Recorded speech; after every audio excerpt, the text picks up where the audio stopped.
Xia's new dynasty, thriving for 3 years. Immortal calendar year 864. Jinzhou City. 3 years have passed since the withering away of the previous Yin country, and everything seems to be buried by time. The first ray of sunlight at noon enters the city, bringing a lively atmosphere to the entire place. The tea houses, inns, and taverns on the streets are packed with people, and the laughter of diners makes the area very bustling. On the official road, merchants shout and come and go. Ice-gourd vendors stand at the corners, pedestrians are in an endless stream, and children play and run around. What a prosperous scene. There is a delicately built pawnshop tile house in the east of the city, with the words Huai's Pawn Shop engraved on the plaque. Boss Xiao, take a look. How much is this stone worth? A large man with a sweat towel tied to his forehead throws an ordinary pebble and flicks it in front of a young man. This young man is quite handsome, dressed in a black long shirt with a neat and spotless appearance and a string of golden bronze coins on his waist. His face is fair, with sharp features, a prominent nose, and a jade-like elegance, with a smile at the corner of his mouth. He seems quite approachable and friendly. Zhao Huai picks up the stone and examines the crystal-clear pebble in front of him for a moment. Then suddenly, a golden bronze coin appears in his hand, and he tosses it indifferently. This seemingly casual action does not catch the attention of the large man. 201. What do you think? After looking for a long time and tossing the copper coin for half a day, Zhao Huai finally spoke. 201? I can't go any higher. 201 it is, sigh. I'm so unlucky. The large man complains in his mouth, but the laughter in the corner of his eye cannot be hidden. Wait for me to find change. Zhao Huai whispers and then rummages through the drawer beneath him. Now that the large man has gotten his price, he is not in a hurry. With his hands supporting the counter, his small eyes start to sneak around. But after looking for a while, he can't help but feel disappointed. He finds that the shop is really poor. There are not even any valuable calligraphy or paintings on display. So he casually says, I say, shopkeeper, you run a pawn shop, but don't have a single treasure worth showing off? With this kind of display, people who come here may be afraid to entrust their belongings to you. Zhao Huai takes out a string of square-hole copper coins from the drawer. He counts them one by one, and there are exactly 200 pieces. I can't help it. Business is not booming. Zhao Huai raises his head and replies helplessly. That's true. Your reputation as the pawnshop young master is not unfounded. It's a miracle that your shop has been open for 3 years. The large man chuckles lightly, sounding like he's teasing, but more like being sarcastic. But Zhao Huai doesn't get angry when hearing this, and just says indifferently, the pawnshop is for making a living. It's best to make money, but there's no need to force it if you can't. The large man hears this and laughs. The shopkeeper's attitude is indeed very open-minded. I'm a seasoned man. I've gotten used to it. Here, take this money. Zhao Huai hands over the money with a smile. The large man grabs the money, feeling the heaviness in his hand, and his heart is at ease and his mood instantly becomes pleasant. He can't help but say another sentence. I say, shopkeeper, you came to Jinzhou 3 years ago, right? Upon hearing this, Zhao Huai immediately becomes vigilant, but still has a smile on his face and asks back, how do you figure? The large man glances around and whispers, if so, you need to be careful. I don't know why, but the government office has been investigating new households that have come to various states in the past 3 years. Wang Era, who sells cakes next door, came to Jinzhou 3 years ago and is an unregistered citizen. He was arrested for questioning by the government office yesterday and is now in unknown condition. If it's not the case, just count it as me farting. The big man teases with a grin. Zhao Huai shakes his head and says with a light laugh, don't worry, I've been in Jinzhou for 7 or 8 years, so you don't need to worry about me. All right, I'll try to send some business your way another day. I'll be going now. The big man grips the money in his hand and leaves without delay, not staying any longer. As he leaves, he's still chuckling to himself. Haha. A stone picked up from the mountain can be sold for 201. This owner must be a fool. Hee hee. There's my meal money for the next 2 days. Zhao Huai sat in his chair, watching the big man leave, his smile gradually fading, becoming very serious. He stood up, closed the door, and flipped the closed sign. Zhao Huai went to the dark warehouse behind the shop and lit the oil lamp. The entire warehouse was filled with precious antiques, bejeweled spiritual stones, and other treasures. In the highest level of the warehouse, there was a delicate wooden box with a white jade imperial dragon seal embedded in it. Zhao Huai held the stone he had just acquired. Splash! In an instant, the stone in his palm turned to powder. As the dust dispersed, a jade-like black ring appeared in his hand. Who's the fool now? At this moment, Zhao Huai's mouth revealed a deep and profound smile. His eyes were as sharp as a knife. He was actually not a native of this world, but a transverser. When he opened his eyes, he found himself surrounded by eunuchs in a magnificent imperial palace. Only then did he realize that he had traveled through time and had become a fugitive prince, the last crown prince of the Yin dynasty. The Yin dynasty was originally a great unified dynasty, but his former self was pleasure-seeking, incompetent in ruling and cultivating, setting a tone of mediocrity. If the son can be educated like this, the father is not a good bird either. All prosperous dynasties cannot escape the fate of decline. The Yin dynasty was overthrown by the rebel army, and the emperor hanged himself on a tree behind the palace. On that day, his previous self escaped the palace and, unable to bear the humiliation of being on the run, attempted to commit suicide by drowning in a lake. The man died, but he came along. The new dynasty that replaced it was the today's Xia dynasty. Zhao Huai went south, continuing his flight, passing through numerous states and counties, and finally settling down in Yinqing City, a seaside city in the south, near Jinzhou. Zhao Huai stared at the golden bronze coins in his hand, lost in thought. Along the way, he avoided the search, experienced war turmoil, plague, and famine. People around him died tragically on the road, but why was he the only one to survive? He relied on this golden bronze coin. As long as he tossed the coin, he could know the good and bad of things in his mind and predict the fate of future events beforehand. With this small coin, Zhao Huai had survived, sold the jewelry he brought from the palace, and opened a small pawn shop to live in seclusion among the people. He had been living like this for 3 years. During these 3 years, Zhao Huai had no desire for revenge. Honestly speaking, he didn't feel much about his predecessor's enmity. He just wanted to survive, and that's it. This was a world where immortal cultivation was revered, and humans and demons coexisted. The mortal world was ruled by various dynasties, and cultivators were bound by 5 ancient and powerful immortal cultivation sects.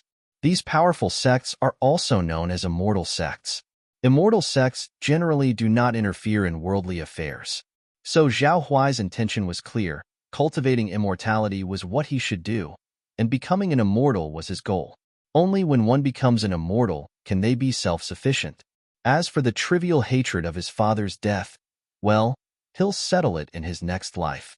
Zhao Huai tightly held the black ring, remaining silent and looking forward to it, and immediately tossed the golden bronze coin in his hand. He didn't know what was in the ring. Was it a devil who wanted to seize his body? Or a kind grandpa? Who knows? So when in doubt, toss a coin first. In an instant, a line of words appeared before Zhao Huai's eyes. Misfortune and fortune depend on each other. Have a look for now. For both, seek not from others but yourself. Thousands of hexagrams, all from the heart. Hexagram 1. Serendipity, blessing for those who dwell in it. Mysterious ring, unknown origin. Take the ring, the instruction you get is fortune. Seeing the word fortune in the text, Zhao Huai immediately showed a bright smile. Since it was a blessing, it meant there was nothing harmful to him.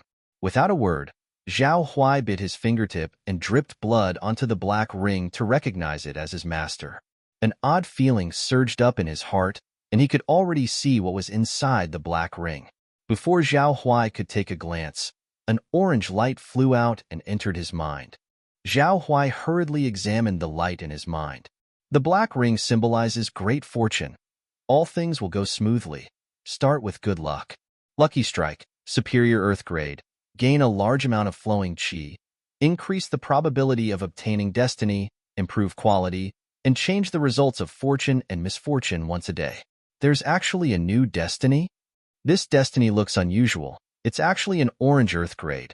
This is the first time to get an earth grade destiny, Zhao Huai said with surprise. Every time he casts copper coins and reaches a certain number of fortune or misfortune divinations, it triggers another function of the copper coins. Absorb destiny and change fate against the heavens. However, this destiny is as mysterious as a blind box. Each time it comes out, the grades and additional effects are different. The destiny of copper coins is divided into 7 levels: Immortal, Emperor, Heaven, Earth, Xian, Yellow, and Human, which are further divided into 3 ranks: Upper, Middle, and Lower. Human grade is the lowest, and Immortal grade is the highest. This lucky strike destiny should be the best he has gotten in 3 years. Ever since Zhao Huai got the golden bronze coins, he hasn't received many destinies, very few of which are useful, and most of which are useless. The 3 destinies he is currently using are Light as a Swallow, Human grade average, excellent body movements, increased agility, and your speed is extraordinary. Swordsmanship specialization, superior yellow grade, greatly fond of swordsmanship, enhancing the efficiency of practicing and repairing swords moderately. Diligent reader, superior Xin grade, persevering and persistent, tireless cultivation makes your cultivation speed 3 times faster than ordinary people. Light as a Swallow and swordsmanship specialization are easy to understand, both related to martial arts destinies, which can increase small buffs. It's better than nothing. Among these, Zhao Huai thought the most useful destiny was the one called Diligent Reader. This scroll does not refer to the pressure of competition, but to the scroll of books. As the saying goes, diligent reader refers to tireless, unceasingly diligent people, generally referring to hardworking students. One snowy evening a year ago, Zhao Huai came across a young scholar on his way to take the imperial exams in the capital. Because it was late, the inns were closed, and the scholar came to Zhao Huai's pawn shop hoping to stay overnight.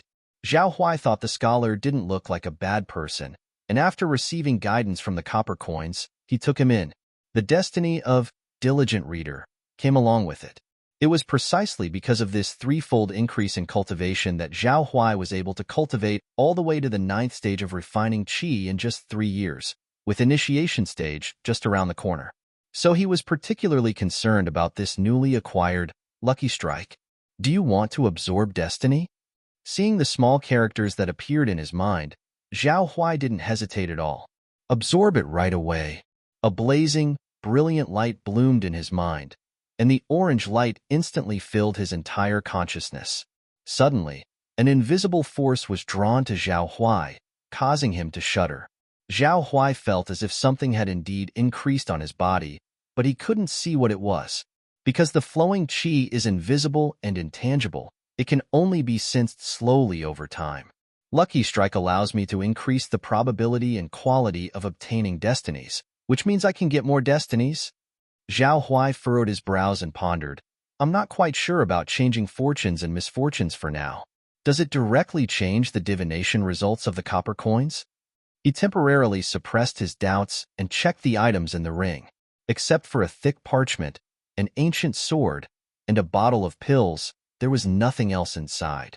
The text on the parchment was obscure and difficult to understand, and he didn't know what medicine was in the pills. As for the ancient sword, it was still extremely sharp and emitted a faint glow. The 3 items didn't seem too amazing, which was a bit disappointing to his excited passion. He thought there would be some grandpa figure coming out, or at least some earth-shattering cultivation technique treasure. Are these 3 items really that simple, considering they're called the symbols of great fortune? Zhao Huai said with a puzzled look. If it weren't for the results of the copper coins, he would have doubted if things had gone wrong. Hurry up. Over here. Search.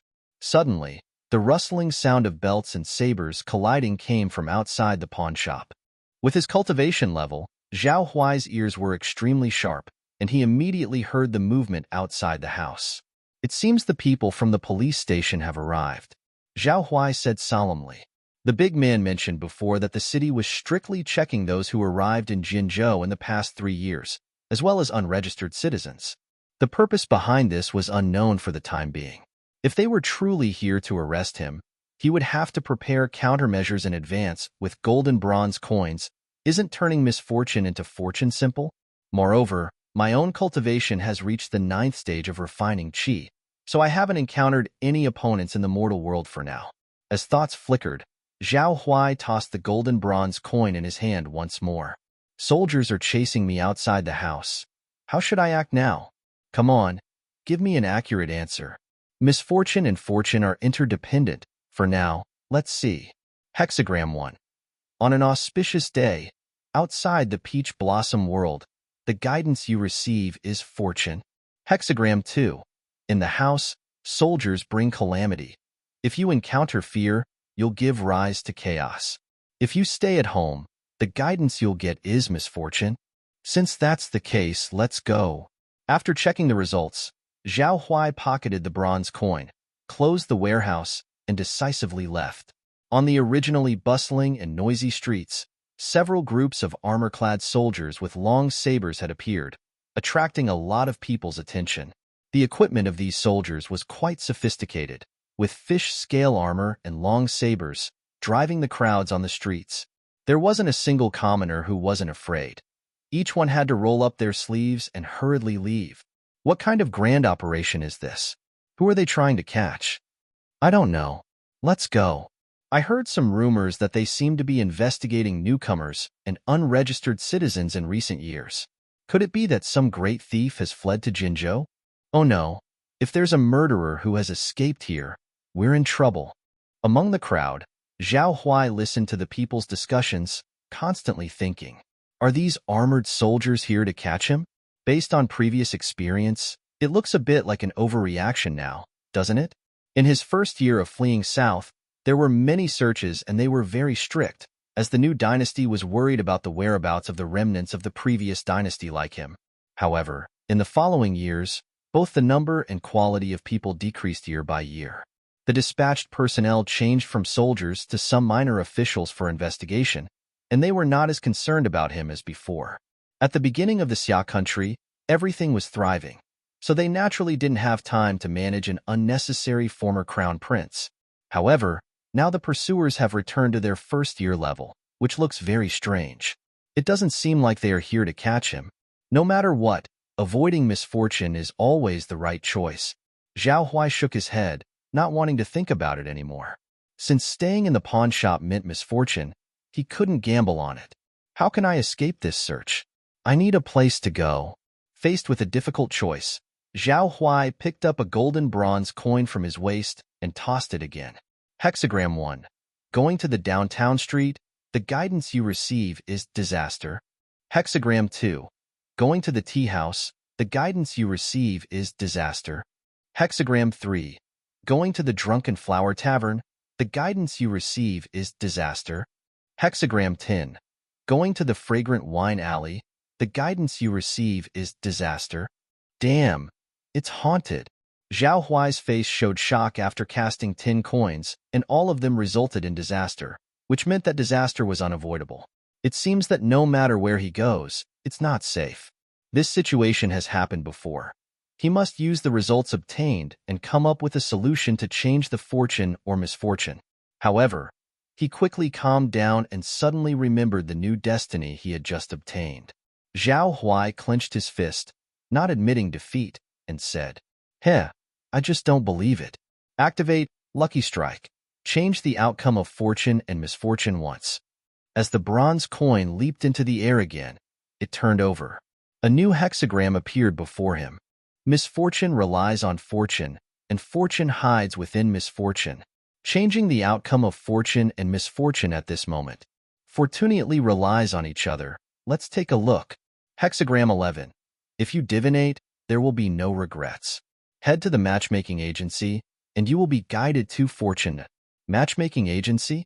Zhao Huai unconsciously hesitated when he saw this place. This matchmaking agency was an institution representing the ancient government in charge of handling marriages between men and women. There were many matchmakers inside, specializing in introducing marriages, and it was also known as an official matchmaker. In other words, in modern parlance, this place was for arranging blind dates and introductions. If you divinate, there will be no regrets.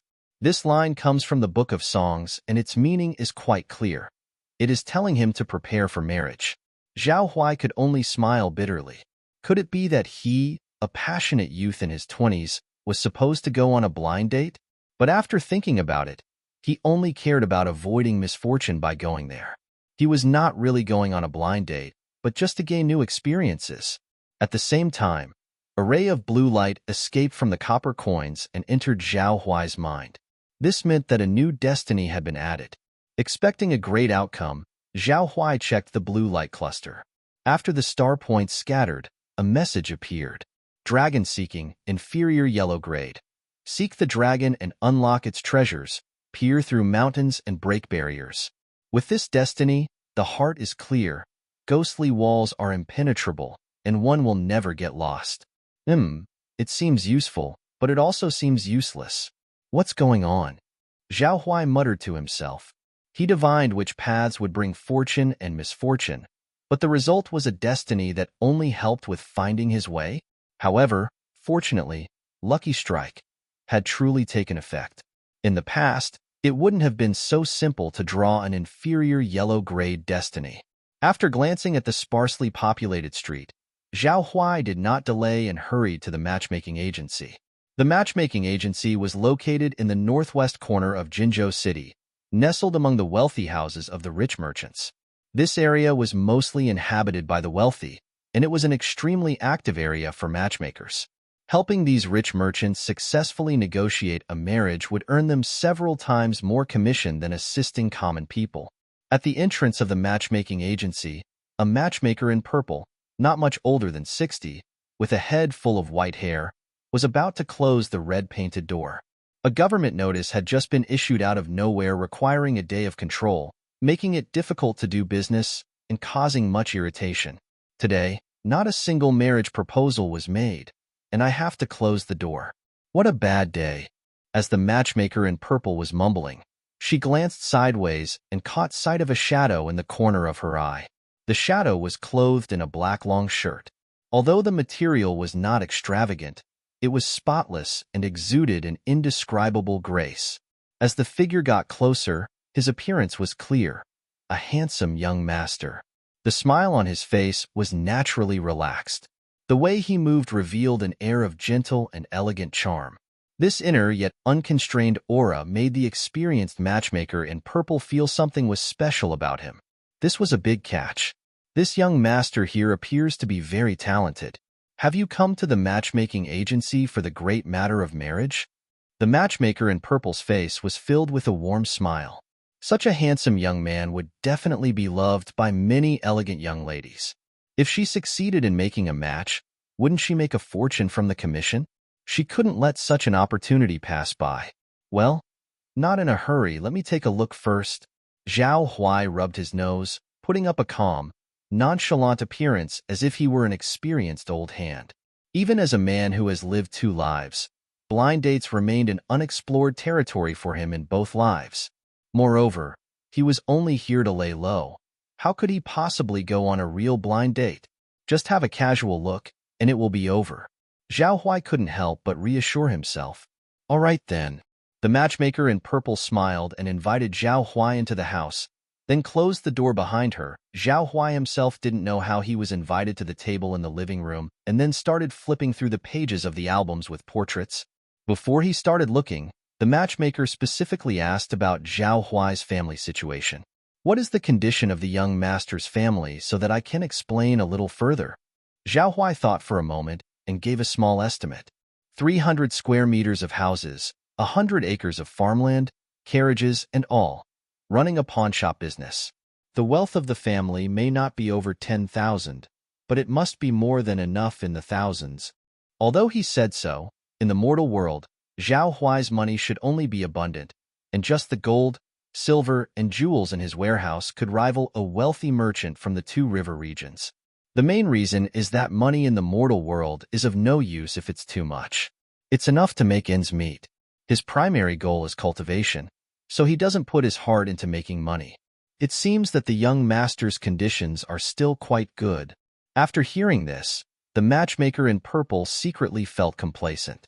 As she expected, she had an eye for talent, and the young master in front of her was indeed a big fish. Only then did she confidently point at the album and started introducing the pages one by one. Young master, look at this first one.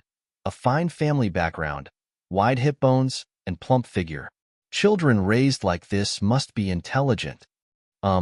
Never mind that, too plump. Zhao Huai looked at the round cheeks in the picture and showed an apologetic smile. Then, how about this one? Big chest, tiny waist, prominent family, an elegant young lady with a wealthy father. There are many pursuers as well. Zhao Huai's finger rested on his chin, pondering. She looks too old. She must meet your requirements, master. She has long legs and a lifted buttocks. Her father was once a provincial graduate and now has an official position. An official? This is serious. Marrying her in. Wouldn't that be setting a trap for himself? If he really had to choose, he wouldn't choose her, let alone just taking a look.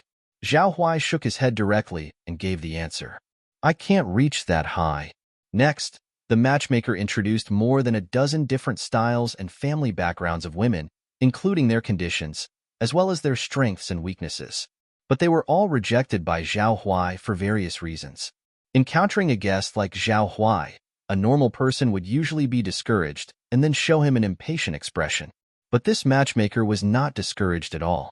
On the contrary, she was even more energetic and took out another large stack of albums, slapping them in front of Zhao Huai with a thud. There are so many? Zhao Huai was astonished. In a short period of time, he saw so many women that he became dizzy. He also gained new knowledge. It turned out that there were so many unmarried girls waiting to meet someone. It is said that in ancient times, the arranged marriages were mainly based on the words of matchmakers and the orders of parents, but in his view, the matchmaking agency is much better than parents' introductions. The matchmaker in purple explained with a smile, since the young master doesn't often visit, it's normal for him not to know. Besides the women, we also have corresponding albums for men. They have all been brought here by the elders of their families, all hoping to find the best candidate. So, the matchmaking agency has collected the list of unmarried men and women in Jinzhou and nearby states and counties, all just to help lovers find each other and find the best match. Often, there will be women or young masters with no appointments squatting here to flip through the albums, waiting for a destined person. When the timing is right, the matchmaking agency will send a matchmaker to notify the party and propose a marriage. Everything goes smoothly. Hearing that, Zhao Huai nodded slightly, having a deeper understanding of this profession. So, what kind of person does the young master prefer? So I can help you find a match? Seeing that she had introduced so many people and the young master was still indifferent, the matchmaker was somewhat helpless. But Zhao Huai was clearly here to pass the time and avoid misfortune. However, under the matchmaker's enthusiastic recommendation, he felt embarrassed. He was like those onlookers who only watched but didn't buy anything.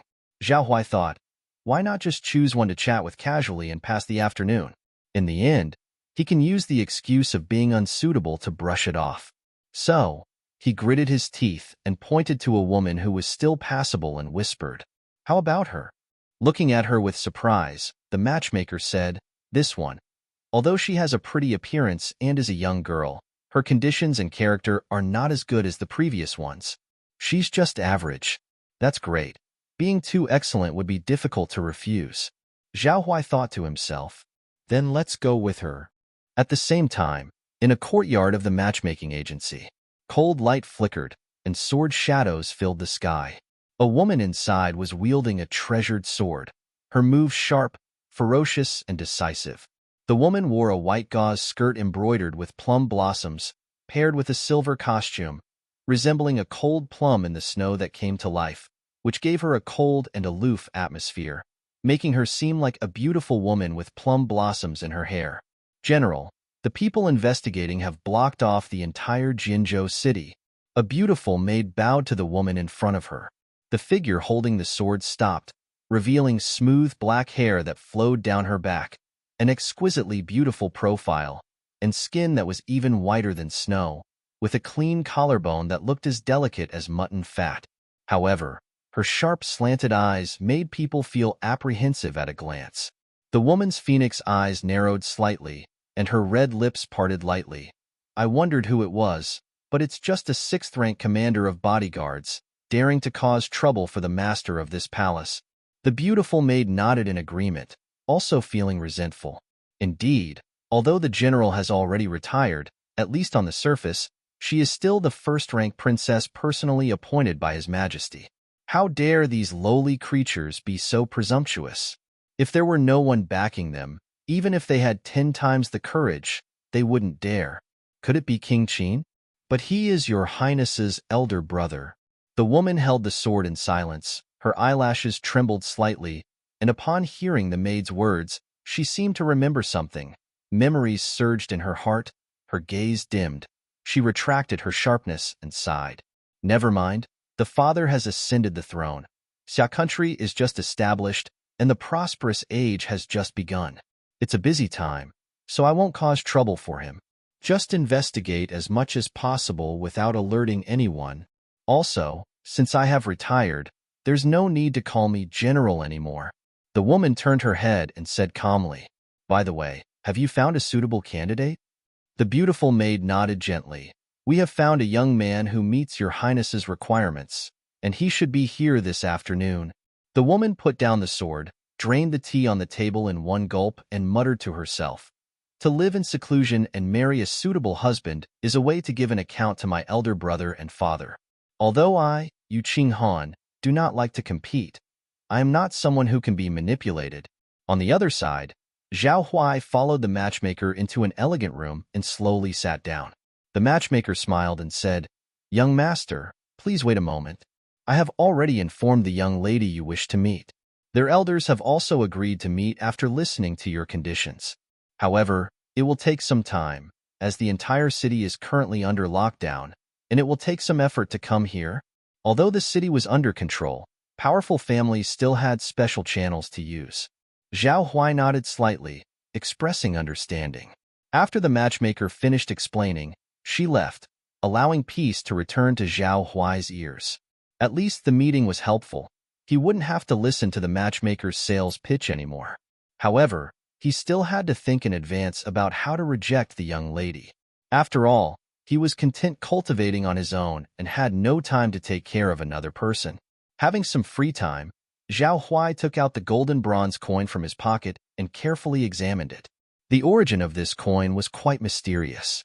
On the first day of his escape, exhausted, he slept in an old Taoist temple in the suburbs. The next day, when he woke up, he found a golden bronze coin in his arms. Even now, Zhao Huai still had a clear impression of the temple's furnishings in his mind.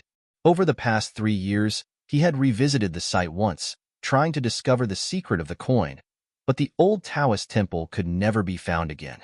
After thinking about it, Zhao Huai tossed the copper coin in his hand, trying to see if staying here would go as smoothly as he had imagined. Misfortune and fortune are intertwined. Let's see. Hexagram 1. Gentle and graceful lady. A good match for a gentleman. There is a marriage proposal in front of you. Whether you agree to accept her and marry her, the instruction you receive is misfortune. Hexagram 2. No women in the heart, naturally divine when drawing the sword. Prepare to reject the proposal. The instruction you receive is fortune. It seems my choice is correct. Upon seeing the results, Zhao Huai showed a proud smile. Almost at the same time, a blue light flashed into his mind. Ever since I got lucky strike, the probability of triggering destiny has been really high. Zhao Huai couldn't help but say, "Oh, this is the fate that emerged because he chose to remain chaste and not get married, right?" Stable Taoist mind, superior black raid, maintains a clear and transparent state of mind, making it impossible for inner demons to breed. The cultivation speed of the primordial spirit and spiritual power is slightly increased. Would you like to absorb the fate? Absorb it. As soon as Zhao Huai spoke, a refreshing feeling instantly entered his brain, making his mind, consciousness, and awareness extremely clear. His sensitivity towards the surrounding grass, trees, and various inconspicuous breaths also improved. This is because his mental perception received the blessing of stable Taoist mind. This fate is useful for maintaining a Taoist mind, enhancing spiritual power, and dispelling the interference of inner demons. Not bad. It suits my current situation. Zhao Huai was very satisfied indeed. The Qi-refining realm is about absorbing spiritual qi from the universe, strengthening spiritual power, and improving the constitution by cleansing the marrow and changing the tendons. Although his current cultivation level was still one step away from the initiation stage and far from encountering inner demons, having this fate meant he was prepared for any eventuality. With stable Taoist mind, he now had 5 practical fates in total. Zhao Huai divided his fates into 3 categories according to their types. The first category was martial arts-oriented fates, such as light as a swallow, swordsmanship specialization, and stable Taoist mind, all of which fall into the realm of cultivation. The second category was flowing qi-oriented fates, lucky strike being one of them, which belonged to a newly developed type. The third category was backup fates, which were the fates Zhao Huai was most troubled with. These fates generally seemed rather insignificant, but it was unclear when they would come into effect. For instance, the dragon-seeking fate, aside from finding paths, it was really unclear what other purposes it served. However, it seemed a pity to break it down. Zhao Huai knew that the fates in his mind could be broken down. The purpose of breaking them down was naturally to enhance other fates, such as raising his yellow grade, swordsmanship specialization, from skilled swordsmanship. Knock knock. At this moment, there was a knock on the door outside the room. Come in. Zhao Huai spoke loudly. A young servant wearing short brown robes walked in, his hands clasped in front of him as he reported, "Young master, the old lady asked me to inform you that the person you were waiting for has arrived." Zhao Huai nodded, then asked another question. "Where is she now?" The young servant showed a helpless expression on his face and explained, "The officials have come to search the manor, and the old lady is stopping them, arguing with them." "I see." Zhao Huai suddenly realized and understood the matchmaker's methods. If she let the imperial envoy in, wouldn't the matchmaking agency's business be ruined? Places like matchmaking agencies were also institutions set up by the government. It was no big deal if there were internal disputes, but common people would not dare to interfere. Soon, Zhao Huai followed the young servant through a courtyard filled with peach blossoms into a corridor with rooms on both sides, all of them with closed doors. There were 3 large characters written on the corridor plaque, "Peach Blossom World." "Young master, this is the place." The young servant gestured with his hand. "Go straight and enter the 3rd room on the turn, and make sure you don't get the wrong one, young master." "I understand." After giving the instructions, the young servant left. Zhao Huai walked to the end of the corridor, and another 2 rows of rooms appeared in front of him. His gaze landed on the 3rd wooden door. Zhao Huai pushed open the large door on the right, stepped into the partition, and lifted the bead curtain in front of him. What he saw was a folding screen with a picture of cold plums and a snowy scenery. In front of the screen were a pair of soft brocade chairs, accompanied by a square red wooden table. On the table was a set of glazed teacups, shimmering brightly. There was a faint but not pungent wisp of white smoke in the room. Zhao Huai looked down and saw that it was the gentle fragrance emitted by the incense burner. The plum blossom shadows on the wall flickered as a beautiful woman approached. Zhao Huai was slightly entranced by the faint fragrance at the tip of his nose. The folding screen of picture of cold plums and snowy scenery hid the face of the beauty, but a vague outline of a beautiful figure could be seen, far exceeding Zhao Huai's expectations. "The young master is here." A gentle magnetic voice rang, as charming as the song of the oriole. Hearing the voice, Zhao Huai came to his senses, pulled the door shut behind him, bowed his hands, and smiled. "I am Zhao Huai, and I have seen the young lady. The little girl Qing Han has met the young master." The voice responded like this, standing up and slightly bowing her body, but contrary to Zhao Huai's expectation, this woman did not shy away from people behind the folding screen. Instead, she was very generous, standing straight up and walking out, even showing an inexplicable aura. As the beautiful figure walked out directly, a pair of imposing slanted eyes stared directly at Zhao Huai at the door.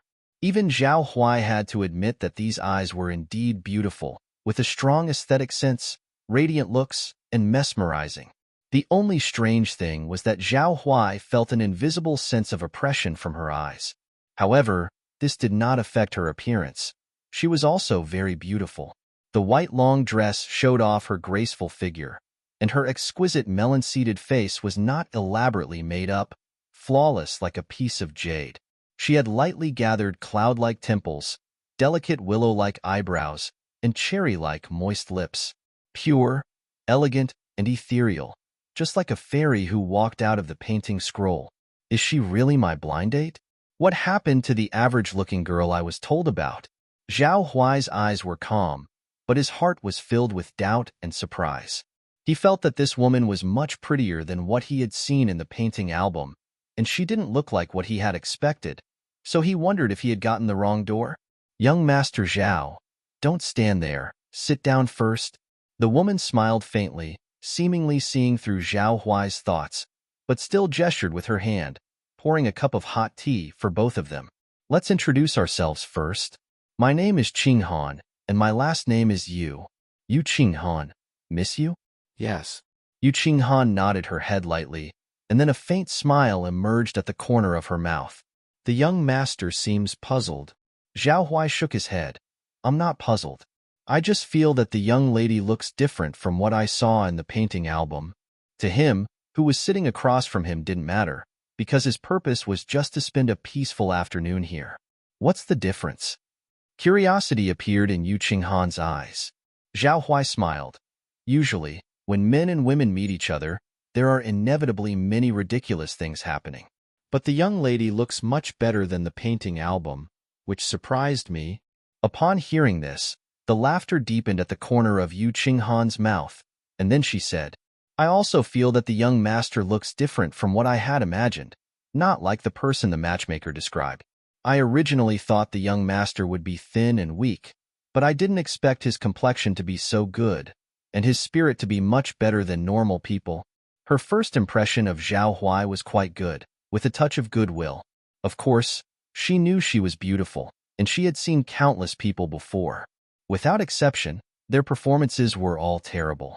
Normal men, when faced with her, either were frightened by her gaze or dared not look her in the eye, acting very coy, not like a man at all. Or they were some vulgar people who didn't know about manners, saw her as just a mere woman, and relied on their family background to repeatedly offend her. But the young master in front of her had clear eyes and could communicate and look at each other normally. Moreover, his conversation was quite extraordinary, and his appearance was not bad either. His sword-like eyebrows and star-like eyes made him quite handsome and very much to her liking. However, Yu Qinghan's words caught Zhao Huai's attention. He was acutely aware of his own situation. As a cultivator who had reached the 9th stage of refining qi, his complexion, vigor, and spirit were nothing short of excellent. At his current level, breaking boulders with his bare hands, scaling walls, and throwing punches weighing 1,000 pounds were a piece of cake, as his physical body had already reached an initial saturation point. However, the young lady's eyes were extraordinarily sharp, able to perceive such minor details, which implied that her own strength was not to be underestimated. I have some free time, so I practice some martial arts from the outer sect in the mornings to strengthen my body. That's why I'm in good shape, lied Zhao Huai, his face unfazed and his heart steady. Concealing one's cultivation was a form of self-protection.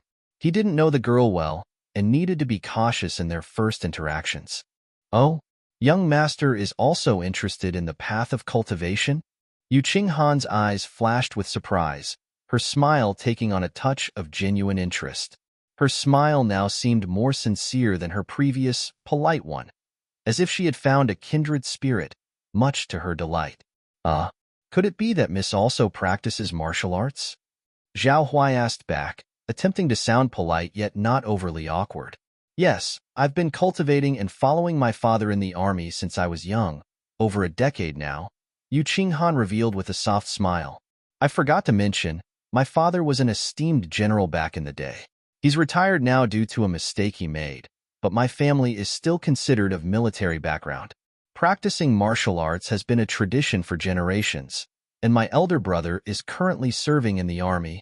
After she finished speaking, there was a faint worry in the depths of her eyes. As Yu Qinghan had expected, upon hearing this, Zhao Huai's heart jumped, and he inwardly cursed. With a father who was a general and an elder brother actively serving, coming from a long line of martial artists, wasn't her family the epitome of a military family? The girl was none other than a scion of a prestigious military family, no small matter indeed.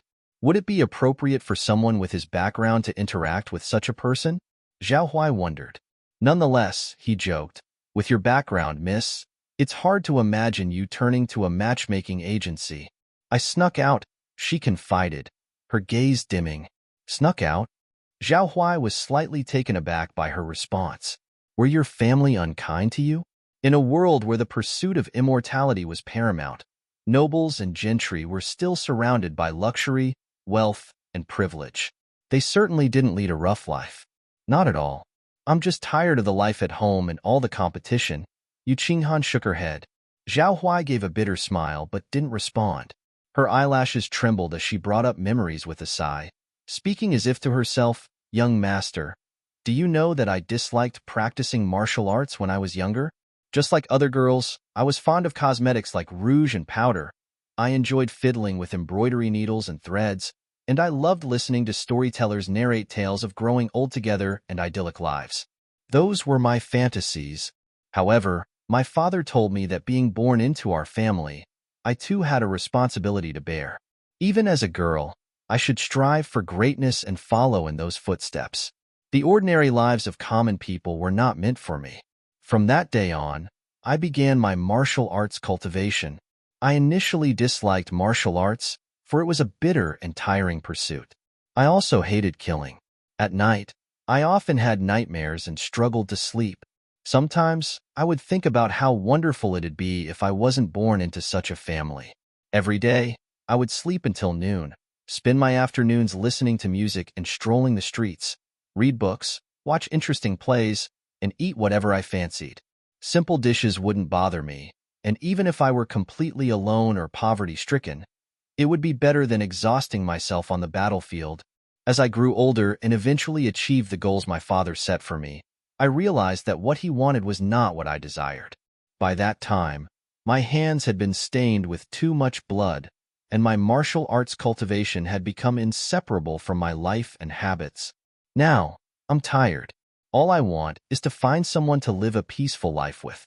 So, I ran away, Yu Qinghan concluded, her voice getting smaller and the reminiscence in her eyes lingering for a long while. The air was silent for quite a while. Yu Qinghan apologized with a guilty expression. I'm sorry, I shouldn't have said any of this. I was too talkative, and I made a fool of myself in front of you. Having just met, her behavior might indeed seem strange to others. It's okay. It's my fault for asking, Zhao Huai replied. After listening to Yu Qinghan's story, Zhao Huai couldn't help showing some sympathy in his eyes. Now he knew where the strangeness about this woman came from. Having killed people before, no wonder her gaze was as sharp as a knife, and her mentality had long been different from ordinary people's. But he was not one to comfort her because, since she was able to talk about it, it meant she had already come to terms with it. And all he could do was to listen quietly, without expecting anything more. Everyone had enough trouble in their lives. Why bother worrying about others as well? Young master, aren't you afraid of me? Yu Qinghan asked, surprised by Zhao Huai's demeanor. Her story, though half true and half false, still shared a similar overall trajectory. Yet upon hearing it, the man seemed not afraid at all. Wouldn't normal people be frightened when they learned someone had killed? Not afraid. Zhao Huai shook his head. Miss Yu's open-mindedness surpasses others, he added. Yu Qinghan's eyes flashed with a hint of surprise, and she smiled. Your words are indeed unexpected, young master. It seems you, too, have a story, young master, she remarked. But Zhao Huai seemed not to hear and remained silent. In all fairness, Yu Qinghan had a good personality and was easy to talk to. If he could disregard her background as a general's daughter, marrying such a beautiful woman would be a blessing. If the outcome with the copper coin had been good, perhaps he would have considered spending more time with her. Having thought it through, Zhao Huai took a deep breath and made his decision, calmly saying, Miss Yu, I think we should not. Suddenly, a loud bang came from outside the house, interrupting everything. Military officer, we really can't go in. We haven't had any business today. The whole city must be searched, and your matchmaking agency is no exception." Immediately after, the two exchanged glances. Zhao Huai quickly realized that the search party had arrived. For a moment, his brow furrowed involuntarily.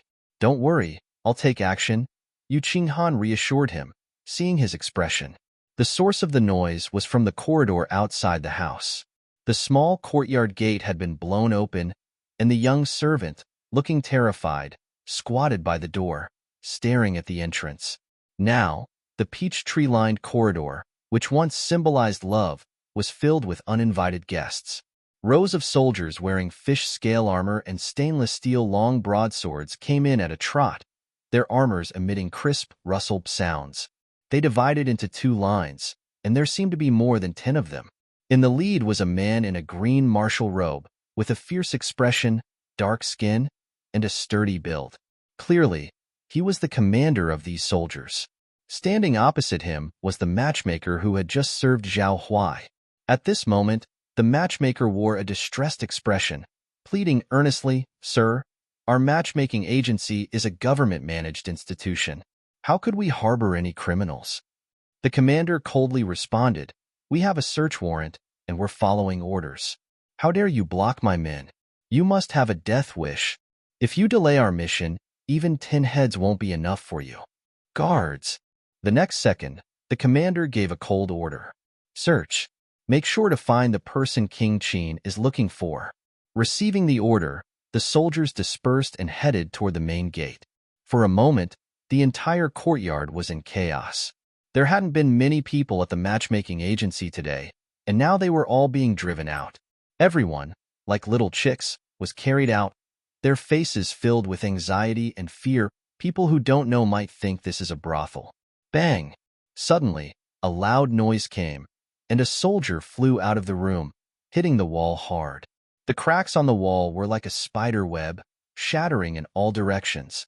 A figure in white clothes with plum embroidery slowly walked out. At the same time, an elegant young master was behind the woman. Such strong power. Zhao Huai looked at the scene in front of him, his expression extremely astonished. Then, his gaze fixed on Yu Qinghan's body. At first, he thought that the strength mentioned by this lady was at most the peak of the outer sect's martial arts practice, reaching only the first stage of refining qi. Unexpectedly, he had underestimated it. With this palm strike, it was at least at the level of the third stage of the refining qi, and possibly even higher. Strange, didn't the hexagram predict fortune? How did it still happen? Zhao Huai saw the commander and others coming, wondering if there was a problem with the result of the copper coin, or if he had done something to change the outcome. He could take a shot and settle everyone in a single breath. However, this would undoubtedly expose his whereabouts and attract the attention of the Xia dynasty government once again. As the commander at the front saw Yu Qinghan's move, his face looked ugly, but there was also a trace of shock in his eyes. The true qi fluctuations remaining in the air were much more terrifying than his initial entry into the first stage of refining qi. Where on earth did this person come from? Are you the one sent by the top? Yu Qinghan's voice was very cold, and she asked with narrowed eyes. At this moment, her eyes were filled with murderous intent, her momentum domineering and sharp-edged. It seemed as if she had changed into a completely different person, contrasting sharply with her gentleness in the room just now. Although the commander was afraid, he still gritted his teeth and said, "Yes, we are here on orders to capture the rebel. Who are you?" Hearing this, Yu Qinghan sneered, "Just a mere centurion, without any knowledge or background. Don't get involved in this dirty water. You might be used as a pawn without even realizing it." After speaking, Yu Qinghan threw out a jade token. The commander took the token, glanced at it, and his hands trembled. His eyes widened in shock as he pointed at Yu Qinghan and said, "You are."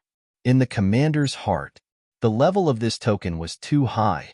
He had only heard that in the army, as long as it was seen, it was an absolute iron order. "Get lost now," Yu Qinghan scolded sharply, interrupting the other party. "I apologize for my rudeness." The leading commander respectfully saluted Yu Qinghan, with no dissatisfaction on his face. He then led the soldiers behind him to leave quickly. Zhao Huai was also surprised by this scene. It seemed that the force behind Yu Qinghan was quite significant. Otherwise, she wouldn't have been able to scare off the searching soldiers. At this moment, Zhao Huai understood why the result of the copper coin divination was fortune. With Yu Qinghan's background, he could get through this round of search safely. Did the people just now come from her family? Or perhaps they were the subordinates of someone she knew. Actually, the result of the copper coin was not wrong. He had just jumped to conclusions too early.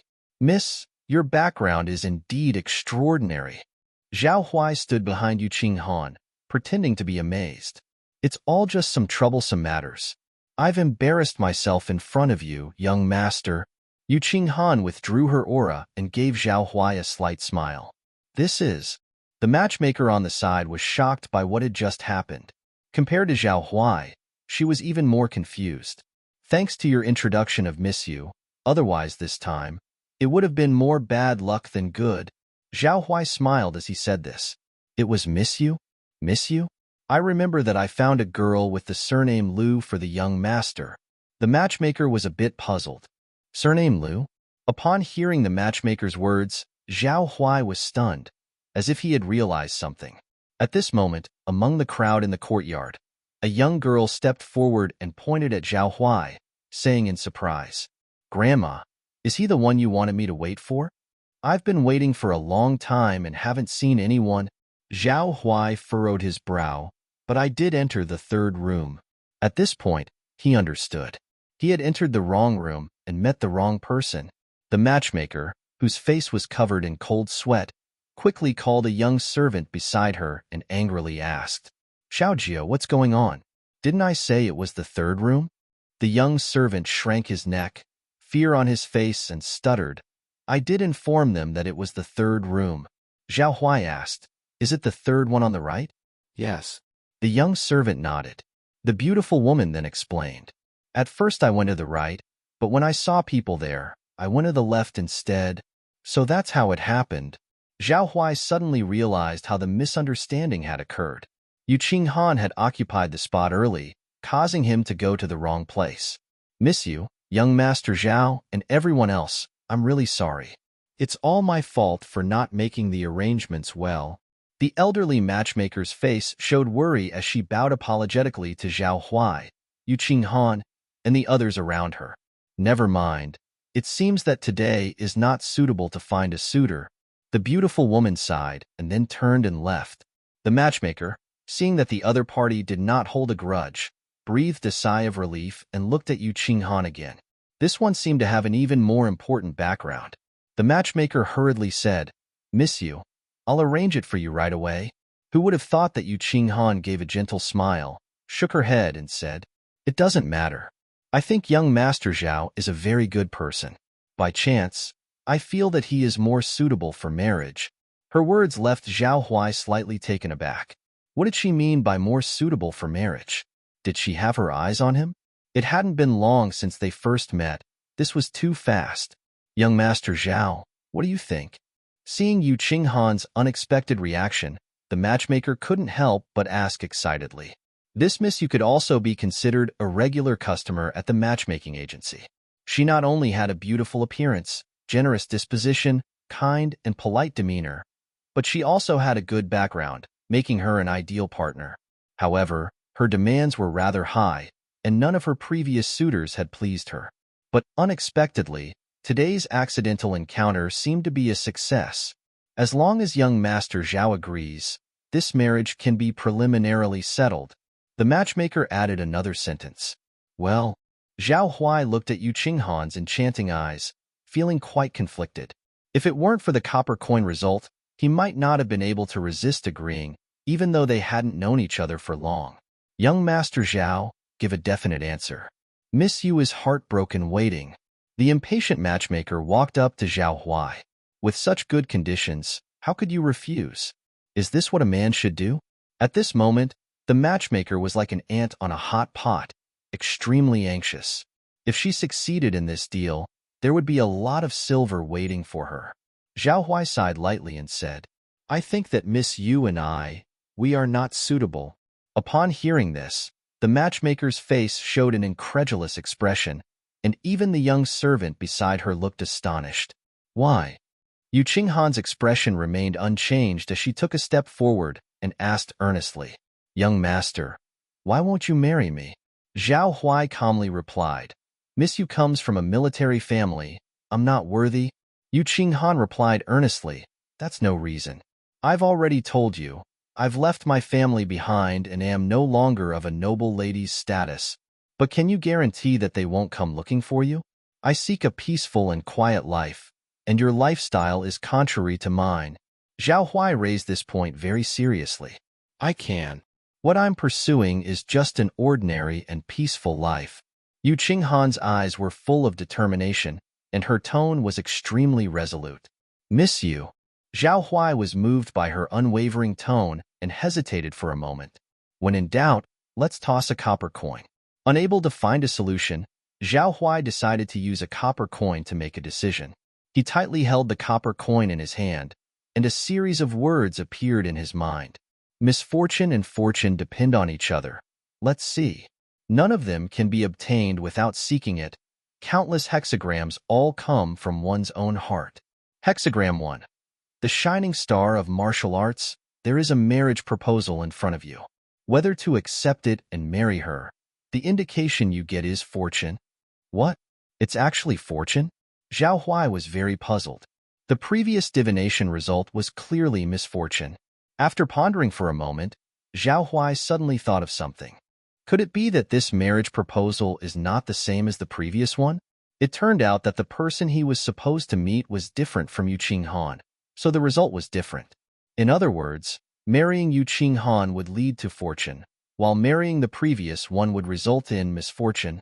Upon knowing this, Zhao Huai finally breathed a sigh of relief. At this moment, everyone was waiting for his answer. Zhao Huai turned his head, looked into Yu Qinghan's beautiful eyes, and asked very solemnly, "Miss Yu, are you sure about this?" "Of course, I've made up my mind." As soon as Yu Qinghan heard Zhao Huai's words, she seemed to know his answer and decisively responded, "In that case, let's set the wedding date for this month." Seeing Zhao Huai finally agreed, the matchmaker let out a sigh of relief, her face showing a relaxed expression. She said with a grin, "You two go home and make preparations. Inform your family's elders. In 3 days, you can get married." Yu Qinghan and Zhao Huai exchanged glances again with tacit understanding and then quickly separated. "No problem," Zhao Huai replied. "Same for me."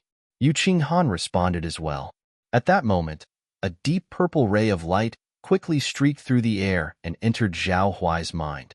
As the crowd dispersed, Zhao Huai and Yu Qinghan agreed to see each other again on their wedding day. Wearing a white dress, Yu Qinghan returned to her room. After glancing at the maid next to the door, Yu Qinghan slowly sat down, poured herself a cup of tea, and asked, "How did it go?" The tall maid who had been waiting for a long time respectfully performed a salute and said reverently, "My princess, I have found out that the search in Jinzhou was secretly arranged by King Qin. He bribed officials in Jinzhou and other large cities in the coastal region, apparently in order to find your whereabouts." Yu Qinghan's face was as cold as frost, and her tone was icy cold. "My dear brother, in order to fight for power, he is really desperate. He's already targeting me after such a short time. So, what should we do?" The tall maid asked for instructions. "Sow confusion so that he doesn't disturb my life and doesn't come to Jinzhou." Yu Qinghan finished her tea with a calm expression. "Yes." After receiving the order, the tall maid asked curiously, "Princess, did you really tell young Master Zhao everything?" Yu Qinghan shook her head. "No, I was afraid he couldn't accept it, so I changed things a little. The overall story is the same. I told him I come from a military aristocratic family, and he only barely accepted it. It was just to prevent unexpected scenarios in the future and cover up. But why did your highness choose him?" The tall maid's expression was full of questions. Although the princess didn't have high requirements, she just wanted someone to live her life with. None of the previous candidates were satisfactory. But this one suddenly made the cut. Yu Qinghan took a deep breath, recalling Zhao Huai's gentle smile. The cold aura on her face disappeared, replaced by a faint smile. "I don't know, maybe we just hit it off. Being with him, even talking, Feels really comfortable. The tall maid covered her mouth and laughed. Your Highness dares to marry, and young Master Zhao dares to accept. It's truly a match made in heaven. At this moment, Zhao Huai was on his way back to the shop. After a whole afternoon, the search finally ended, and the shops on the street had reopened. Zhao Huai looked at the words that appeared before him.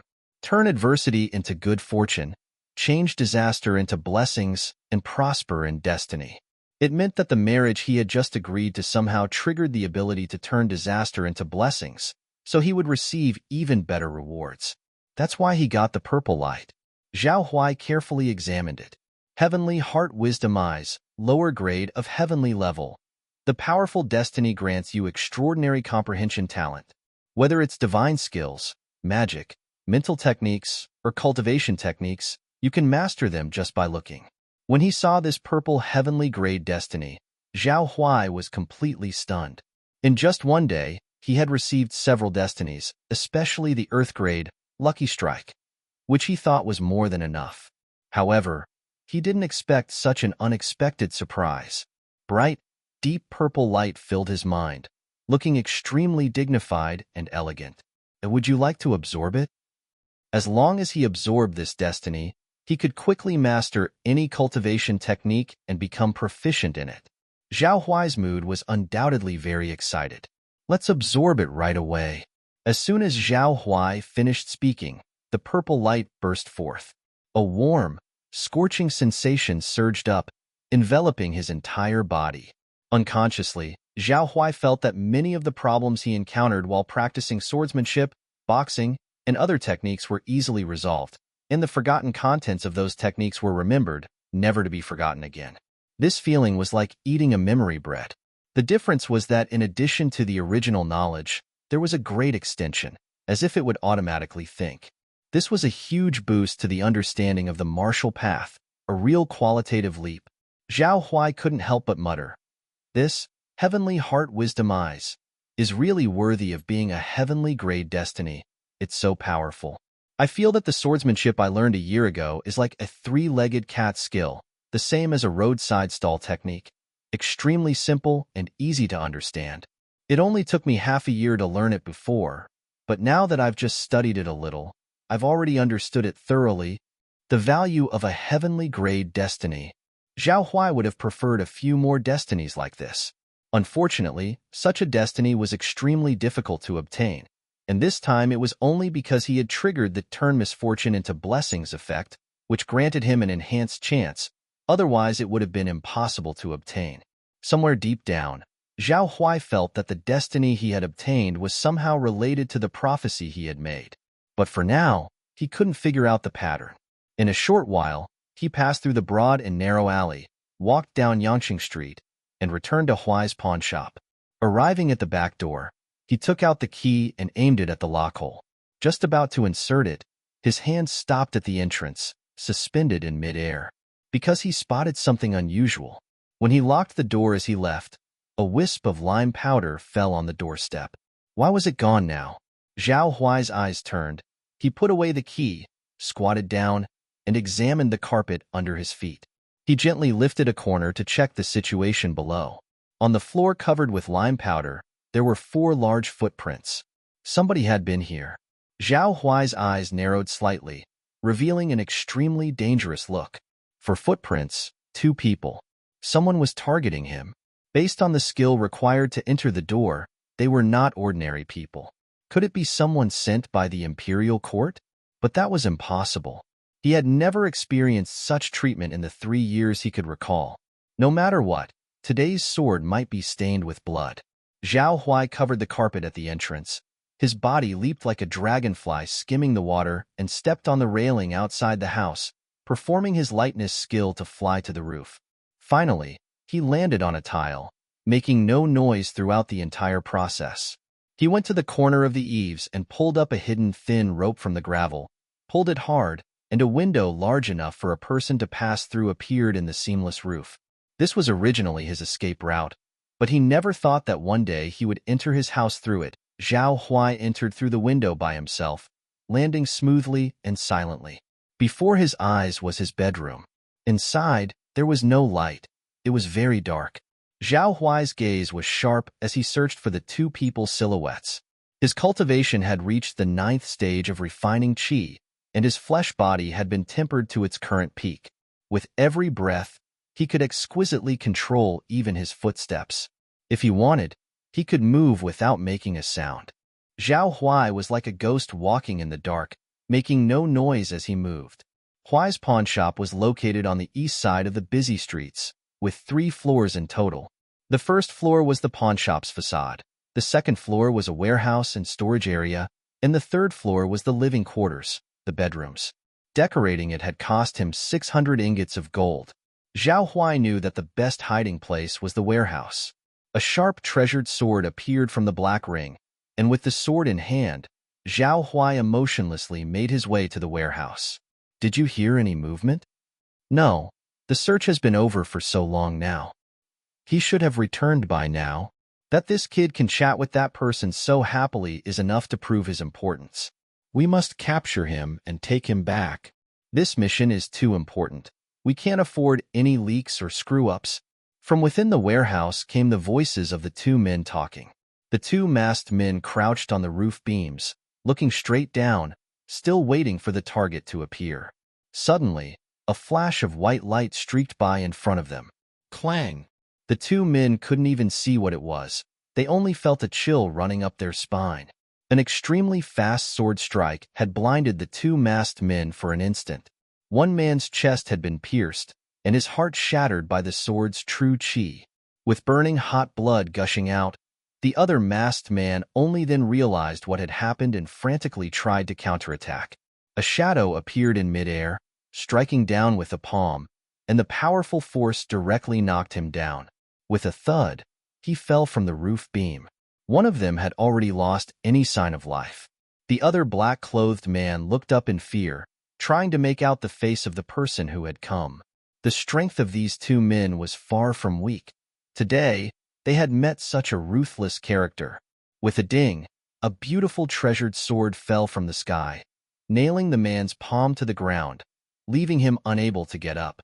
Zhao Huai pressed down on the sword, towering over him, and coldly asked, "Speak, who sent you here?" He had already sensed the 2 men's presence outside the house. The cultivations of these 2 assassins had actually reached the 3rd stage of refining qi, which was quite rare. That's why he had held back on that palm strike, not killing the other party, but intending to question the mastermind behind the scenes. Damn, I didn't expect to miscalculate. You're actually a hidden cultivator. The black-clothed man nailed to the ground had a resentful look in his eyes. Answer my question. Zhao Huai exerted more force on the sword, his gaze ice-cold. The black-clothed man screamed, gritted his teeth, and coldly laughed. You wish. He then closed his mouth, his eyes resolute. Not good. By the time Zhao Huai realized it, it was already too late. Black blood flowed from the black-clothed man's mouth. This black-clothed man had already taken poison to commit suicide. Zhao Huai looked at the 2 corpses and the bloodstains on the ground, his face unspeakably gloomy. He bent down and searched the 2 men's clothes. From the first black-clothed man, he found a token. At dusk, as the sky grew darker, most of the merchants on the street had already closed their stalls, and many night markets were preparing to entertain their night business. In Huai's pawn shop, after cleaning up the bloodstains on the ground, Zhao Huai moved the 2 corpses to the backyard. He then skillfully took out the golden bronze coins from his waist, threw them into the air, pressed them on his hand, and began checking the results. Misfortune and blessings depend on one another. Let's see. Hexagram 1. Dispose of the corpses and erase the traces. Bury them under the tree, and all troubles will be gone. The hint you get is blessing. Hexagram 2. Be clear and insightful. Investigate the corpses and trace the origins of the incident. The hint you get is misfortune. Hexagram 3. Killers must shed blood, and weeds must be uprooted. Report to the government office. The hint you get is misfortune. This time, Zhao Huai was not satisfied with the blessing result. Because the black-robed men's superiors would definitely investigate, he had to find the most secure way to handle the situation. So he tossed the golden bronze coins again and again, hoping for more results. Once, twice, 3 times. Zhao Huai didn't know how many times he had tossed, but the results were mostly similar. Either he was to dispose of the bodies secretly or seek help from other forces. But during the process, a white light suddenly appeared. However, Zhao Huai's expression did not change, because he was too familiar with this light. It represented the human grade destiny, the lowest grade of destiny, and the most common one he had seen in the past 3 years. So he didn't hold any hope for it. Immortal's guidance, human grade excellent. A crude trick of the rivers and lakes, mastering the initial art of divination and reciting I Ching skillfully. As expected, the human grade destiny never disappoints. It has always been disappointing in the same way. If he could really know what would happen next, it would be fine. However, it was just a trick of the rivers and lake swindlers, no different from those who deceive with their boxing skills. But Zhao Huai started to think about the destiny of Immortal's guidance. Logically speaking, since this destiny could be activated, it must have its uses. Even if it is the so-called absolutely useless human grade destiny, would it be useful after upgrading to yellow grade? Thinking about this, Zhao Huai couldn't help but give it a try. In order to upgrade the destiny's grade, other destinies need to be merged. When low-level destinies upgrade high-level destinies, the speed is very limited. However, when high-level destinies upgrade low-level destinies, the speed is immediate. Zhao Huai immediately found the unused, dragon-seeking, yellow-grade destiny in his mind. This destiny was useless to him, so he decided to give it a try. Would you like to decompose destiny? Decompose. Zhao Huai directly decomposed the dragon-seeking destiny in his mind, turning it into countless dots. Then he had these dots all absorbed by Immortal's path guidance. The white light immediately dimmed, and in its place, a yellow light bloomed from the center. Trace origins, yellow grade average. Trace the origins of events to happen, and you can trace some of the results of misfortune and blessings. Trace the partial results of misfortune and blessings? What does it mean? Zhao Huai muttered to himself, then firmly decided. Never mind, I'll know when I try. Misfortune and blessings depend on one another. Let's see. Hexagram 1. Dispose of the corpses and erase the traces.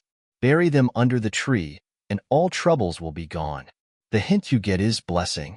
Trace guidance. The killers acted independently, burying under a tree, putting all troubles to rest.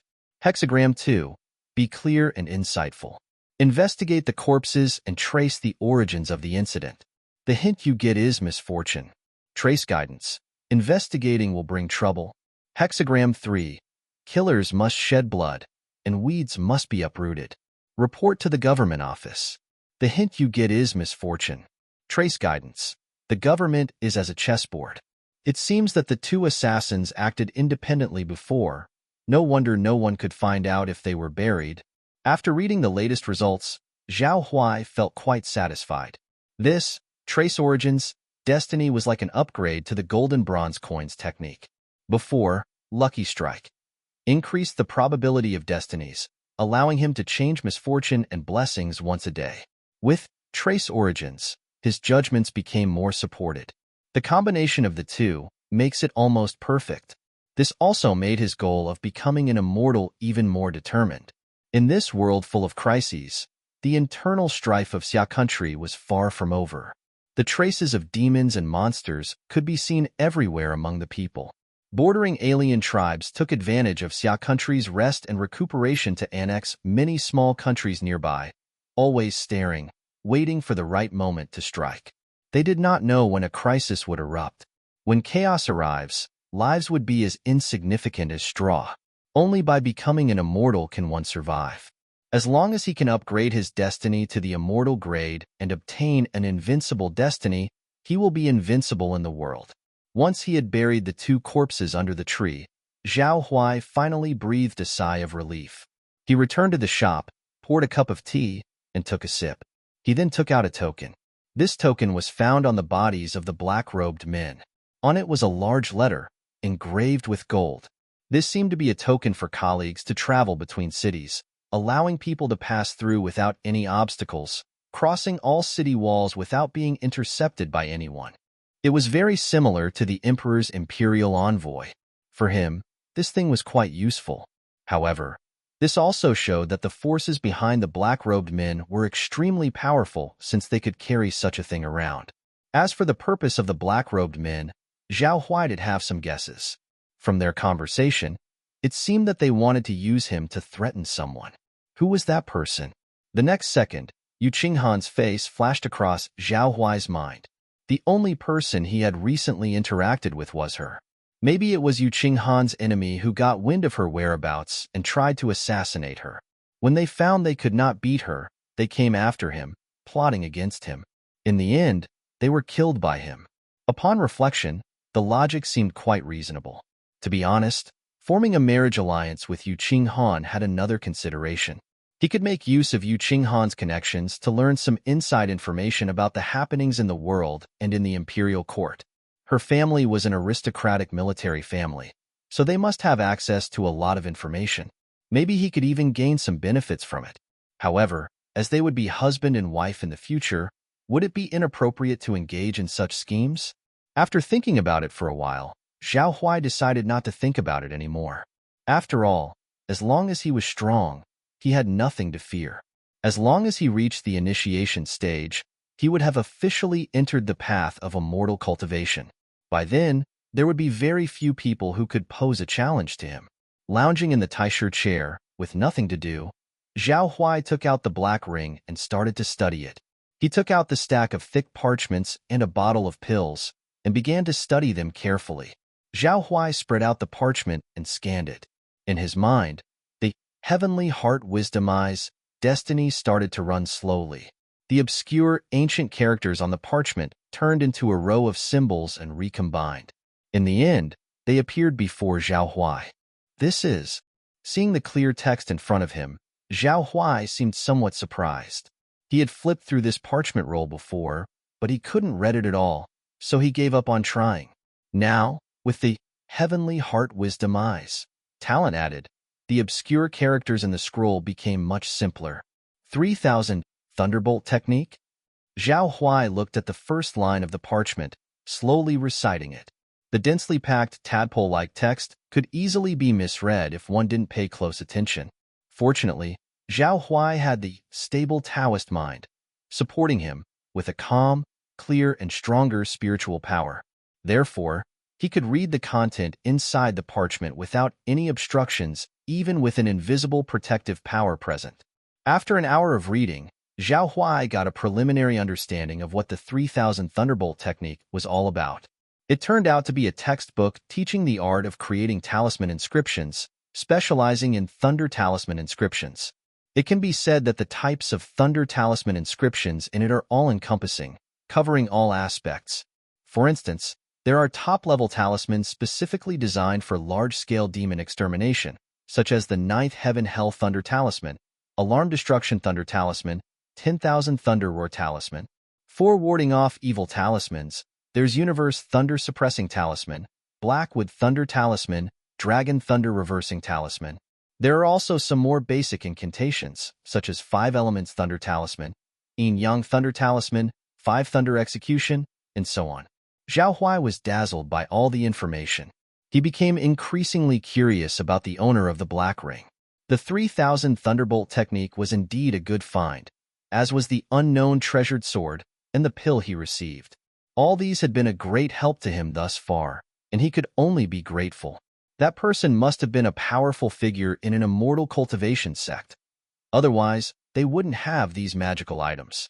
This black ring also served as a storage ring, which was quite useful for Zhao Huai to carry some things with him. Zhao Huai was quite yearning for the immortal cultivation sects. But if they could join a sect to cultivate, who would open a little pawn shop and practice cultivation alone? When he settled down in the south in his first year, he visited those so-called immortal sects, but none of them were willing to accept him. On the one hand, he was too old to join a sect at 20. Their cultivation was considered too late. They believed that even a late maturer would have to reach refining qi to perfection by their 50s, which was too slow. The other reason was that they all said his spiritual roots were too poor and his potential too limited. They estimated that he could only reach the initiation stage at most, and he was not worth nurturing. From that day on, Zhao Huai's mentality became more relaxed. Well, there were so many rules for cultivating immortality, and it was better for him to upgrade his destiny by himself instead of joining a sect and being mistreated. It really brought bad luck. At first, his cultivation speed was indeed very slow, reaching the peak of the outer sect martial arts, but the efficiency of refining chi only reached the second or third stage.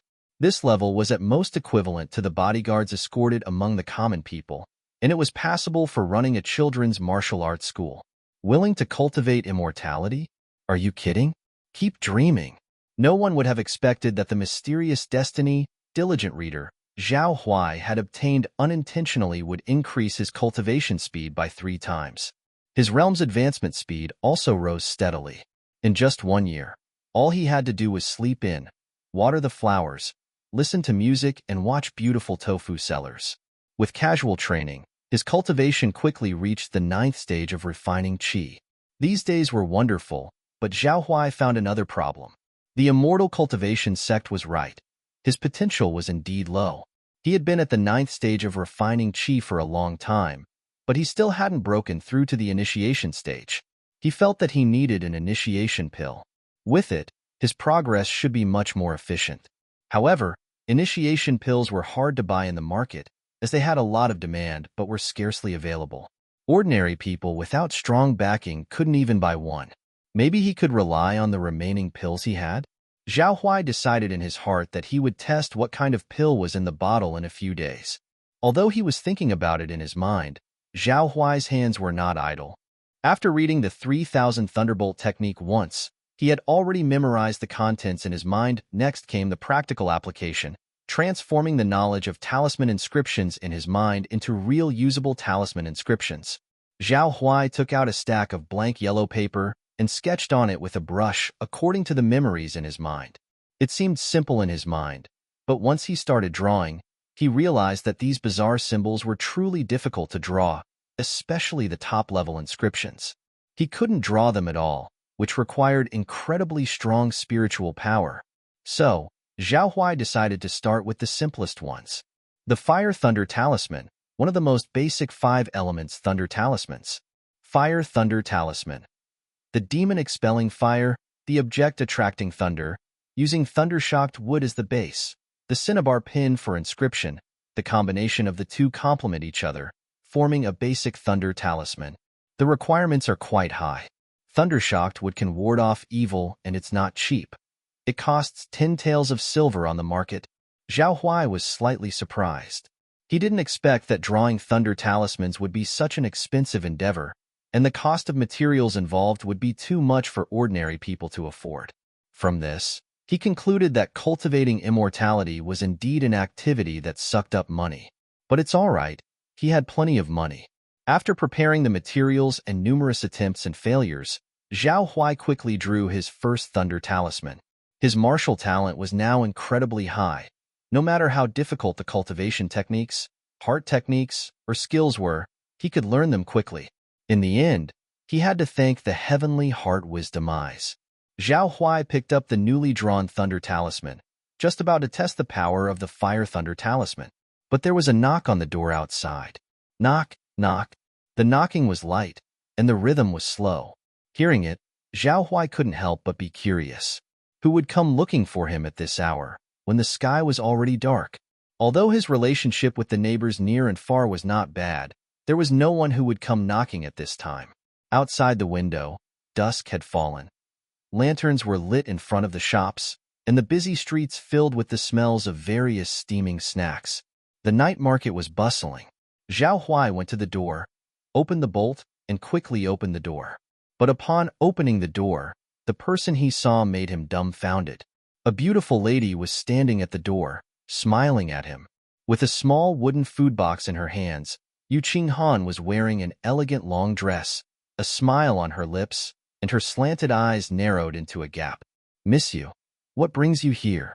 Zhao Huai rubbed his eyes, unable to believe his own eyes, and asked incredulously. They had previously agreed to meet on the day of their marriage. He didn't expect that after an afternoon, it wouldn't be long before she arrived, bringing her luggage. What was she up to? "Young master, have you had dinner yet?" Yu Qinghan blinked her beautiful big eyes, expectantly. Not yet. Zhao Huai touched the back of his head, feeling embarrassed. He had been drawing talisman inscriptions for a long time and had already forgotten about everything else, naturally including dinner. Yu Qinghan smiled and said, I heard that the tofu sold by the Tofu Beauty in the East City is quite good.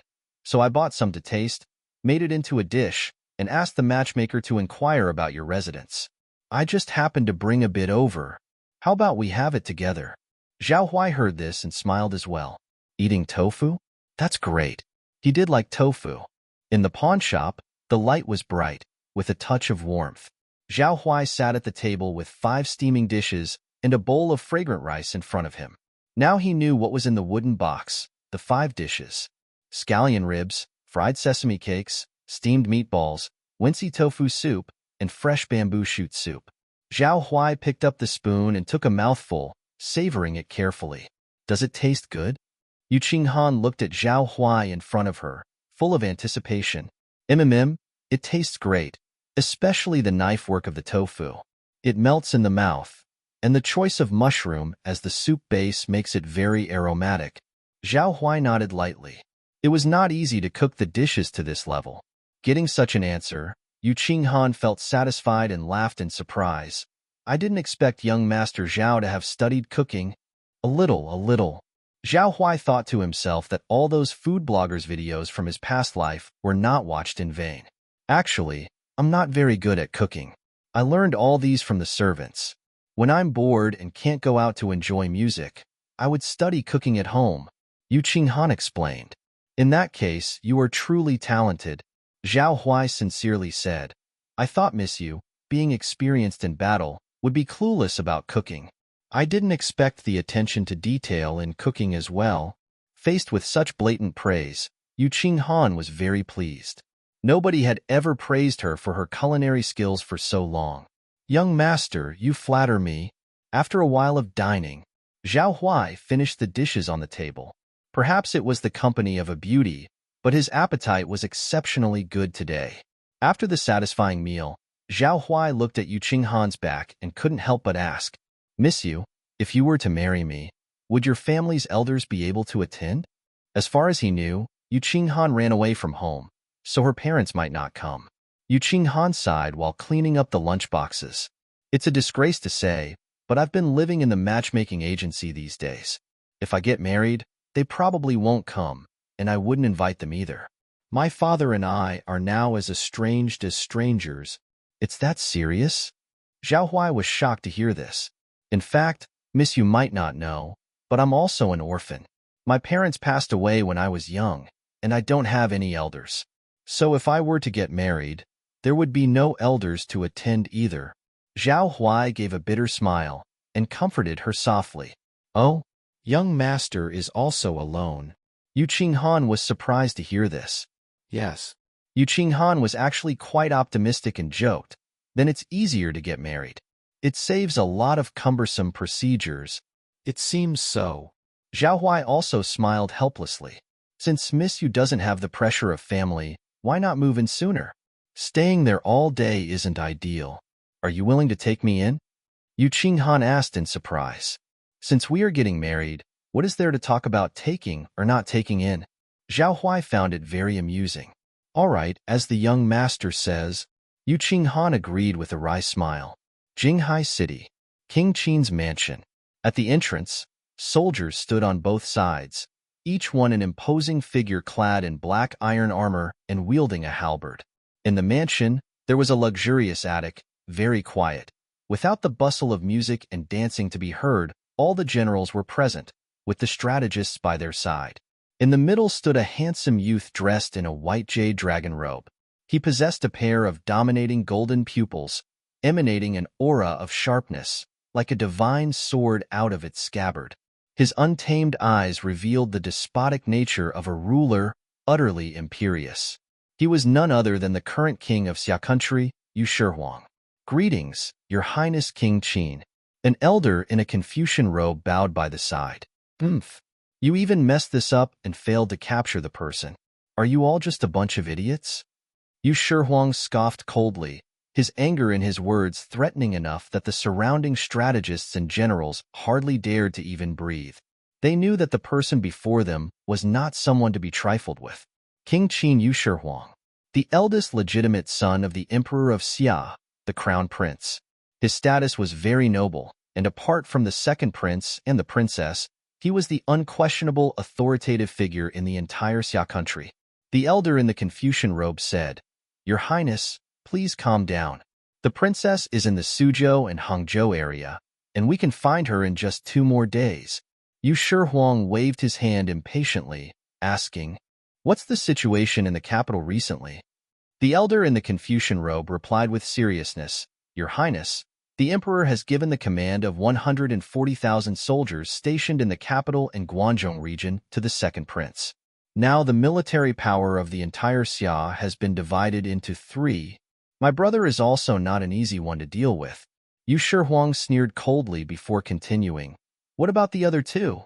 The elder in the Confucian robe went on, "The second force is naturally the nearly 200,000 soldiers under your control, occupying half of the central plains and the north to the Hongmen border, west to the Yaoshan mountain, east to the coastal areas.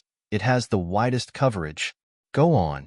The third force is the 300,000-strong army under the command of the princess, occupying the south and the most important areas of the central plains. "Their strength ranks first," Yu Shihuang calmly said. "You missed one thing. Though they have 300,000 soldiers, most of them are occupied with transportation and logistics. They should only have around 100,000 actual soldiers. Their ranking should be third." The elder in the Confucian robe replied, "But the princess's army is battle-hardened. Starting from scratch, they rose from a mere 1,000 soldiers to a force of 70,000 and constantly achieved victory. In the end, they even severed Yin country's last lifeline." "Well said." Yu Shihuang laughed coldly. "My sister managed to cut off the last lifeline of Yin country. So today, let's all talk about how to deal with her army." The elder in the Confucian robe said, "Your Highness, we cannot rush this matter. The princess has no intention to contend for supremacy, and she has gone into hiding. Her army is without a commander, and there is no news about her movements. Now is the best time to take action. If your Highness is reluctant to take action, the second prince certainly will." Yu Shihuang snorted angrily, picked up the glazed cup and smashed it forcefully, "Then come up with a solution for me. You have been following me for so many years, can't you handle an army trained by a woman?" Crash! The sound of the shattered cup echoed, and Yu Shihuang's sharp gaze scanned the room. But nobody dared to meet his eyes. "Your Highness, I have a plan." A thin and tall strategist with a goatee dressed in black cloth stepped forward and bowed. Yu Shihuang's expression eased slightly, frowning. He said, "Speak quickly." The strategist in black cloth stroked his goatee, speaking earnestly, "The princess's martial prowess is outstanding, known to all. Her army is also exceptionally loyal, so we cannot overpower them with brute force. We must outsmart them." Yu Shihuang said dismissively, "Just say it. How can we outsmart them? If the princess has reached where she is today, it is impossible to have done so without the support of someone behind her." The strategist in black cloth had a mysterious smile on his face. "Oh, who is it?" The strategist in black cloth shook his feather fan, saying, "It is naturally the one on the throne. Without the support of the current emperor, the princess would not have gained the support of so many people in the court and acquired so much power. Once you ascend the throne, dealing with the princess's army will only require an order. Are you saying I should win over my father?" Yu Shihuang pondered aloud. "Exactly." The strategist in black cloth smiled faintly. "The emperor has been fighting for years, and his body has suffered many hidden injuries. He is merely trying his best to hold on to his power. Your Highness just needs to wait for the opportune moment, ascend the throne at once, and issue a disbanding order. Every problem will be solved easily." Yu Shihuang casually said, "I understand." After contemplating for a long time, he made his decision. "In that case, let's focus our efforts on the imperial city. As for my sister's side, there's no need to alert her by stirring up any trouble. Send someone to the black market and let them handle it." "Yes, sir." Everyone received their orders. 4 days passed in the blink of an eye. It was the first day of the 5th month in the lunar calendar. On this day, Jinzhou City was still as peaceful as ever, with people bustling about their daily lives. Only at Huai's pawn shop, the atmosphere was extremely festive. Everywhere was beautifully decorated with lanterns, and rows of red lanterns hung on both sides of the street. Rabbit-shaped paper cuttings covered the door of Huai's pawn shop, giving off a very auspicious and lucky atmosphere. Pawn shop young master is finally getting married. Wishing young master Zhao an early birth of noble children. Wishing master and madam to grow old together. At the entrance of the pawn shop, there was a crowd of people. Men, women, and children from both sides of the street squeezed in with smiles on their faces. They yelled their blessings at Zhao Huai from their mouths. "Thank you all for coming." Zhao Huai slightly bowed his hands and smiled while thanking everyone. He was dressed in a red robe, with a red embroidered ball hanging on his chest, a jade belt and silver-red crown. His tall and upright figure made him look heroic and extraordinary. After discussing their wedding plans, the prospective couple decided to simply get married as soon as possible. Both of them were casual and easygoing people, so they went ahead with the plan. Since the elders of their families couldn't come to the wedding ceremony, they could only invite their close neighbors and friends to participate in the wedding. Here comes the bride. Here comes the bride. I heard she's as beautiful as a fairy. Boss Xiao is truly blessed. Accompanied by the appearance of a red sedan chair, a large number of cute children with double buns on their heads ran back and forth on the street, shouting out their praises. They also held bags filled with red dates, peanuts, and wedding candies, handing them out to pedestrians on both sides of the road. These children were hired by Zhao Huai to create a festive atmosphere for the wedding. For this marriage ceremony, Zhao Huai spent a lot of money to ensure everything would be grand and splendid. In his previous life, he was almost 30 years old and had not married. He had spent his life busy and muddled, but now, in this life, he was getting married at the age of 23. Soon after, Yu Qinghan stepped out from the sedan, wearing a red veil, and was helped down by two beautiful maids. She wore a red dress, adorned with various ornaments. Her beauty and elegance were beyond description. She was both stunningly beautiful and dignified.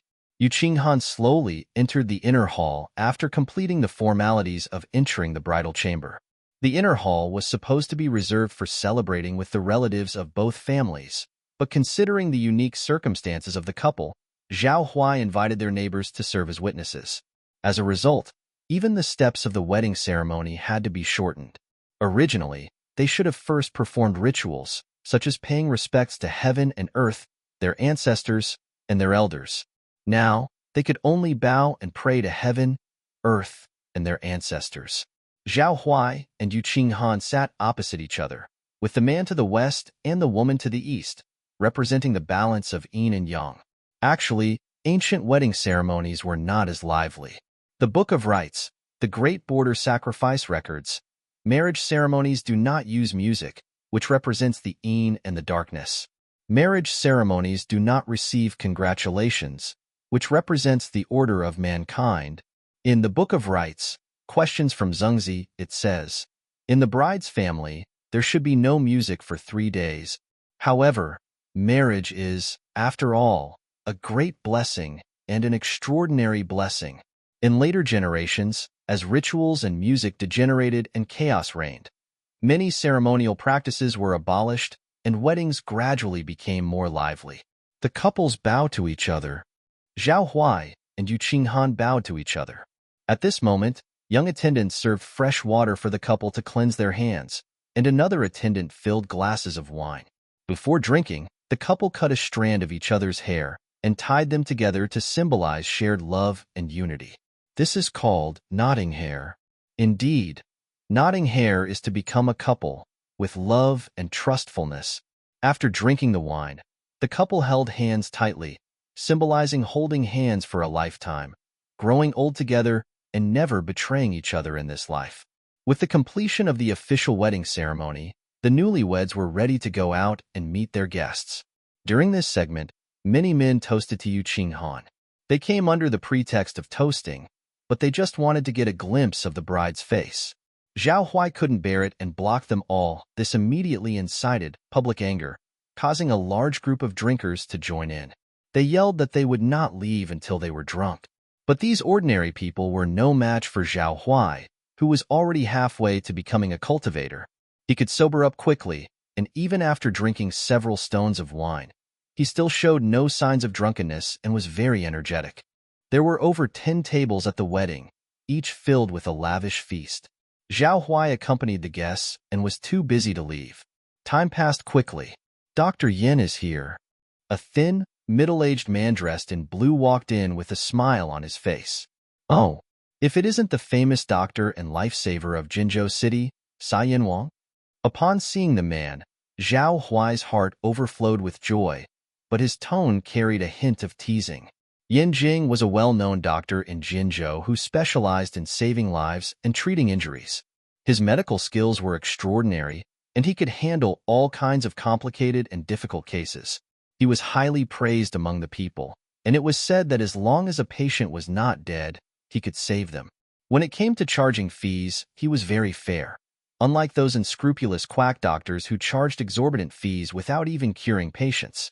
His surname was Yin, which was a homophone for the word yin, so his nickname was Sai Yanwang. The common people often joked that he was on par with the king of hell and challenged the gods. When Zhao Huai first arrived in Jinzhou, the situation was quite chaotic, and a terrible plague broke out. At that time, even Dr. Yin, with his great skills, was unable to stop the large-scale spread of the disease. It was Zhao Huai who later found him and suggested a number of ways to prevent and treat infectious diseases, which helped to suppress the further outbreak of the plague. Thus, the two men became acquainted and subsequently became good friends. More importantly, Yin Jing was a hidden cultivator. Although his cultivation level was not as high as Zhao Huai's, it cannot be denied that when Zhao Huai's realm was still low, he had sought advice from Yin Jing about cultivation issues more than once. "You little rascal, you finally got married. I thought you were going to follow in my footsteps and remain single forever." Yin Jing picked up a glass of wine and laughed and scolded Zhao Huai. "Your new bride looks extraordinary." Yin Jing took a sip of wine and laughed. "Beautiful, isn't she? That's because I have a good taste." Zhao Huai grinned, looking pleased with himself. "Showing off in front of me? Huh? Be careful. I might just seize your pawn shop one day. You're welcome to try. You're no match for me now. All right, you little brat. You've soared to new heights and don't care about your older brother anymore." After chatting for a while, Yin Jing's expression suddenly turned serious, and he said earnestly, "Brother Zhao, you may have a big business opportunity in the next few days. Be sure to seize it." "Oh." Zhao Huai raised his eyebrows, somewhat surprised. Besides being friends, he and Yin Jing also had a partnership. Most of the business for his pawn shop came from Yin Jing's recommendations, which were always top-notch in Xia country. "I got word from Yinqing City that a treacherous merchant has secretly transported a cartload of stolen goods. He's tried numerous pawn shops, but no one dares to buy them. It's very mysterious, and no one knows what's inside. I dare say that in the entire Jinzhou, you're the one with the best judgment. If you succeed in this deal, you won't have to work for half a year." "But I have no interest in it." Zhao Huai responded with a faint smile. "How can you not be interested in a pile of silver?" Yin Jing also laughed. "I've made enough money. I'm financially free now." Zhao Huai shrugged. "All right then, as you wish." Seeing that Zhao Huai didn't care, Yin Jing didn't want to push the issue further. Instead, he shared another piece of news. "The cultivation technique auction you asked about will start tomorrow afternoon. Don't forget about it." "I know." Zhao Huai nodded. This news was still very important to him.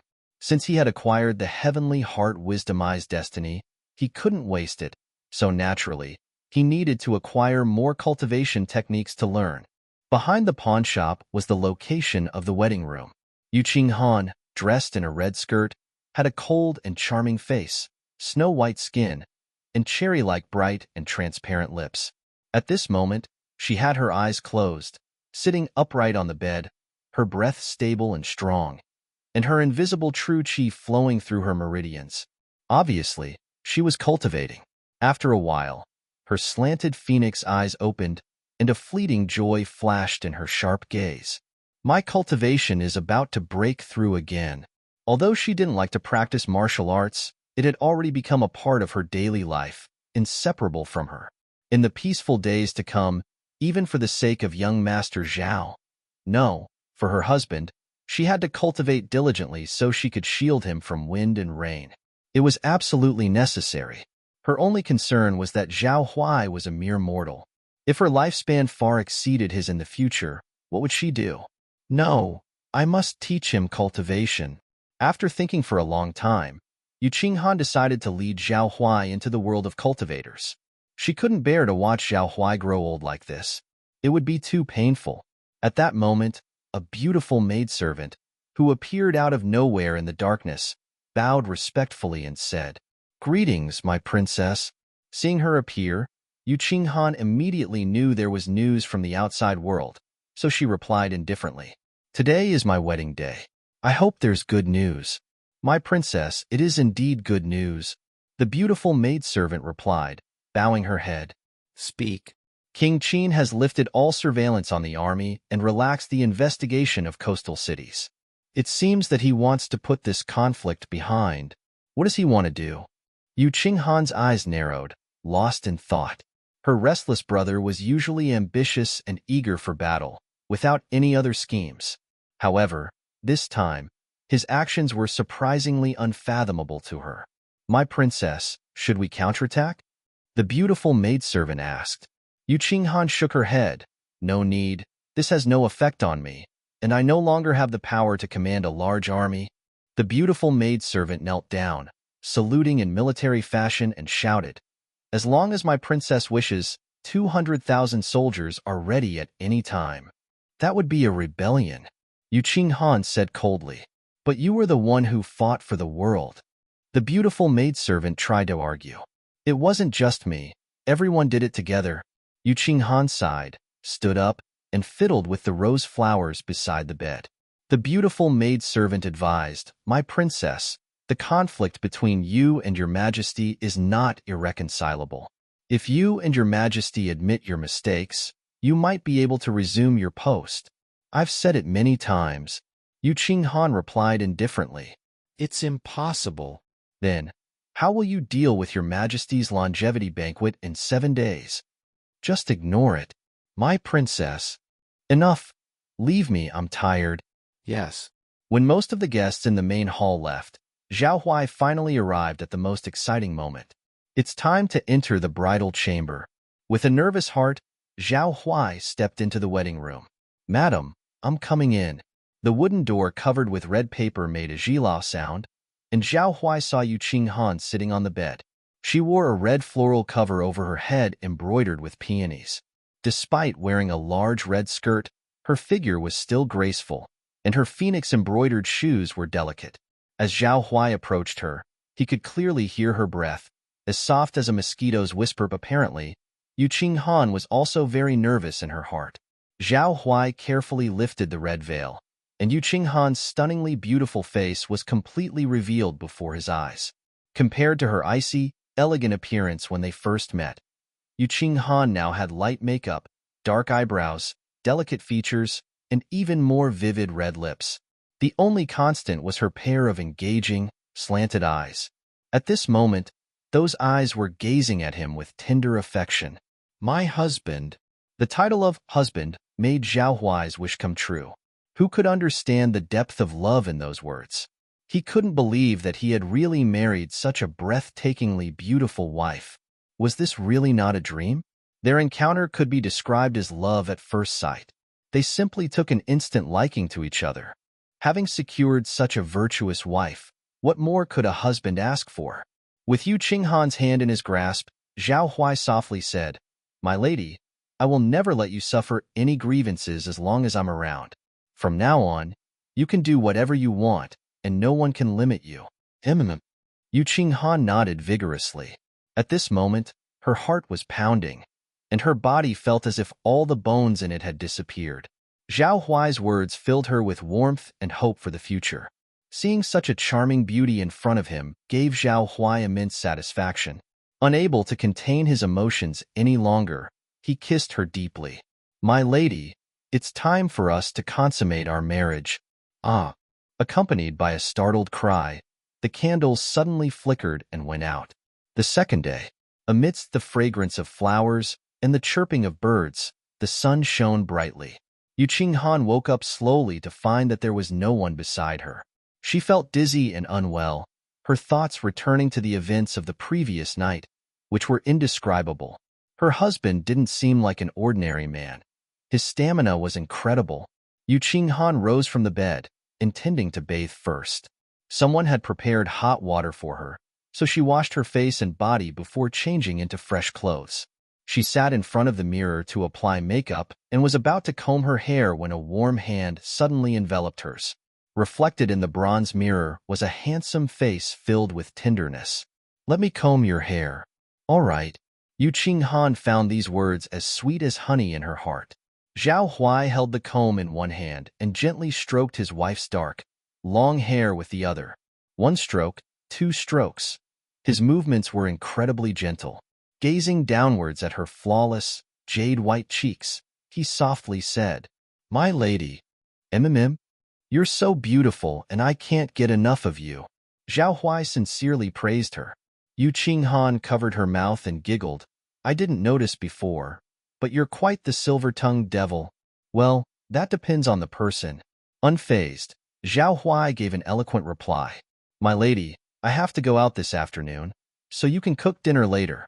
For the pawn shop's business, just watch it for me." Zhao Huai hadn't forgotten that he had important matters to attend to. He'd been waiting a long time for the cultivation technique auction this afternoon and couldn't afford to miss it. "All right, be careful. Leave the pawn shop to me." As for Zhao Huai's personal matters, Yu Qinghan wouldn't interfere since he hadn't said anything about it. Soon, Zhao Huai went to the warehouse and took some money and valuables into the black ring.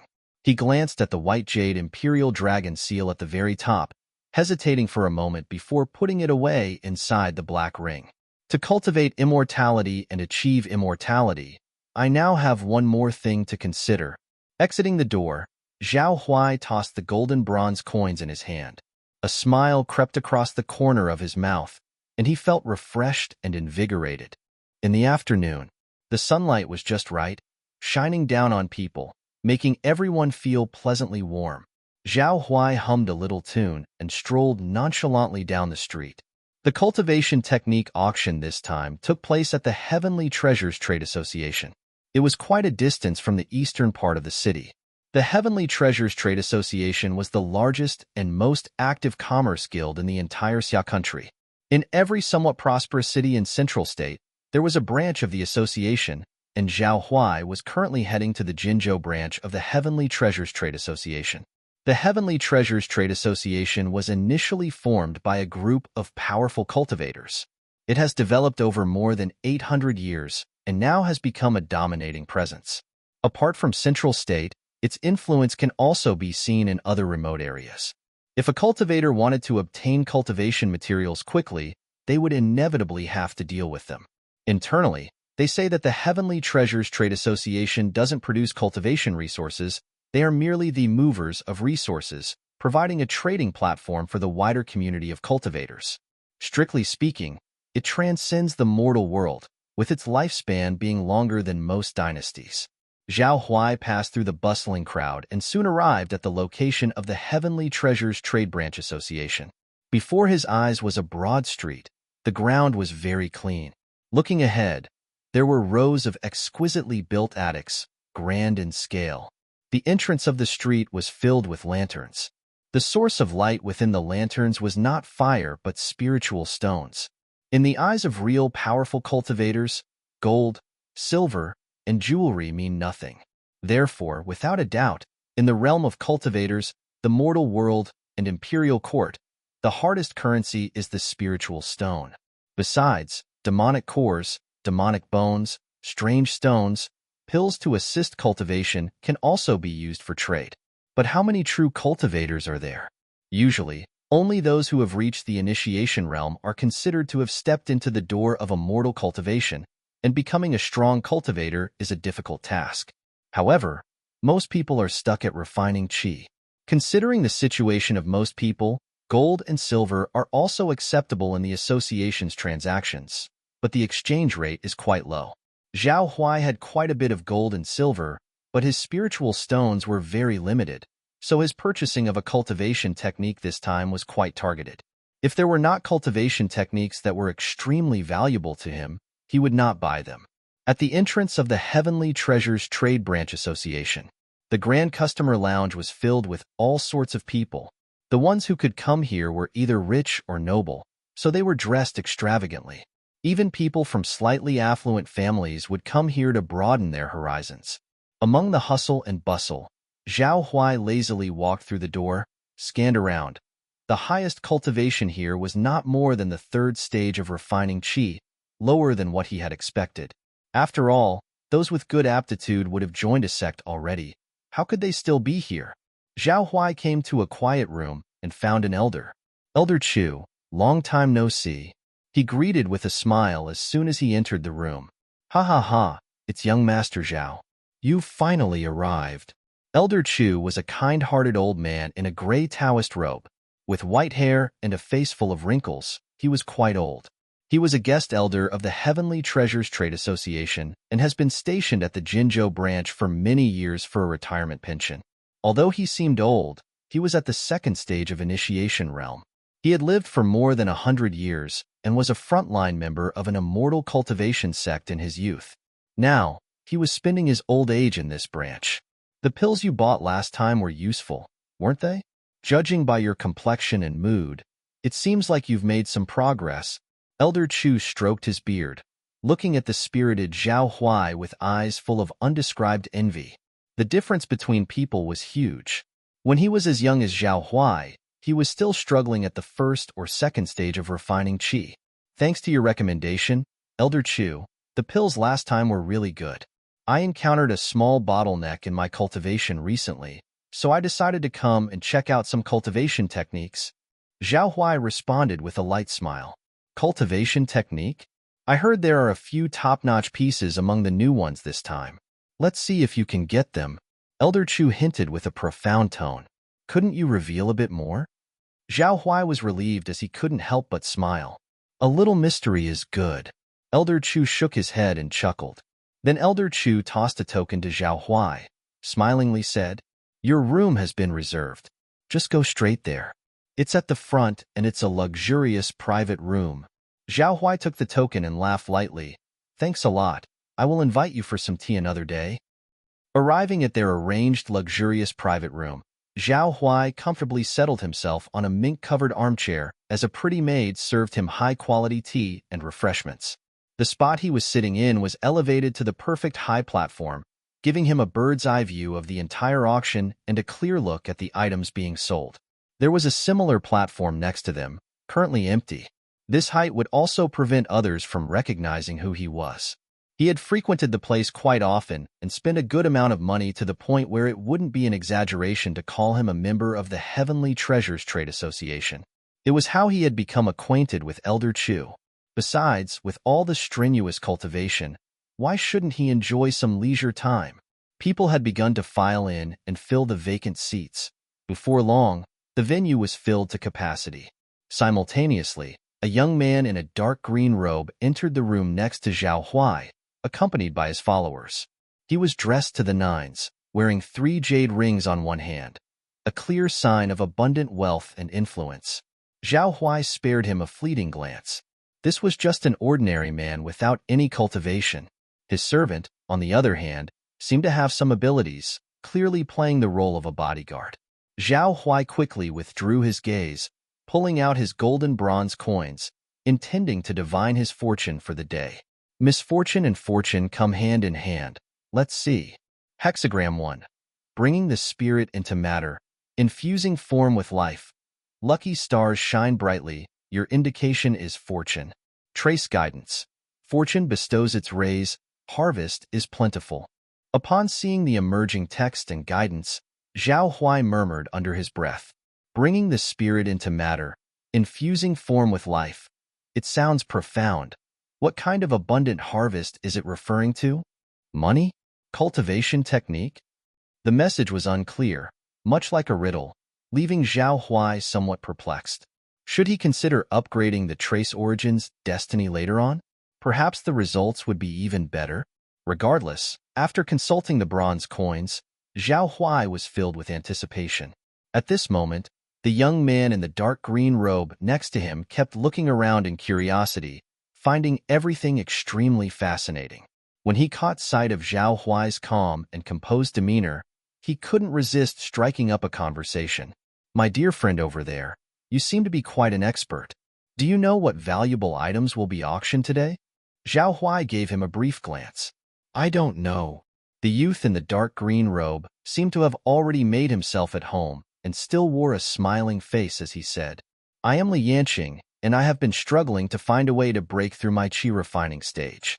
I came to this auction with the aim of finding a solution.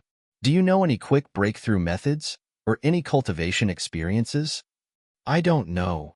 Zhao Huai didn't even spare him a glance, his eyes staring fixedly at the auction items being presented at the center of the hall.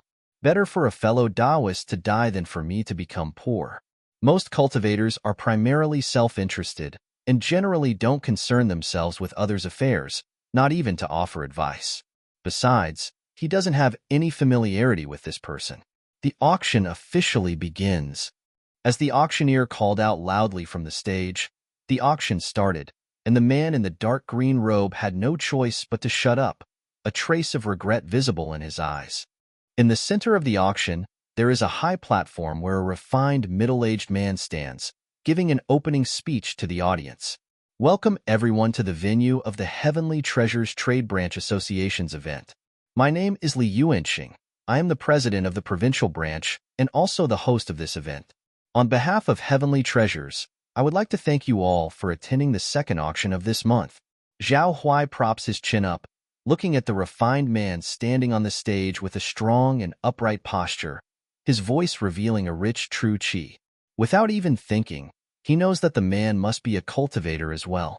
After all, in a place like an auction, it is impossible not to have a powerful cultivator to manage it. "We are all old friends here. President Li does not need to be so polite. Yes, let's save the pleasantries for later. We are all very eager for the start of the auction." After only a few words, many cultivators and Jinzhou businessmen in the seats were urging him to start. "All right, since that is the case, I will not beat around the bush." Li Yuanxing is straightforward, and after a hearty laugh, he lifts the red cloth to reveal the first auction item. The first item to be auctioned off is a strengthening soul pill made by a 7th-grade alchemist. It can strengthen the flesh body of a cultivator during the refining qi stage, acting as a blood invigorator and muscle strengthener. And as we all know, a 7th-grade alchemist is already a rare existence. After all, the top alchemist in the entire Xia country is only 3rd grade. A 7th-grade alchemist is comparable to a money tree for a family. This strengthening soul pill was made by the alchemist to raise the funds for purchasing expensive medicinal herbs. It's an opportunity that shouldn't be missed. The starting price is 3,000 silver or 300 inferior spiritual stones, and each price increase must be at least 1/10 of the minimum price, 3,500 silver. Just as the host finishes announcing the price, a middle-aged man in a Taoist robe immediately raises his hand and calls out a bid. 4,000 silver. A chubby uncle with a plump figure also joins the fray. It seems that this pill is indeed very popular. For cultivators within the 5th stage of refining qi, the strengthening soul pill can greatly enhance their flesh body. But beyond that, the effect is quite limited. As a result, Zhao Huai is not interested in the pill wafting pleasant scents behind the glazed cover. He has already reached the 9th stage of refining qi, with his flesh body having reached an initial peak. This kind of pill is no longer suitable for him. However, the bidding continues and quickly rises to 7,000 silver. With a single pill selling for 7,000 silver, it is equivalent to buying a luxurious villa in any large and prosperous city in Xia country, including maidservants. Zhao Huai does not idle, taking out the golden bronze coins and flipping them in his hand. He wants to develop a habit where he tries his luck every now and then. Who knows, maybe there will be a surprise. Misfortune and fortune are intertwined. Let's see for now. Hexagram 1. On the path of immortal cultivation, refining the body comes first. The strengthening soul pill made by a 7th-grade alchemist, the guidance you receive is fortune. Reverse tracing guidance. The hastily made pill is crudely made. After taking it, there will be no harm, but also not much benefit. Zhao Huai can't help but laugh. This guidance has become longer this time. Is it because of the appraisal of treasure? This pill is indeed the product of a dishonest alchemist trying to cut corners. Before he can react, a bright yellow light ball directly enters his mind. Oh, is it already here? Zhao Huai is surprised. Alchemy Maniac, inferior yellow grade. Your speed at refining yellow grade pills increases slightly, your efficiency doubles, and you have a special effect that allows you to refine 2 batches of pills at the same time. However, the consumption of your spiritual power increases. Looking at the newly acquired destiny, Zhao Huai purses his lips, not feeling satisfied. Because he does not know alchemy, so what use is this destiny? It would be better to disassemble and upgrade other destinies. Let it collect dust at the bottom of the box first. Zhao Huai decides not to worry about it for now, and continues to pay attention to the auction. However, the bidding for this strengthening soul pill has ended, and a result has been reached. Eventually, it is sold to a middle-aged businessman for a price of 7,000 silver. Next up is a treasured sword forged from deer demon bone. Unfortunately, it is a defective item. The blacksmith, who is also a weaponsmith, encountered some trouble during the forging process. As a result, this is a failed magical weapon, and it cannot be considered a magical weapon, but it is still better than an ordinary sword. Li Yuanxing carefully introduces the pale white long sword that was just placed on the stage. The starting price is 5,000 silver or 500 inferior spiritual stones. A defective one. Never mind then. Zhao Huai shook his head. However, this didn't affect his following operations. Fortune and misfortune depend on each other. Let's just take a look. Hexagram 1. To do a good job, one must first sharpen their tools. In front of you is a failed magical weapon. The guidance you received is misfortune. Retroactive guidance. Even a meticulous blacksmith makes mistakes sometimes. Hopefully, he won't drink while forging next time. Following the guidelines, a bright yellow destiny was created. Sword heart as firm as a rock, middle yellow grade. Your Taoist mind resembles a sharp and strong sword, not easily affected by external factors. Special effect. The sharpness of weapons increases. Hiss. Zhao Huai took a cold breath, couldn't help but smile bitterly. He already had the destiny of Taoist mind quite settled, mysterious grade, so the effect of sword heart as firm as a rock was quite limited. It's really unlucky. No problem. Just let it gather dust in the box. Let's continue. Zhao Huai didn't get discouraged. Instead, he revived his spirits and started the rapid destiny refining process. Several items appeared one after another on the auction stage, each attracting fierce competition, including pills, weapons, seeds of spiritual grass, Taoist talismans, demon armor, and so on. Basically, every time Zhao Huai threw a copper coin, he could get a destiny, which could be described as an astonishingly high probability. He came to this auction not really to buy cultivation techniques, but to refine destinies. Indeed, most of the time, he didn't necessarily need these dispensable items. As long as he obtained their destinies, he could exert no less than their original effects. In comparison, why should he buy them? The atmosphere of the auction became even hotter, and Li Yuanxing was delighted to see such a scene. The better the business, the more they earned. Once again, thank you all for your presence.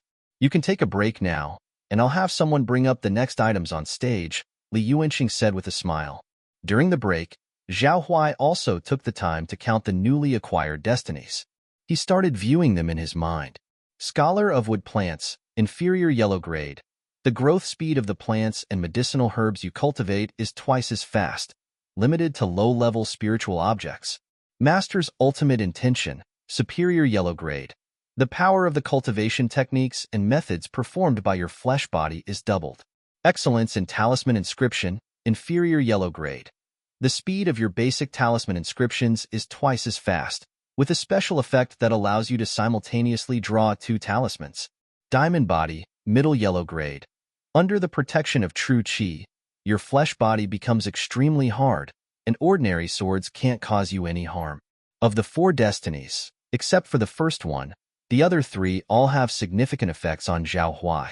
Excellence in Talisman Inscription can increase his efficiency in drawing talismans, perfectly matching the 3000 Thunderbolt technique.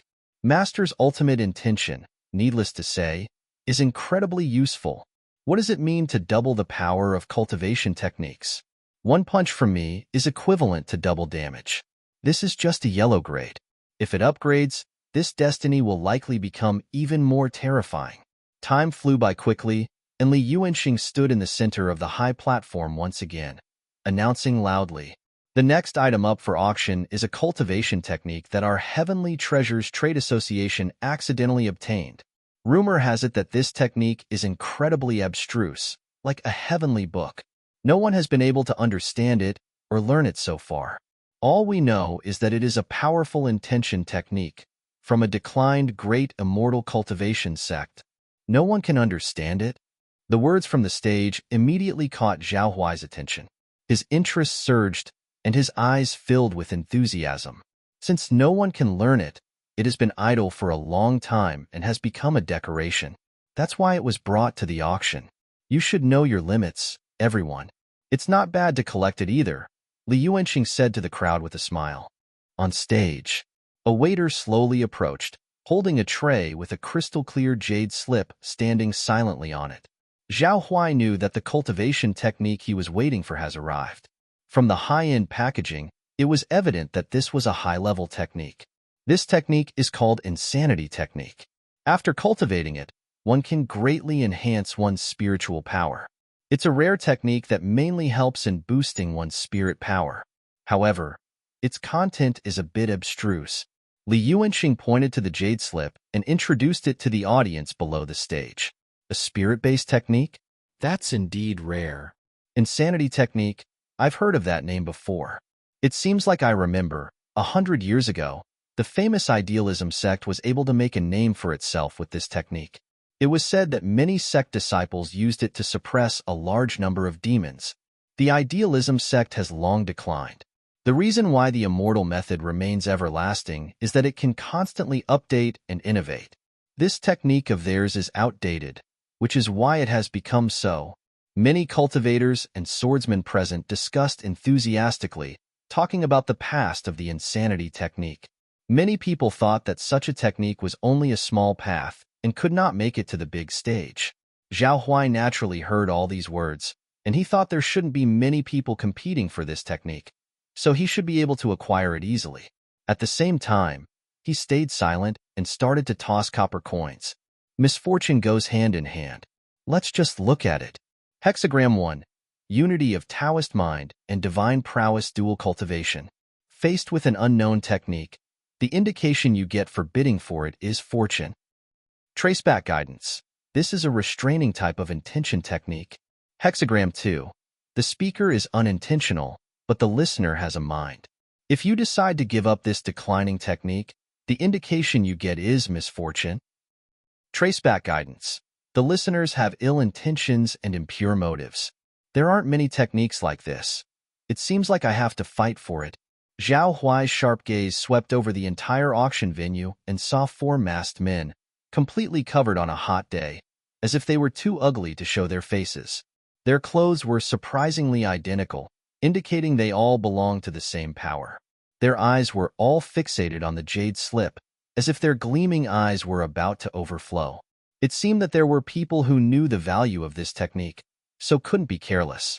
Zhao Huai thought to himself, the starting price of Insanity Technique is 5,000 liang, taels, or 500 lower-grade spiritual stones. Each bid must not be lower than 1/10 of the original price. Li Yuanxing raised his hand and announced, the auction starts now. 6,000 liang. The first masked youth among the 4 yelled, directly adding 1,000 liang. This price surprised many people at the scene, as a cultivation technique wasn't as practical and direct as pills, talisman inscriptions, or magical weapons. It was possible that you couldn't learn the technique, couldn't learn it well, or it might be incompatible with your physique. Therefore, it usually had to be targeted. 6,500 liang. A stern-faced, middle-aged businessman also added to the price with a smile. It's not bad to buy it for collection. After all, It's the heirloom of the great immortal cultivation sects. It has some immortal aura. 8,000 liang. The masked youth raised his hand again, showing no expression while increasing the price. This time he added 2,000 liang. Everyone, including the middle-aged businessman, looked astonished. We really need this technique, so we hope you can give us some face. The masked young man used his true chi to transmit his voice. It was extremely hoarse and harsh, barely audible as if it wasn't human and extremely strange. At the same time, the masked young man emitted a pressure befitting a high-level cultivator, making people around dare not breathe. Therefore, no one else immediately called out a higher price. After all, exceeding 8,000 liang to buy a technique that you might not even learn would be a significant loss, right? 10,000 liang, I'll take it. A languid voice sounded, carrying a faint tone of unquestionable authority. It was Zhao Huai who was in the luxurious private room. This immediately caught the attention of the guests present. After all, there had never been a sound from this room before, and now someone was actually bidding. They didn't know who this big figure from Jinzhou was, but he had quite a presence. The moment he opened his mouth, he raised the price to 10,000 liang. Everyone wondered if they had misunderstood. Was this technique really that good? Good. 10,000 liang. Is anyone going to raise the price? Li Yuanxing saw that the insanity technique was being fought for. Even though he was surprised, he was naturally delighted. A technique that had been gathering dust in the warehouse could sell for 10,000 liang, which was a great profit. He immediately asked another question, as if to fuel the fire. Hearing Zhao Huai's voice, a vicious look flashed in the eyes of the masked young man, and he glared at the private room above with an unhappy face. The masked people around him revealed questioning gazes. Boss, should we kill him? Don't create trouble. It's not easy to come here, and there are powerful people guarding it. The masked young man shook his head and then raised his hand. 10,002 plus 300 low-grade spiritual stones. Zhao Huai slightly sat up on the mink-covered armchair and exclaimed with surprise. Wow, this guy is serious, pulling out spiritual stones directly. He had somewhat underestimated the determination of the other party. 10,002 plus 500 low-grade spiritual stones. Zhao Huai decisively followed up. 10,002 plus 1,000 low-grade spiritual stones. The masked young man looked extremely indifferent. Zhao Huai saw this situation and couldn't help but frown. He hit a hard rock. Could it be a ploy? He came out this time, originally thinking it would be good enough to obtain a satisfactory cultivation technique, so the money he brought was limited. He didn't expect that at this critical moment, someone would stubbornly snatch things from him. Of course, if he wanted to grab it, he could take out most of his wealth, but it would seem a bit unworthy. For a moment, he hesitated. In the past, he definitely wouldn't have hesitated for so long since money could be earned again. It was just dirt. But right now, he had just gotten married and gotten a new wife. It was a time for spending money in his family. If he spent like this, would it affect his foundation? Dear friend, do you seem to be having difficulties? At this moment, the youth in a dark green robe who hadn't spoken for a long time laughed and said, It's not difficulties, just a bit of a struggle. Zhao Huai glanced at him, didn't hide anything, and spoke directly. How about I help you this time, just to make a friend? Oh. Zhao Huai cautiously stared at him. The young man in a dark green robe laughed helplessly, spread his hands and said, Don't misunderstand. I just want to find a teacher who can teach me how to refine qi. Why are you looking for me? Zhao Huai asked, puzzled. The young man in the dark green robe was serious. I have an intuition that you are very powerful. 10,002 plus 1,000 low-grade spiritual stones, once. Zhao Huai heard the voice and knew that he had no time to consider it, so he nodded and said, Okay, I promise you. How much money can you contribute? Not much, but I can definitely help you get this cultivation technique. The young man in the dark green robe looked extremely confident and then raised his hand to bid. 3,000 low-grade spiritual stones. As soon as these words were spoken, everyone in the room was shocked. What kind of concept was 3,000 low-grade spiritual stones? The exchange rate between spiritual stones and silver was 1 to 10. 3,000 low-grade spiritual stones were equivalent to 30,000 silver taels. That was almost the entire wealth, right? It was worth knowing that the annual tax revenue of Jinzhou was only 90,000 silver taels. They must be crazy, completely crazy. Zhao Huai listened and was also very surprised. Can you do it? This is not a small amount. Senior, don't worry. The young man in a dark green robe tilted his head, smiled brilliantly, and gave a thumbs up, saying, My father is the governor, so don't worry. The main gate of Jinzhou City. Two figures wearing black bamboo hats passed through the gate and stood at the entrance. Judging from their back, one was fat and one was skinny. The skinny man was bone-thin, frail-looking with delicate fingers tightly clutching a feather fan. The other man was burly, with a strong presence. A knife hung from his waist, and his arms adorned with numerous chains. The two men silently exchanged glances before nodding to each other. They were the two preeminent assassins sent by King Qin's mansion in response to a bounty reward. Despite their young age, they had reached the 8th stage of refining qi, showing extraordinary talent. The skinny man was known as the life-taking scholar, while the burly man was known as the butcher. Both of them looked to be in their early 20s. They were members of the Shadowless Assassin Pavilion, nurtured within the black market. The black market was distinct from regular business associations like the Heavenly Treasures Trade Association. It leaned on the extreme side, dealing in gambling and the sale of slaves, reselling resources, human trafficking, and assassination. It was an underground platform in a gray area of morality. The butcher had participated in underground rings organized by the black market. As a slave, he won 28 consecutive fights in the ring and was spotted by the Shadowless Assassin Pavilion because of his skills and was recruited as an assassin. The life-taking scholar, on the other hand, was a student expelled from his academy. The reason he was expelled was simple. He often got in fights and kills, which was a crime against humanity, but it also went against school's Confucian teachings. Thus, he was expelled, leading to his jailing. After being released from prison, the life-taking scholar was recruited by the Shadowless Assassin Pavilion and became an assassin. With considerable resources invested in his cultivation, his skill advancement was rapid, and he became a distinguished character in the refining qi realm. They became leading figures among assassins and were considered strong individuals within their realm, even capable of crossing realms to kill. The moment they saw the bounty, they were stunned. This was because the woman in question had a very high status and a significant reputation. It would be difficult not to know of her. 3 years ago, after a decisive battle between Yin country and the rebel army, it was she who put down the last breath of the Yin kingdom. However, they still accepted the task without hesitation. As for the consequences of the assassination, they didn't care. The reward was enough to cover their cultivation expenses for half a lifetime. If she died, the entire Xia country would surely be rocked. I heard she recently married a man who runs a pawn shop. Let's go. It's time to kidnap. Meanwhile, the auction was still ongoing, and it was in its most heated phase. The expression of the masked youth was extremely unpleasant, his eyes seemingly about to spit out flames. The voice from the open single room hadn't echoed for a while. He'd thought he'd almost certainly won. But who would have guessed someone else had raised their hand in another room? This was a blatant disrespect to his patience.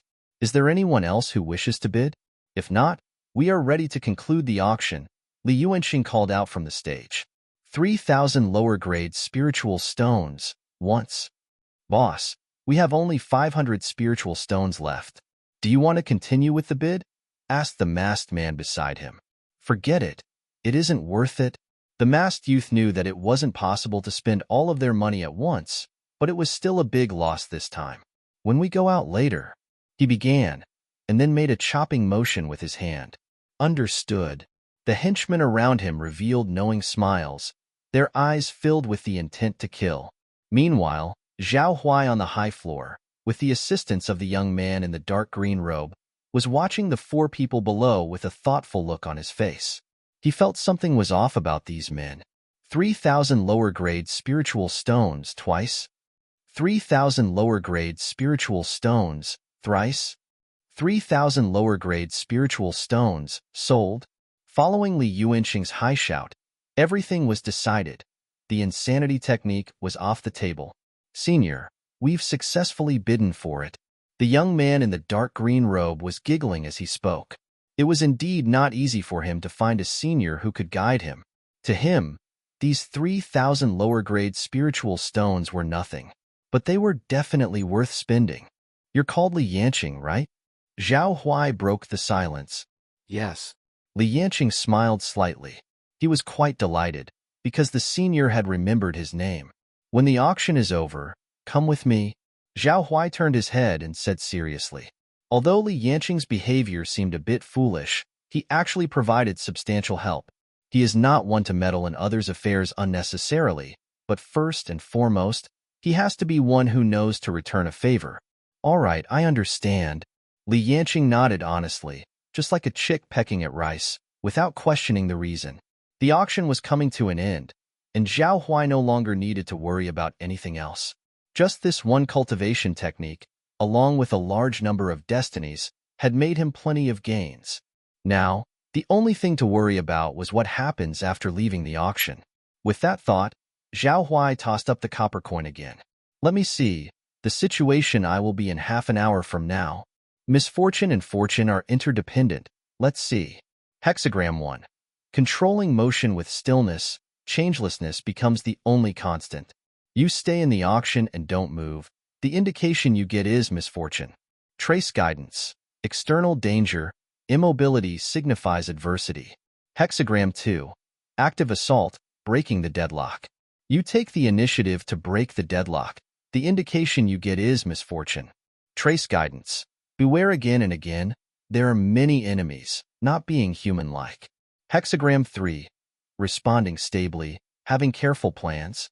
You make ample preparations, waiting for the crisis to come. The indication you get is fortune. Trace guidance. There still exist retreat routes. Being stable brings life chances.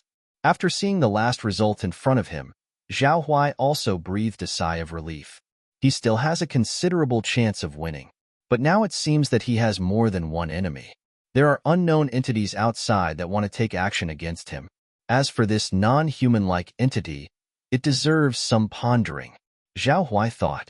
He had thought about it early on. The 4 people in front of him, all masked and behaving strangely, did not look like human beings. Could they possibly be demons disguised amongst humans? You should know, this world is a world of immortal cultivation, and naturally, there will be demons. As far as Zhao Huai knows, demons disguising as people will definitely leave the characteristics of demons on their bodies. These characteristics cannot be completely removed. This is perhaps the reason why they cover their faces. While demons hiding amongst humans may not dare to confront the human race head-on, they absolutely cannot be underestimated. Whoosh! While checking the result, a blue destiny light group entered his mind. Wolf in sheep's clothing, high-class mysterious possessor of this destiny can hide cultivation. Those below the rebirth realm can't see your real strength. Seeing this line, Zhao Huai couldn't help but laugh. This destiny is interesting, hiding cultivation. It's absolutely necessary for the old 6. Imagine for a moment, one day, a devil at the Golden Core stage goes to ambush a merchant team. There's a row of bodyguards at the chi-refining phase protecting them, thinking they have it under control, but then a giant disguised as Metamorphosis stage slips out from the middle. A direct show of flying moth rushing into the fire. Taking advantage of the last bit of time, Zhao Huai began absorbing the destinies he had gained. Sword Heart is firm as a rock, and Alchemy Maniac are absolutely ones he doesn't need. Or rather, he has better alternatives. The same goes for Scholar of Wood Plants. He does not plant anything. If it could cultivate immortal medicine or spiritual grass, it might be worthy to cultivate a little to earn some silver, but for now it can only raise some low-grade spiritual grasses and the cost of upgrading is too large, so he chooses to abandon it. Better to break them down and use it to upgrade better destinies. As for which destiny to enhance, there is a knack. Best to upgrade those that can improve his strength in the short term. After much deliberation, Zhao Huai felt that Peak Ultimate's intention was the most appropriate. Increasing the power of the cultivation technique, can there be anything more against the heaven than this? Next is Diamond Body, which concerns defensive power. but it only resists ordinary swords. It's certainly not enough. It needs to be strengthened. Decompose, Sword Heart, as firm as a rock, and Alchemy Maniac, all to be absorbed into Peak Ultimate's intention. Upon Zhao Huai's words, the light group in his mind began to operate. The two clusters of small yellow light became a dust of stars, all absorbed into the light group where the Peak Ultimate's intention resides. The bright yellow light gradually dimmed, with dazzling dark blue light blooming in its place. A larger light group appeared. Zhao Huai looked at the upgraded brand-new destiny, and surprise was revealed in his eyes. Peak Ultimate's intention? This special effect is too heaven-defying. Firstly, the added power was twice the original, reaching a fourfold increase. Moreover, the special effect was that, as long as extreme intention was activated, and entering the peak state, double cultivation boost could be obtained, which was equivalent to a skill of burning essence and blood, but without the need to consume chi blood. One enhances the technique's power, and the other improves one's cultivation. Thus, Zhao Huai had a guess. If the support of Peak Ultimate's intention destiny was added, and extreme intention was activated, would the power of the burst technique be able to stack? If it was possible, the combined power of the two would be 8 times the original. Zhao Huai's mind began spinning rapidly. A strong adult male's full-force punch would weigh about 150 kilograms. Chi-refining cultivators have 10 times their power, so they can exert a force of 1,500 kilograms. However, his punch's power was 8 times that of a regular chi-refining cultivator, which was 12,000 kilograms. After activating extreme intention, could he easily strike with the power of 10,000 kilograms? Killing a burly demonic beast in one blow would be a breeze. Although the above calculations were just Zhao Huai's temporary assumptions and had many uncertainties, the value of the eightfold power was not affected. Merging destiny, Peak Ultimate's intention. Without any hesitation, Zhao Huai immediately absorbed the destiny. With the ultimate bloom of the destiny light group, Zhao Huai carefully felt the changes in his body. He found that the cells in his body seemed to open up, becoming extremely active and lively, and the meridians in his body widened, allowing his true chi to flow faster. The quality of chi inside his body was much higher than before. More importantly, his muscle strength surged, his chi blood surged, and his spirit became much better. If Zhao Huai's figure was previously more elegant and thin, now it could be called perfect. Having power without losing beauty, his muscle curves were incomparably perfect and just right. This was a prerequisite to opening up the peak transformation, as the flesh body must withstand it. Zhao Huai felt very good about himself. Then, he dismantled Scholar of Wood Plants and upgraded Vajra Body. Vajra Body, high-quality yellow. Your flesh body becomes extremely hard, and iron weapons cause negligible harm to you, except for magical weapons. Unlike before, Vajra Body did not need to consume true chi and could now resist all iron injuries. The upgrade was limited due to the limitation of destiny, so it didn't advance to the black grade level. Senior, the technique has been brought to you. Li Yanqing, who had been standing nearby and didn't dare to disturb Zhao Huai as he pondered, finally spoke up when the beautiful maid holding an exquisite jade slip in her hands slowly approached. Zhao Huai's consciousness returned to the present, and he couldn't help but feel a strong interest in the insanity technique presented before him. I will give you the money later. After handing over the money and spiritual stones, Li Yanqing shook his head with a smile. This technique will be my registration fee for you, senior. From now on, you are my teacher. He generously gifted the large sum of 3,000 spiritual stones. It wasn't necessarily foolish of the youngster to do so.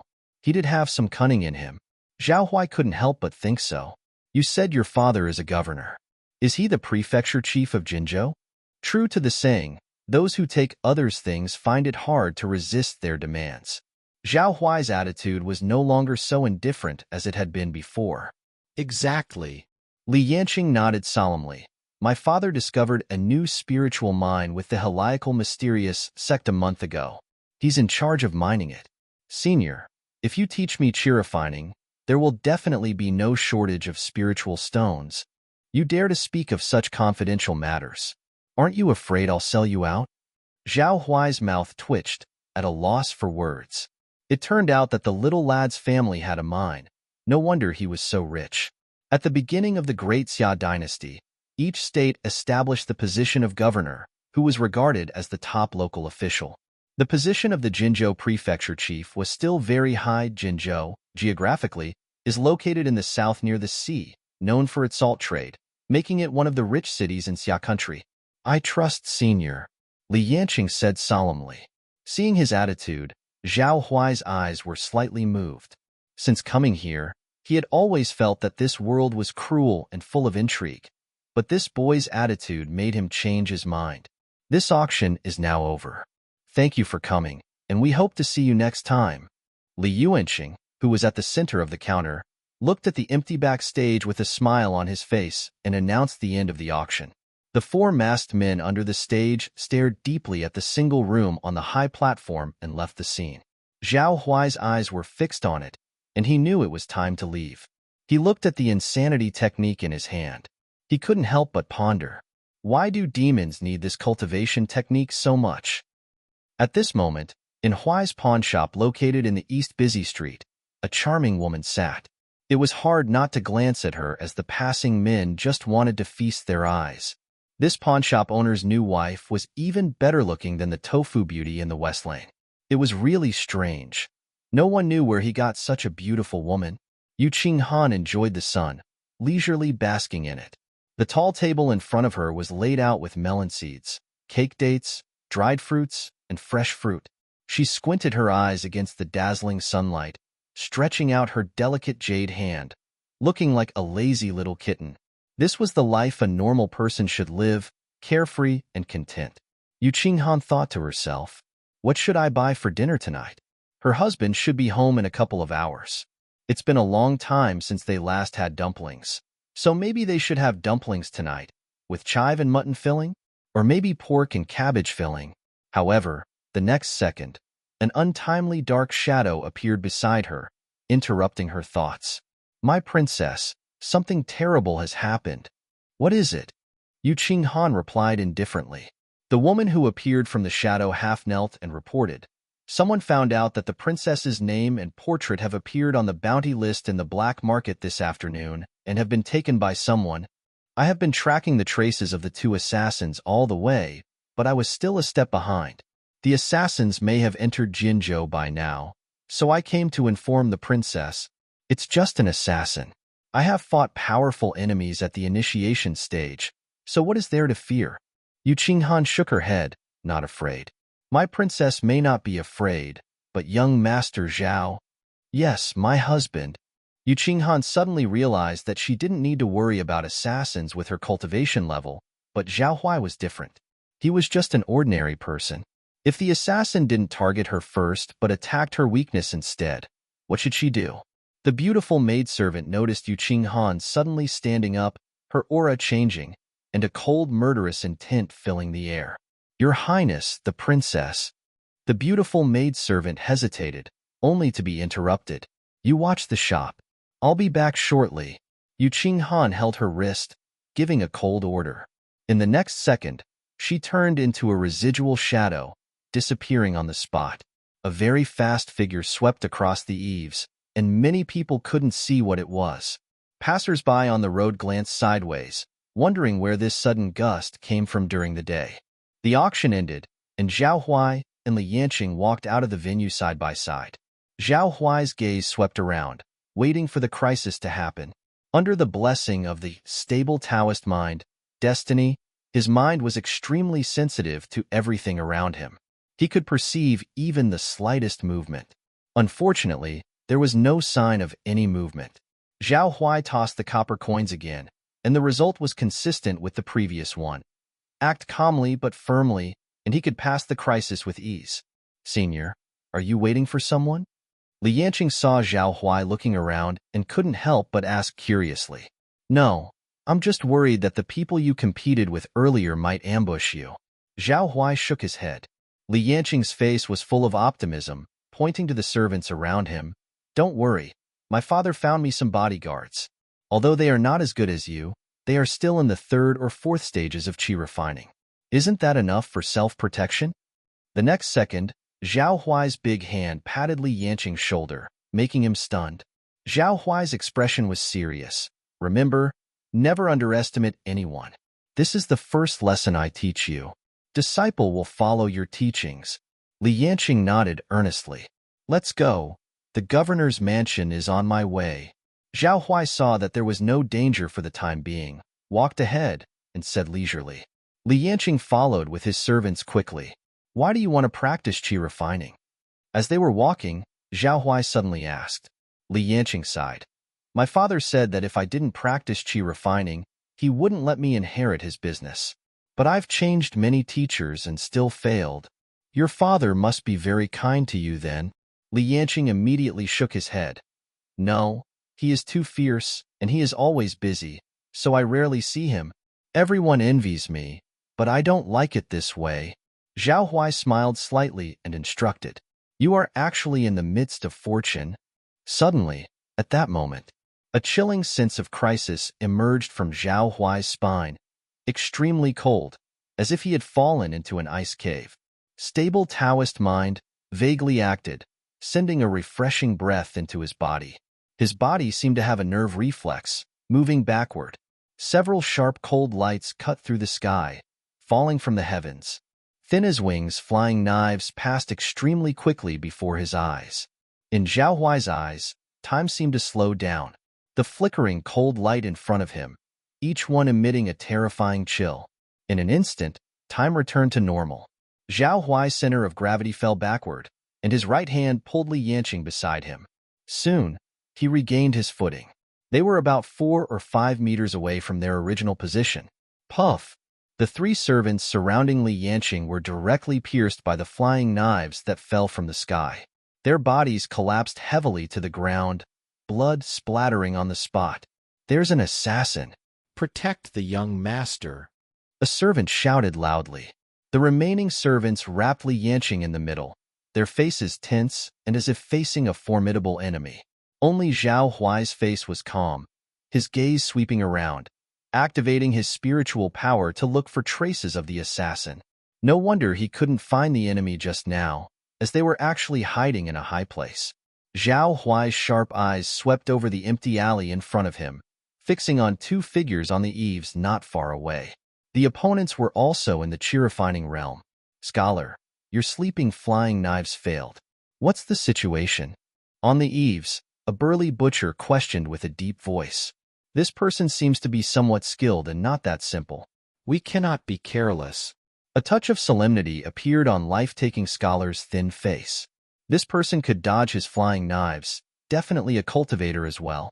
Damn it, we've never failed when we work together. If a sneak attack won't work, then let's do it the hard way. The butcher spat and leaped into the air, 20 meters above the ground. He landed heavily, shattering the green tiles beneath him and sending up a cloud of dust. The life-taking scholar tapped his toes and jumped down gracefully. Zhao Huai faced the 2 of them without fear, rubbing his hands together, eager to test the power of his destiny. Both of them wore black bamboo hats that obscured their faces. Zhao could only make out their silhouettes, one fat and one thin. Li Yanqing watched nervously from afar, held back by his attendants. These 2 men seemed quite formidable. He hoped his senior could defeat them. Zhao Huai had thought that when the enemy revealed themselves and leapt down, they would have some words to say, like threatening remarks or something. But the next moment, the life-taking scholar violently flicked the fan in his hand. 6 flying daggers shot out from the fan. Like a cheetah, the butcher dashed towards Zhao Huai with incredible speed, quickly closing the distance between them despite his bulky size. The 2 didn't say a word and just began their attack. They had a clear strategy. One focused on long-range attacks to draw attention, while the other closed in for a rapid takedown. The butcher's speed was incredible, and in the blink of an eye, he was already at Zhao Huai's side. Ever since they realized that Zhao Huai's strength was not ordinary, they had planned to use lethal force. Every move they made was aimed at killing him. Despite facing their combined assault, Zhao Huai remained calm, disregarding the flying daggers and focusing solely on the butcher in front of him. However, a shocking scene soon unfolded. As the butcher threw a punch imbued with powerful qi and true qi surging through his meridians, his veins swelled, as if a single blow could reduce a bull into a pile of mince. Yet, his punch was effortlessly caught by an invisible hand, like hitting cotton, soft and powerless.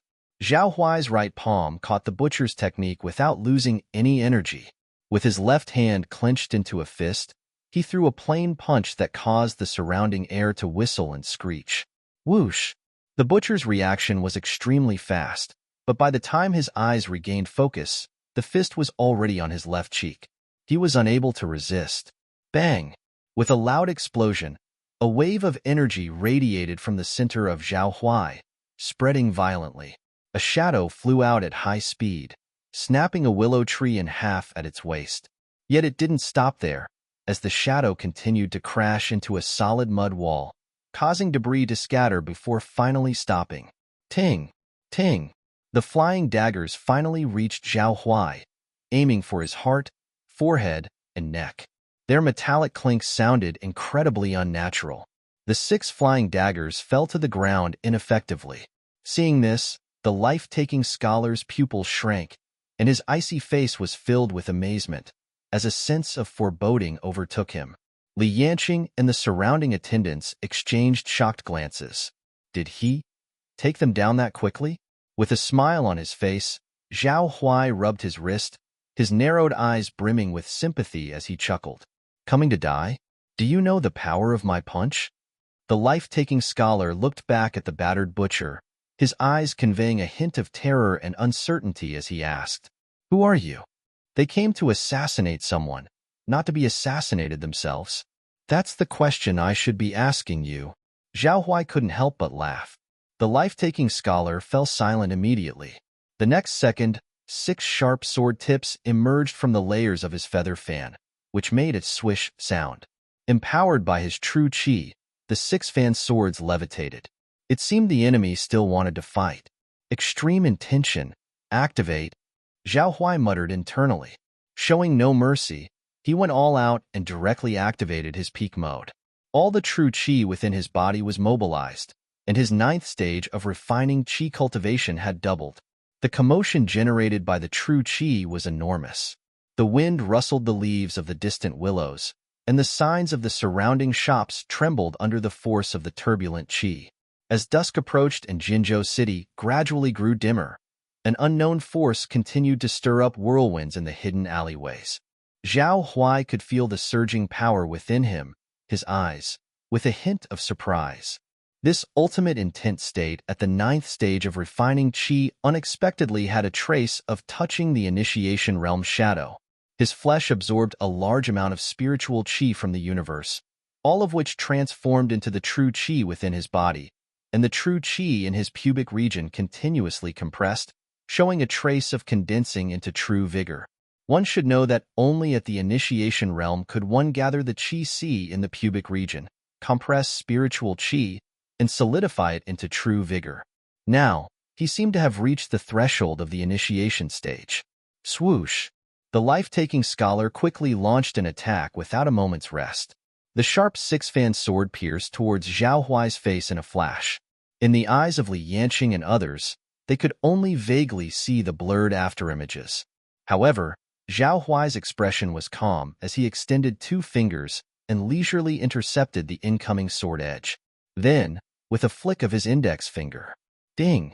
A crisp sound emanated from the sword body. During the sword control process, the life-taking scholar felt a fierce qi coming towards him. He hurriedly concentrated his mind, mobilizing his true qi to resist the attack. Splash! However, the suspended 6-fan sword lost its strength under this attack and fell to the ground with a clatter. The surface of the sword edge cracked into segments and became scrap iron. With the support of the ultimate intent, Zhao Huai's finger had the power of tens of thousands of pounds, and with full force exerted, how could the life-taking scholar withstand it? Seeing his defeat in a single move, the life-taking scholar quickly retreated, his face ugly, and his gloomy eyes sweeping over Li Yanqing and others. Judging from his steps, there was no doubt that he was showing fear. Without a doubt, he had the intention to retreat. Assassination was not about sending oneself to death. As long as one was alive, one remained a hero. Trying to leave? Zhao Huai had a keen sense of insight and noticed his opponent's fear almost immediately. The black ring flashed, and a long sword with a dark blue double-edged blade and a deep sword body hovered in front of Zhao Huai. This was exactly the unknown treasured sword. The power of fist arts and flesh was certainly not bad, so why not try sword techniques? As he spoke, Zhao Huai's big hand clenched, and as the cold iron entered his hand, he immediately felt a heart-to-heart connection. It was the swordsmanship specialization, destiny quietly operating, giving him an excellent sense of adaptability when using weapons. His fists were so powerful in their own right. How formidable would he be with a sword? Chills flashed through the heart of the life-taking scholar. As a result, he stepped hard on the green slate stone, splashing it, and flew more than 10 meters away in an instant before fleeing. Me. Such a decisive escape undoubtedly left his back exposed to Zhao Huai. As an assassin, you have no fighting spirit? Zhao Huai chuckled softly and swung his sword-holding hand, throwing the long sword outward. Swoosh! The sound of air breaking burst forth. Damn it! Seeing the sword coming toward him, the life-taking scholar exclaimed through gritted teeth. With a swing of his large sleeve, 8 sharp blades shot out in an attempt to block the strike. Seeing this, Zhao Huai's figure moved, disappearing on the spot. Ding, ding, ding. All 8 blades were knocked away by the flying sword. The next second, Zhao Huai appeared in midair, reaching out to catch the sword just right. Immediately afterward, with a forceful swing.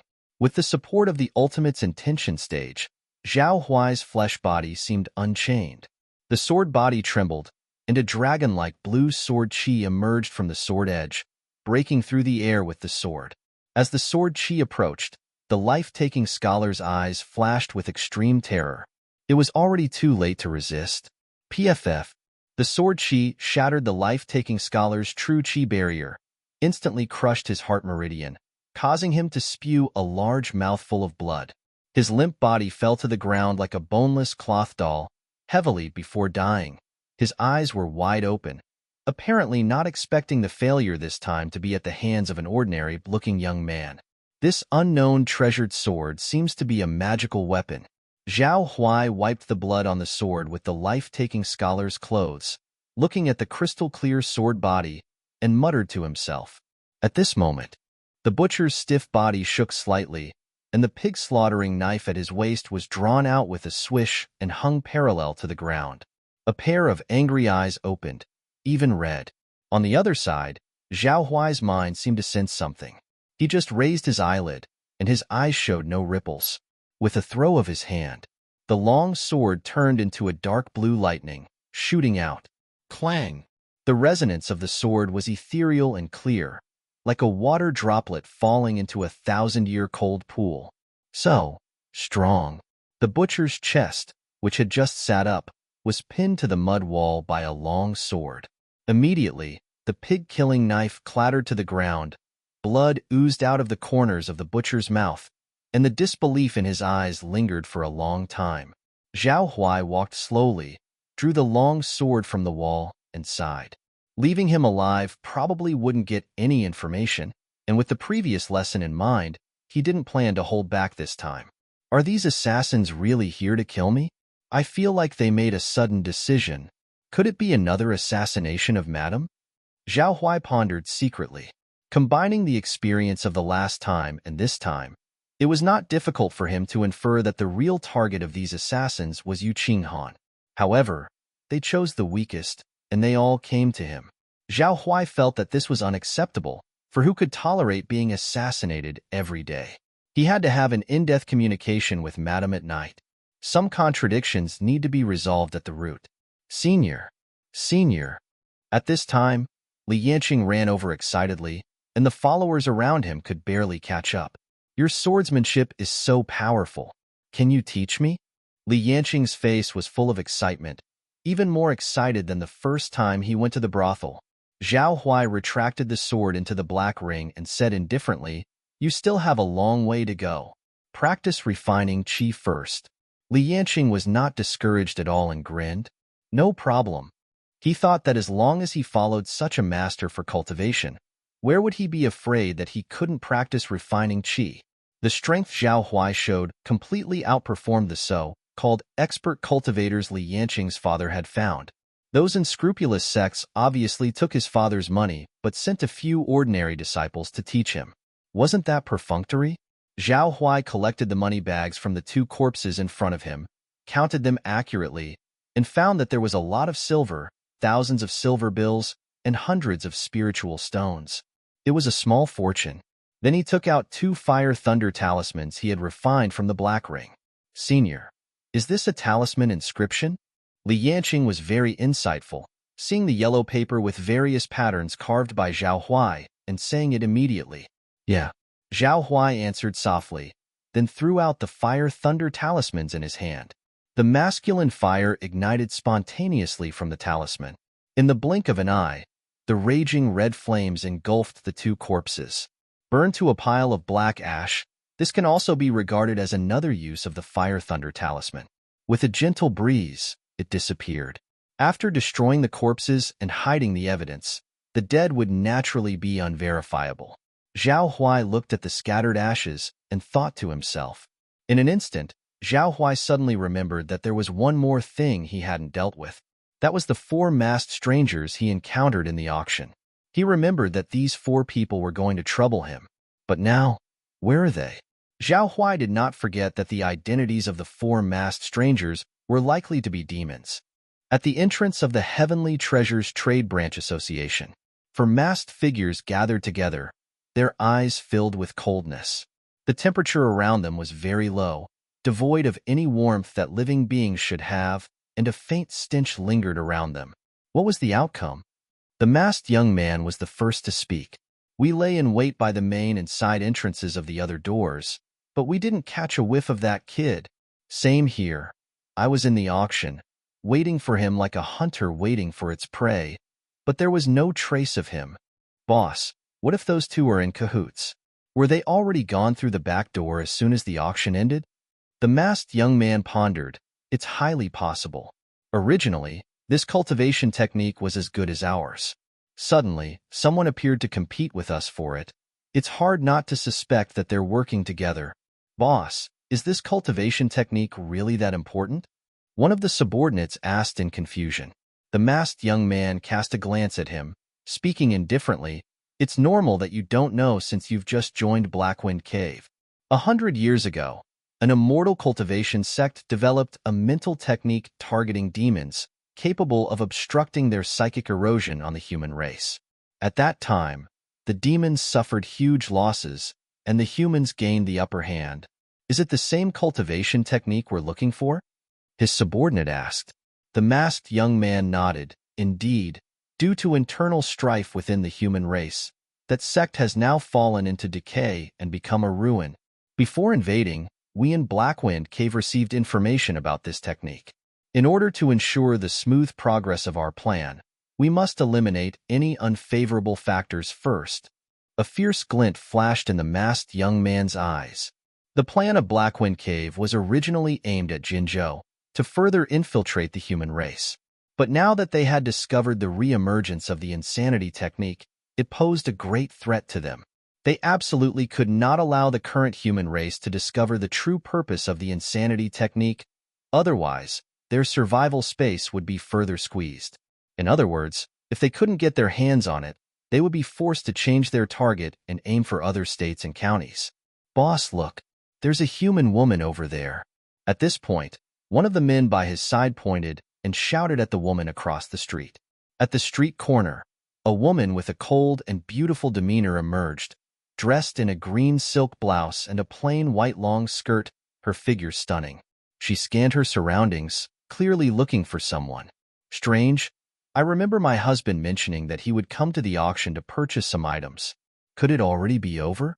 The person who arrived was Yu Qing Han, who had followed all the way from the pawn shop. Due to her deep concern for Zhao Huai's safety, she hurriedly went after him, her mind only vaguely remembering the words auction and cultivation technique her husband had mentioned. She searched the vicinity of the Heavenly Treasures Trade Association, but saw no one. A sense of dread crept into her heart, unwilling to witness the worst happening. A cold expression surfaced on Yu Qinghan's face. Whoever dared to harm her husband, she would make them pay in blood. Dundop me. Boss, what do you think? Isn't she beautiful? Not bad. Not bad at all. If we made her into a new skin, I imagine the effect would be excellent, probably capturing a large number of men. The masked young man's eyes were filled with excitement. For a demon, choosing a good skin was an important task. A good skin could save them from a lot of unnecessary trouble. Excuse me, has the auction already ended? Yes, it ended half an hour ago, and everyone has already left. Yu Qinghan received the answer from the attendant at the entrance of the Heavenly Treasures Trade Association. She continued to search the nearby streets, her phoenix eyes scanning the street corners, but still, there was no trace of Zhao Huai. Her anxiety grew more intense. Suddenly, she noticed 4 figures tailing her in the corner of her eye. Judging by their skills, they were no ordinary people. Yu Qinghan's eyebrows furrowed, her phoenix eyes narrowing as anger surged within her. I didn't come for you, but you came for me? Yu Qinghan deliberately walked into a deserted alley before turning around and looking back coldly at the 4 masked men, saying, Are you the killers sent by the black market? Killers? The masked young man found her words somewhat baffling, subconsciously thinking that the woman had mistaken them for someone else. You might as well just think of us as killers. The masked young man gave a slight smile, his hand stretching out from under the bamboo hat. It was a pair of ugly, dark-boned claws. The surrounding subordinates also took on a combat stance, with excited looks on their faces. Hunting down such fair-skinned and tender-flesh woman was simply an overwhelmingly enjoyable task. Yu Qinghan's pendant on her snow-white chest flickered slightly, and a sharp treasured sword appeared in her hand. It turns out she's a cultivator. No wonder she's so calm. The masked young man sneered when he saw this scene. Just a cheerifying cultivator struggling in vain. Yu Qinghan kept a cold face and did not speak. She stabbed out with her sword, its icy light flashing, as fast as lightning. Whoosh! In that instant, she directly chopped off the masked young man's head. The rest of the gang were all shocked. Yu Qinghan appeared behind them and looked at the bloodless sword blade in her hand, frowning again. Die! A sharp cry came from the severed head of the masked young man. Clumps of black smoke burst out from the body, converging into the face of an evil pig demon, and pounced straight at Yu Qinghan. Yu Qinghan slashed with her sword, only to hear a ding sound. Then her body leaped up, flipping several meters away, widening the distance. Upon closer inspection, the treasured sword in her hand had curled. Yu Qinghan was not surprised. On the contrary, she sneered. I wondered where the stench came from. Turns out it's 4 pig demons. The faces of the 4 changed in an instant. Underneath the masks covering their mouths and noses were rows of densely packed tusks, red mouths, and extremely terrifying pig noses which were very obvious. After shedding their human skin, they were clearly 4 extremely ugly demons. Kill her. Our identities have been exposed. The swollen-faced pig demon leading them said in a deep voice. Roar! Amid the low growls, 3 gusts of demonic wind suddenly swept through. Yu Qinghan's expression remained calm, as she lightly touched the jade pendant on her chest and said faintly, Well, it's just a warm-up then. The pendant flickered, and a long halberd with a frosty and pointy tip appeared in her hand. Ding! She gripped the long halberd tightly and stabbed it into the ground, making a loud noise. Boom! Immediately afterward, a surging killing intent emanated from Yu Qinghan's body. This aura was incredibly fierce, directly sending the gathering demonic wind back. The swollen-faced pig demon fell to the ground with a thud, and exclaimed in shock, Is this a magical weapon? As far as he knew, magical weapons were rare among the human race, not something ordinary cheerifying cultivators could possess. If one did have it, it indicated that the cultivator's strength was definitely very strong. Undoubtedly, they had run into a formidable opponent this time. Before the 4 demons could react, Yu Qinghan had already vanished from her original spot, halberd in hand. Boom! As the halberd swept by, it carried explosive true qi, and with the power of the magical weapon, shattered the green slate stone in the surroundings. The swollen-faced pig demon was completely wiped out by the magical weapon. As Yu Qinghan coldly glanced at the trembling bodies of the other 3 demons, her demeanor did not change. "Please spare." Before they could finish pleading, Yu Qinghan snapped their heads, killing them on the spot. After settling the situation at hand, Yu Qinghan retracted her long halberd. However, her mood did not improve, as these were just some minor, insignificant demons. Killing them meant nothing. Her goal was to find Zhao Huai, but there were no clues at the moment. "Madam?" Yu Qinghan walked home with an anxious heart as a familiar voice suddenly came to her ears.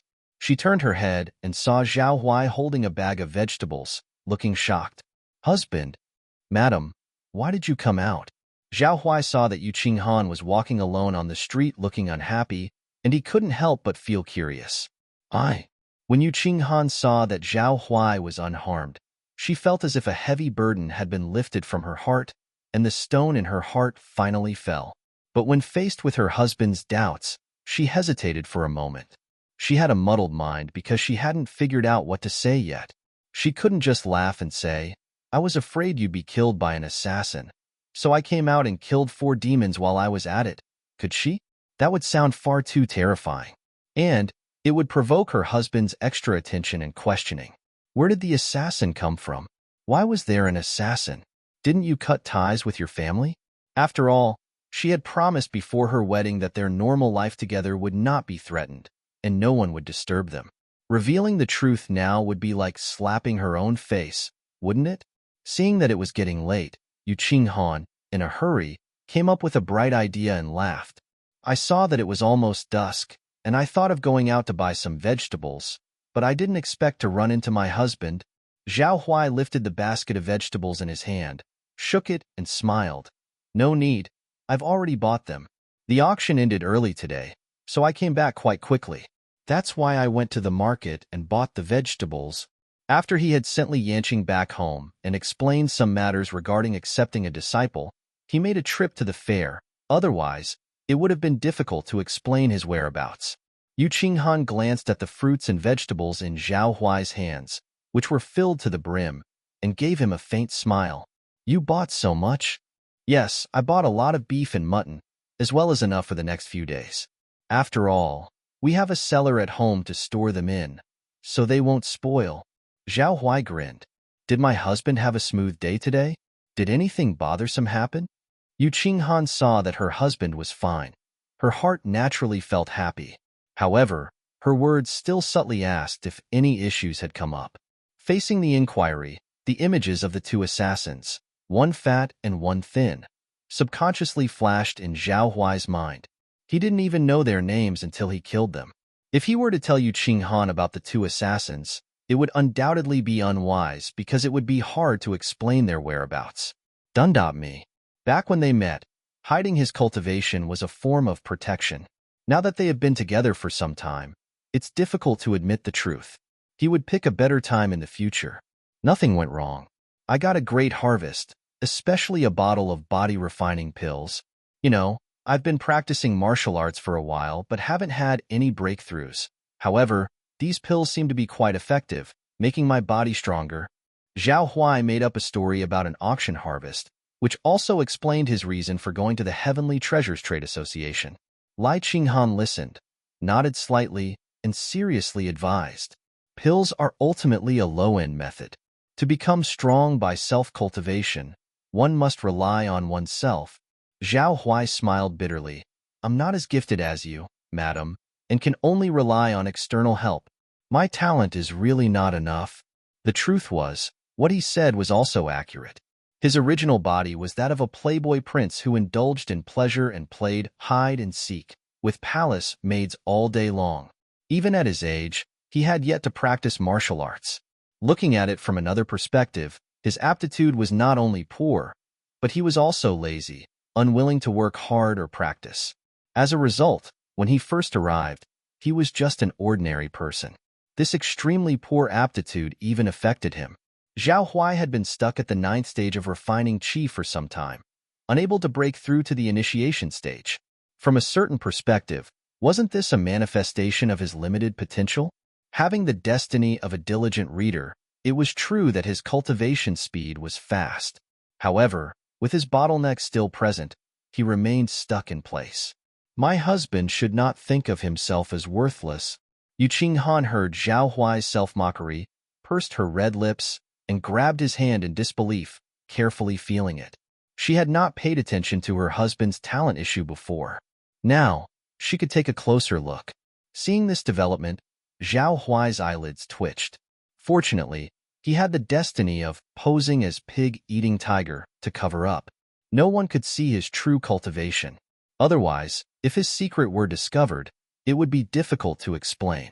Yu Qinghan carefully felt Zhao Huai's muscles and bones and the meridians within his body, as still as water. His body was indeed like stagnant water. Yu Qinghan was puzzled. It shouldn't be like this.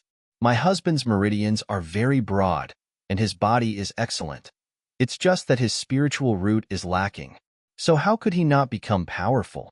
It might just be a lack of talent, Zhao Huai laughed. Before obtaining his destiny, his meridians and body were never as good as she said. It should be the wrong method, Yu Qinghan pondered. Teaching Zhao Huai the basics of cultivation was a top priority in her eyes. Let's go home first. It's already dark, Zhao Huai urged, looking at the sky. Yu Qinghan snapped out of her thoughts, took the basket of vegetables from Zhao Huai, and spoke softly. Yes, let's go home. The next moment, Zhao Huai held her other hand, and Yu Qinghan's fair face immediately lit up with a sweet smile. Today, I will let you taste my culinary skills. You can't eat anything quite like it outside. Really? Of course, although it can't compare to Madame's cooking, it's special in its novelty. The palms of their hands joined together as they talked and laughed, walking towards the end of the East Street, with the dim yellow lanterns adding a touch of warmth. At dusk, cooking smoke rose from the chimneys, and the windows of every household were bright. Although the nights in Jinzhou were pitch black, they were not desolate. Huai's pawn shop. Yu Qinghan looked at the figure of the man who was constantly busy in the kitchen and couldn't help but smile. My princess, don't you think it's strange? A voice came from the shadows nearby. What's wrong? The assassins sent by the black market vanished into thin air like they had disappeared. They should have arrived in Jinzhou a long time ago. Yu Qinghan replied indifferently. What are you trying to say? The shadowy figure of the female servant paused for a moment before speaking. Is it possible that young Master Zhao killed them? He's actually a top-notch expert, lurking by your side to gain your trust, and then seize control of the military. Yu Qinghan shook her head. That's impossible. I've checked. My husband is just an ordinary person. I even felt his muscles and bones myself. Your imagination is too rich. Also, I have no more ties with the military. Don't come looking for me unless there's something important. The female servant in the shadows retorted. Perhaps, my princess, you were not able to see through his true cultivation. Tomorrow, I will ask Elder Yu to come and test him personally. Do as you wish. Yu Qinghan got up impatiently, intending to help in the kitchen. The shadowy figure of the female servant watched the couple's receding backs, sighed, and then vanished from the spot. Another early morning. The rooster crows, fog ascends, and a long line had started to form at the street corner's pancake shop owned by an old lady. It's another beautiful morning. Zhao Huai got up from the bed, yawned, and stretched lazily. Then he glanced at the snow-white jade-like back next to him, accompanied by a faint sound of breathing. He couldn't help but chuckle lightly. They must have had an intensive discussion late into the night. She must be so exhausted. Zhao Huai got dressed, freshened up, opened the door of the pawn shop, flipped the sign to "Open for Business," bought breakfast at the street corner, 2 meat buns and 1 egg, and prepared 1 portion for the madam as well. Then he left home. There were quite a few things that needed to be done today. First, he went to a medical hall at the neighboring East Alley. Before entering, he shouted, "Brother Yin, I'm here to visit you." Yin Jing, known as Sai Yin Wang, came out of the dispensary with a smile, holding a piece of medicinal herb. Oh, it's Brother Zhao. It's pretty rare for a married man to take a trip like this. What brings you here? Stop it with the banter. Our relationship is not like that. Zhao Huai, showing a disdain expression, refuted. Speak up, what favor do you need this time? You're always up to no good unless you're up to no good. Don't you think I already know you well? Yin Jing laughed and scolded. He understood Zhao Huai very well. Help me look at this. What kind of medicine is in this porcelain bottle? Zhao Huai took out a porcelain bottle from Black Ring. It was one of the items produced at the same time as the parchment roll and the unidentified treasured sword. After cultivating the parchment roll, they found out it was the 3000 Thunderbolt technique. Only after using the unidentified sword did they realize it was a magical weapon. So, he had a feeling that the medicine in the bottle wouldn't be simple. So, very early in the morning, he brought it over for evaluation. While Jinzhou indeed has many varied pill shops, he didn't fully trust them. There are too many scandals now about unethical alchemists practicing fake medicine, shortchanging on the amount, and withholding medicinal herbs. As for Yin Jing, besides being a doctor, he was also a genuine professional alchemist, leading a group of 8, holding multiple positions. Even if he couldn't concoct any precious pills, he still recognized most of them. A professional is always better than an amateur. To Zhao Huai, pills all look similar, just like a brown mud ball. Yin Jing took the porcelain bottle, opened the plug, gently waved it in his hand, took a sniff, and immediately furrowed his brows. Please wait a moment. Then he went into the dispensary and researched in silence. Me. While waiting, Zhao Huai wasn't idle either. He took out a glittering jade slip from the Black Ring and started to study it. This was the insanity technique that he competed for in yesterday's auction with the 4 masked men. Although in the end he didn't figure out where the 4 demons had gone, the cultivation technique was in his hands. Why should he care about a few little demons who dare not blatantly cause trouble in the human world? Inputting true chi into the jade slip, line after line of tadpole-like small characters appeared. Firstly, the densely packed text was very discouraging. Then there was the content, which was very obscure and difficult for ordinary people to understand. But Zhao Huai was different. The destiny of the heavenly heart wisdom eyes quietly activated, as if a gleam of light appeared in his eyes, letting him see through the obscure text in front of him. Instead of saying it's heavenly heart wisdom eyes, it's more like speed reading with quantum efficiency. In just a while of reading, Zhao Huai had already got a rough idea of the theory and function of the insanity technique. This insanity technique is a spiritual power cultivation technique that integrates attack and defense. Beginners can form a self-protecting barrier in the mind, and experienced practitioners can intimidate all external enemies from outside with spiritual power. When practiced to a great level, it can form terrifying coercion.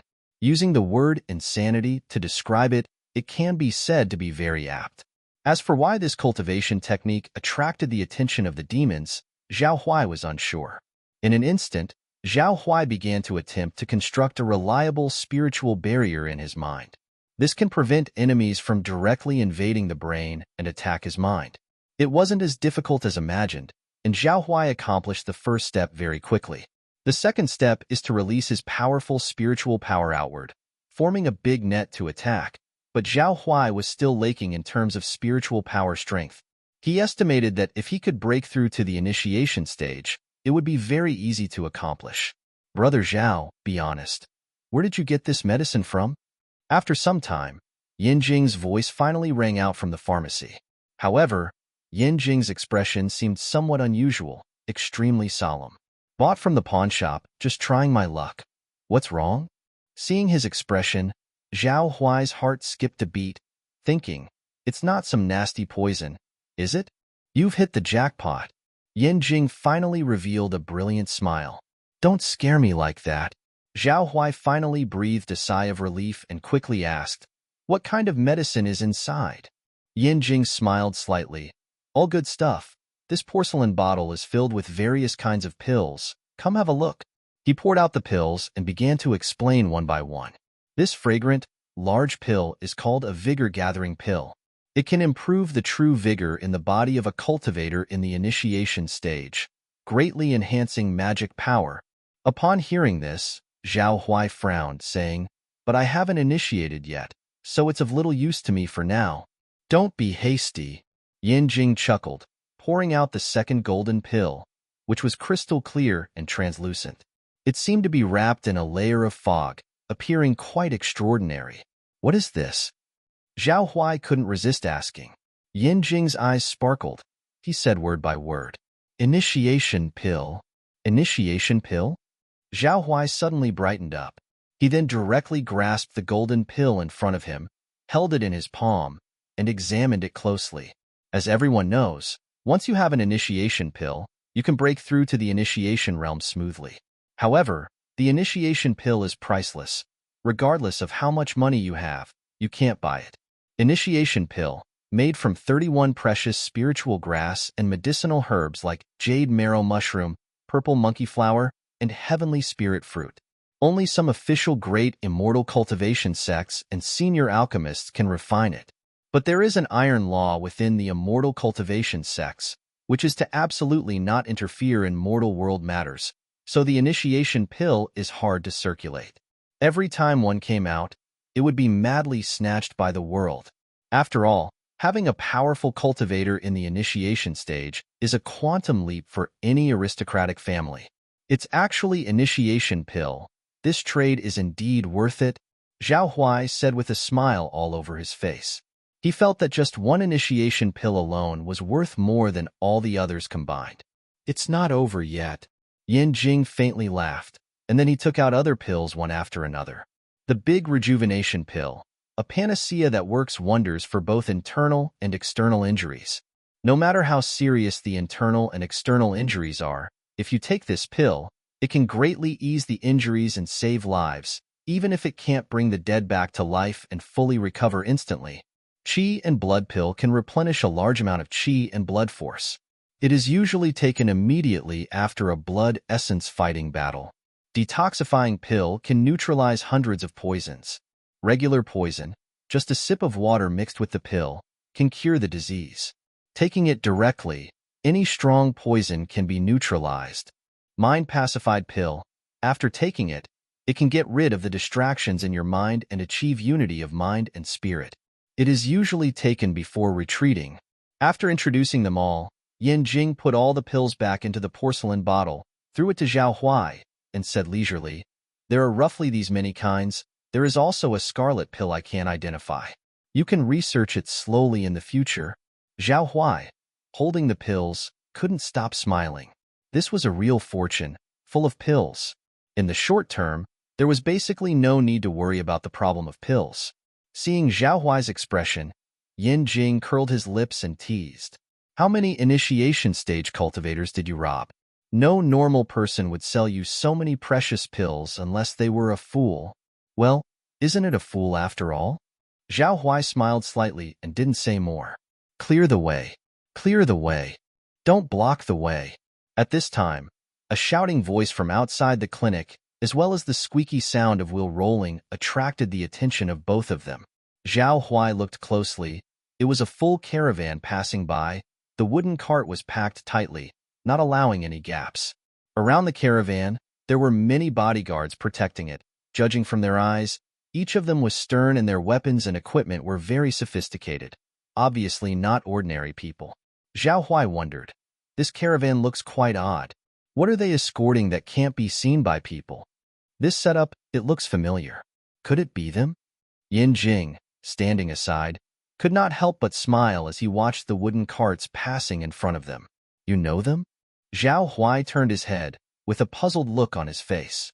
"Do you remember what I said to you on the day of your wedding?" Yin Jing gave a faint smile.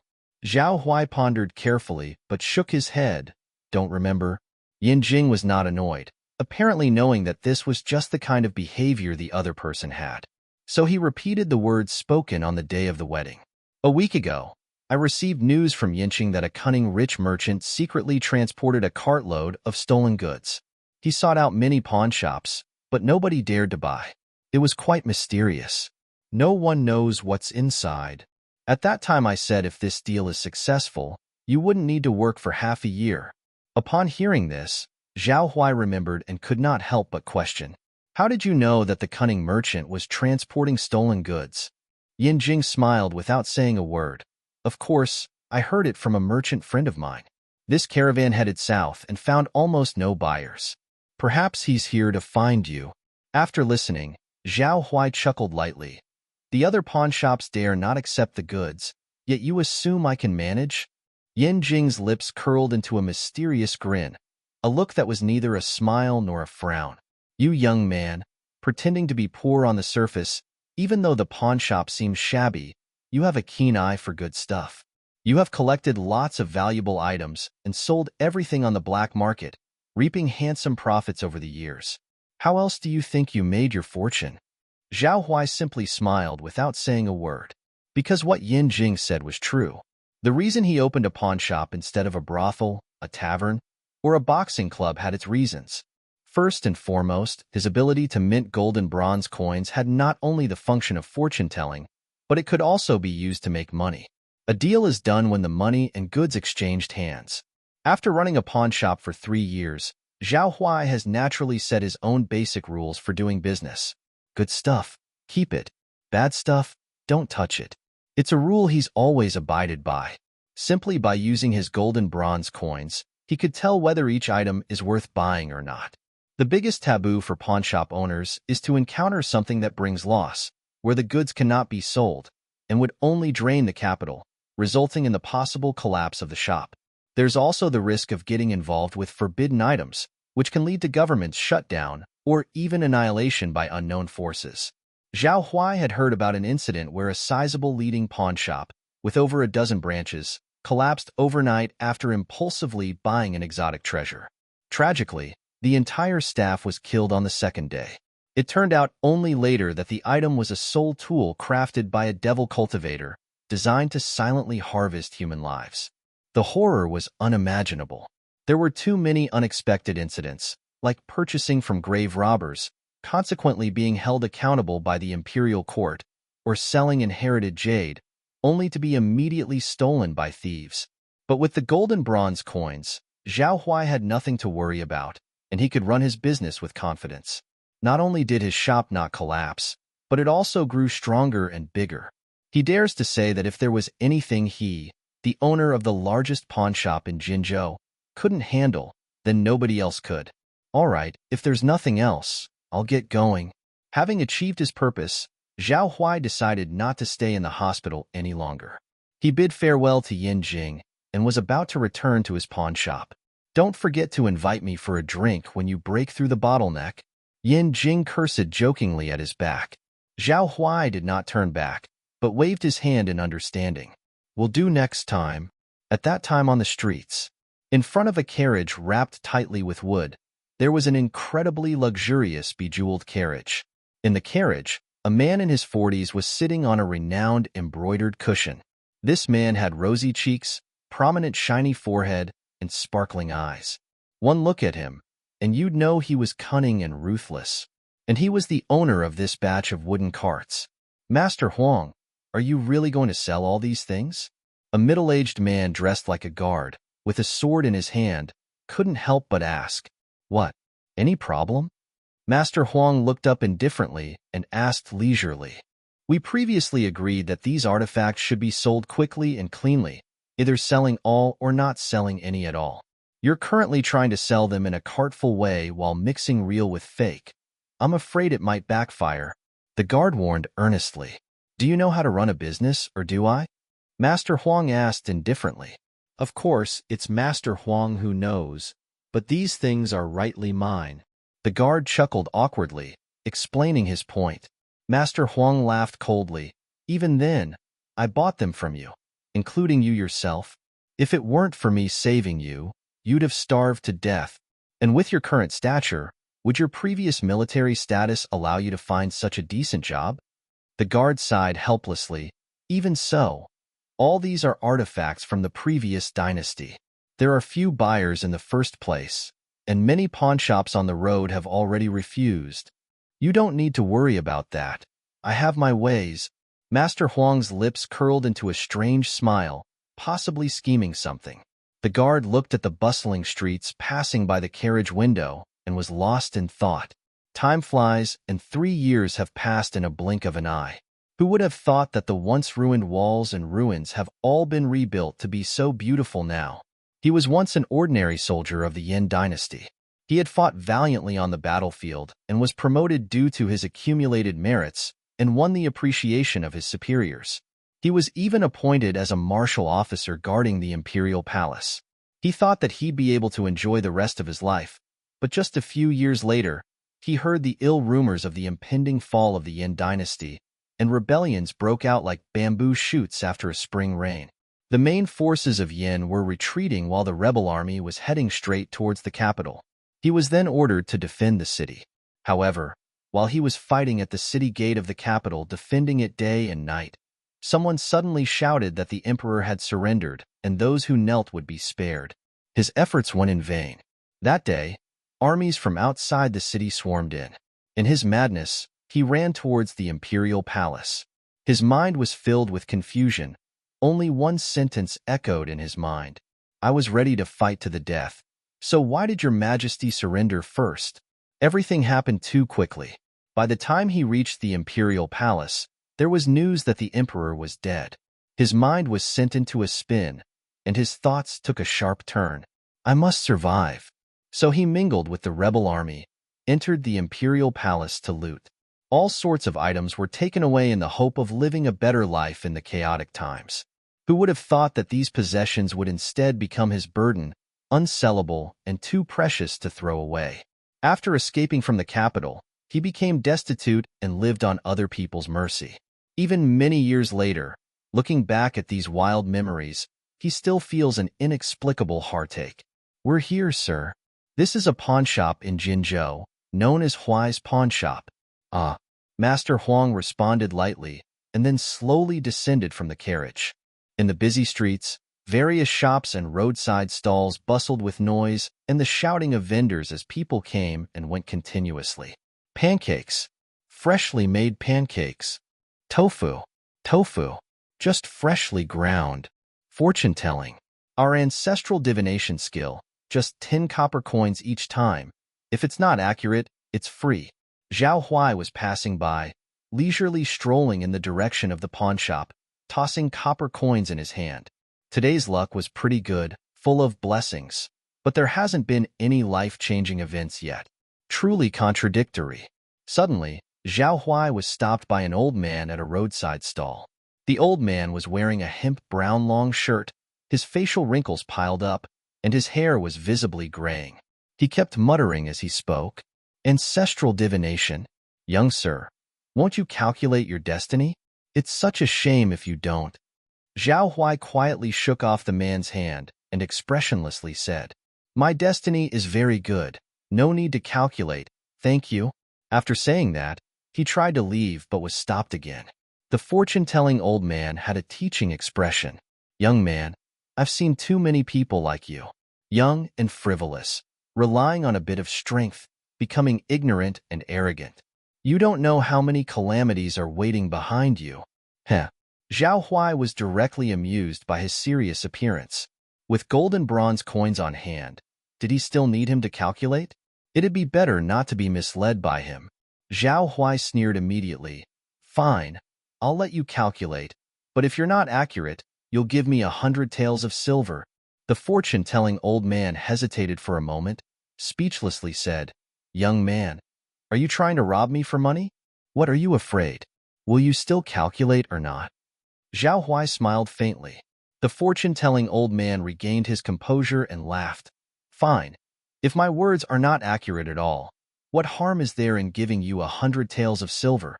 Zhao Huai decided on the spot that if there was any discrepancy in what the other party said, he would firmly deny it. It was time to teach these swindlers a lesson.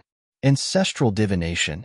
My reputation as Iron Mouth Pan Fugue is not baseless, the fortune-telling old man said proudly. "Would you like to read your palm or measure your words?" Palm reading. Zhao Huai directly extended his hand. The fortune-telling old man grabbed his hand, squinted his eyes, and examined the lines carefully. After a long while, the fortune-telling old man couldn't help but frown. Seeing this, Zhao Huai playfully smiled. "Can't you see?" Unexpectedly, the fortune-telling old man shook his head and smiled. "No, this old man has roughly figured it out." "Really?" Zhao Huai was suspicious. "Of course. The fortune-telling old man was very confident.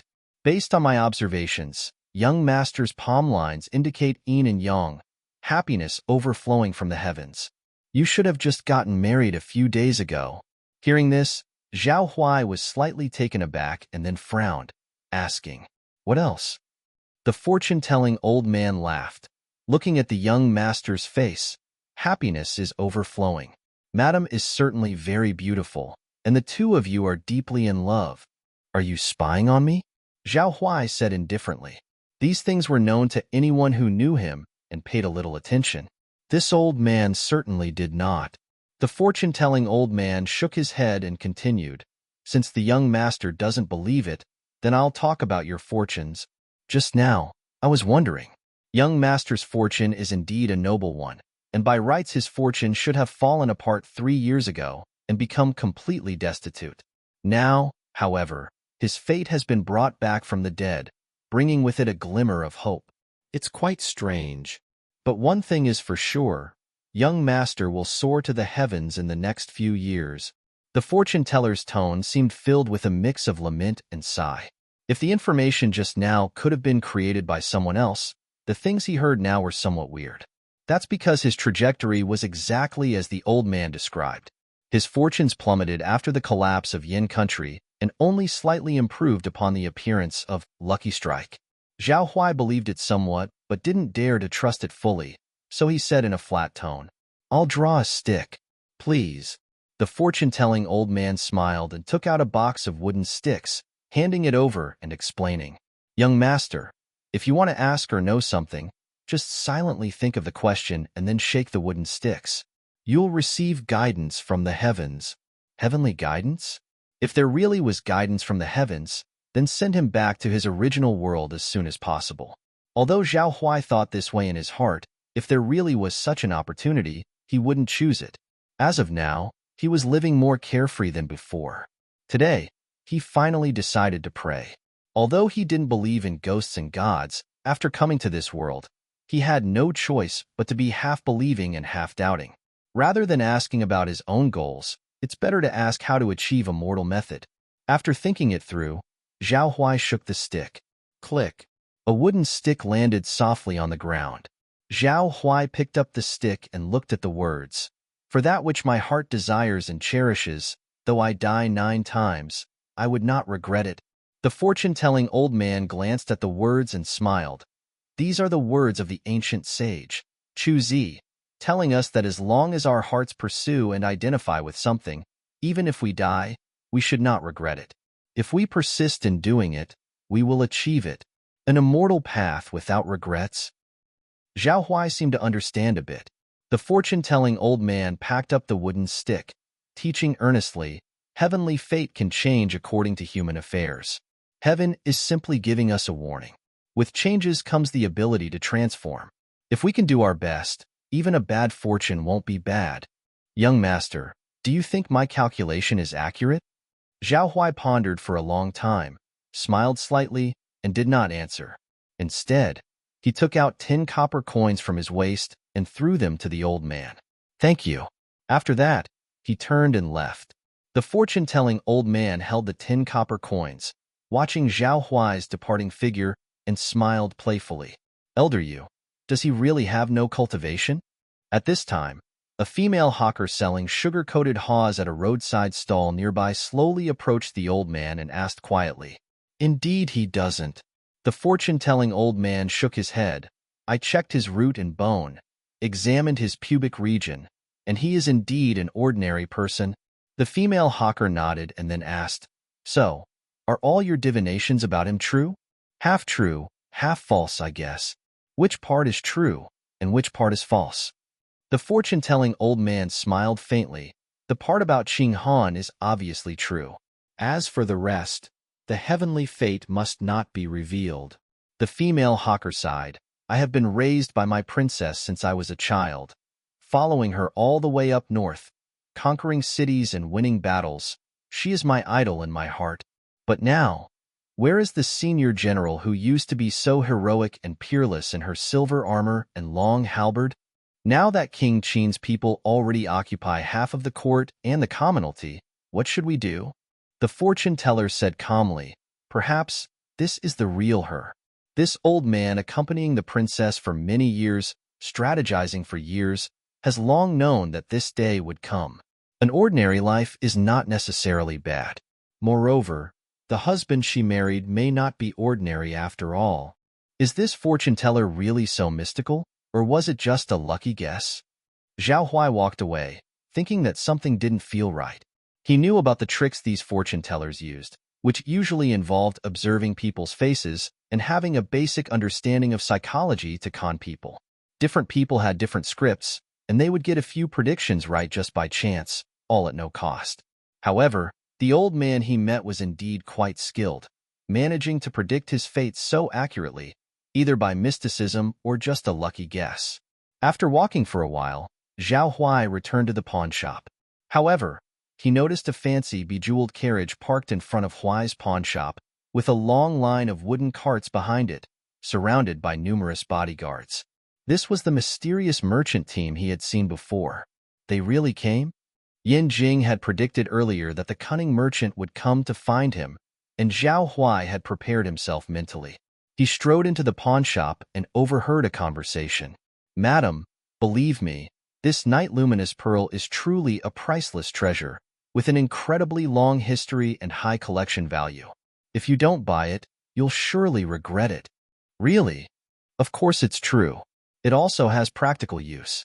It can emit dazzling light in the dark, far superior to inferior spiritual stones."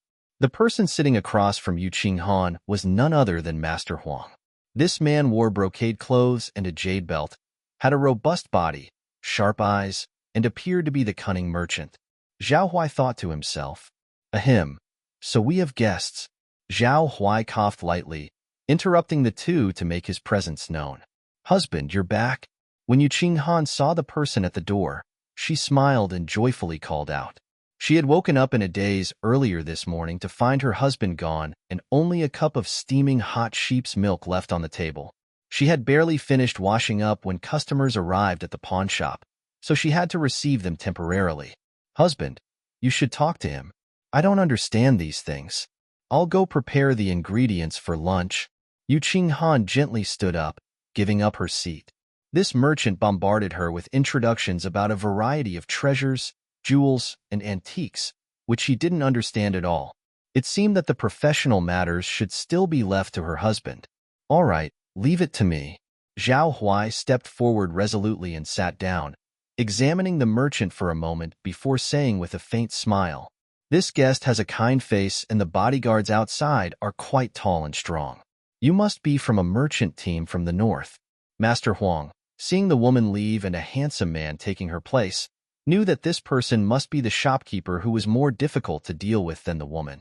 His smile on his face remained unchanged. "Shopkeeper, you have a keen eye. We came from the capital city, heading south just for business. Allow me to introduce myself. My surname is Huang. I am the fourth child in my family, and people call me fourth brother. I have traveled across the north and south for many years and have a modest reputation in the two river regions. With the appreciation of my peers, I have earned the title of Master Huang." "So, it's Master Huang. What a pleasure to meet you." Zhao Huai smiled faintly, but his heart was completely unruffled. Normally, when people introduce themselves, they wouldn't reveal so much personal information. The more information revealed, the more they wanted to give their counterpart a sense of security. This was a trick commonly used by merchants. Master Huang smiled and said, "Shopkeeper, let me get straight to the point. I've already discussed this night luminous pearl with the madam. What do you think?" Hearing this, Zhao Huai picked up the night luminous pearl and carefully examined it. The night luminous pearl was about the size of a fist, with a jade-like body and clear patterns. Even in the daytime, it emitted a faint glow. At night, its glow would surely be even brighter. However, Yin Jing had alluded to him before that this man was a cunning merchant, so how could Zhao Huai not be on guard? Underneath the table, he flipped the golden bronze coin in the palm of his hand. Soon, lines of characters appeared before him. Misfortune and fortune depend on each other. Just observe this for now. Hexagram 1. Timely rain at the pawn shop, sending money to a young child. This is a luminous stone. Buy it, and the instruction you'll get is misfortune. Clue. A bead made of phosphorus stone is far different from a real night luminous pearl. Hexagram 2. Discerning all matters, seeing everything clearly at a glance. Refuse this night luminous pearl, and the instruction you'll get is fortune. Clue. Deceitful merchant. Refuse him directly, and there might be other gains. Upon reading, Zhao Huai smiles to himself. A deceitful merchant is always deceitful and can't change his bad habits, coming up with such a big scam right away. Zhao Wei, who had received 9 years of compulsory education in his past life, naturally knew what phosphorus stone was. Phosphorus stone is an extremely common mineral that oxidizes when exposed to air, emitting a faint light. Pure phosphorus stone can emit dazzling white light in the dark. On the market, the real night luminous pearls are mostly made of adamas, with a value equivalent to large modern diamonds. Certain unscrupulous merchants sell pure phosphorus stones as night luminous pearls to wealthy, vain nobles. If they are not experts, it is difficult to see the difference, but with time, the verdict is clear. A real night luminous pearl can last for 100 years without deterioration, remains extremely stable, and has excellent lighting effects. While a phosphorus stone-made night luminous pearl may not seem any different for a short time, as its use continues, the bead becomes smaller and smaller, then disappears completely. Unscrupulous merchants take advantage of this to perpetrate fraud, knowing by the time the bead is gone, you can't find them anymore. How is it? Master Huang, squinting his eyes in amusement, watches as Zhao Huai examines the night luminous pearl for a long time. His impatience grows, and he can't help but urge Zhao Huai. Master Huang, isn't this bead you're selling a bit too perfect? Zhao Huai puts the bead back. His eyes with a smile look firm and unfathomable. Master Huang's smile remains as he taps the table lightly with his hand. Yes, a night luminous pearl is that perfect. If you buy it, it's sure to be the treasure of the shop. Zhao Huai's mouth curls into a smile and says, Master Huang, you're truly a master of feigning ignorance. Shopkeeper, what do you mean by that? Zhao Huai says indifferently enough, don't pretend. Just say what you want to sell. I don't have time to go round and round with you. If you have nothing good, please see the guest off. The tone gradually becomes impatient, with a clear intention of dismissing the guest. Upon hearing this, Master Huang laughs instead, his mouth curling up at the corner and his eyes revealing his interest. He pauses for a few seconds before laughing out loud. Ha ha ha. A straight talker doesn't resort to insinuations. Shopkeeper, you're a keen observer, not like those mediocrities. So I won't beat around the bush. Shopkeeper, please come with me. I promise you won't be disappointed. Master Huang stands up directly and walks outside the house. Zhao Huai does not hesitate and directly follows. Once outside, the burly bodyguards gather around, keeping Huang securely inside their formation. Zhao Huai takes a slight glance, feeling the fluctuations of their true qi. Their cultivation is apparent to see. Most of the bodyguards have power at the first stage of refining qi, while the leader is at the third stage of refining qi. However, a middle-aged man carrying a sword nearby has cultivated to the fourth stage of refining qi, making him the strongest there. What does Master Huang want to show me? Zhao Huai, unflustered by the bodyguard's stares, remains expressionless. Master Huang smiles without answering. He lifts a coarse cloth covering a wooden cart and lets Zhao Huai see for himself. Seeing the contents of the wooden cart, Zhao Huai's pupils shrink slightly. He looks seriously at Master Huang and questions, Where did you get these things from? In front of Zhao Huai was a large sandalwood box. Inside were not only valuable items such as phoenix-shaped hairpins, silver bracelets, and porcelain bottles. There were also calligraphy models, painting scrolls, classic books, ancient books, and a large number of things, including ancient tripods, silkworm clothes, treasured swords, and so on. On the ancient tripod was engraved in small seal script, Everlasting prosperity of Yin country, blessings boundless.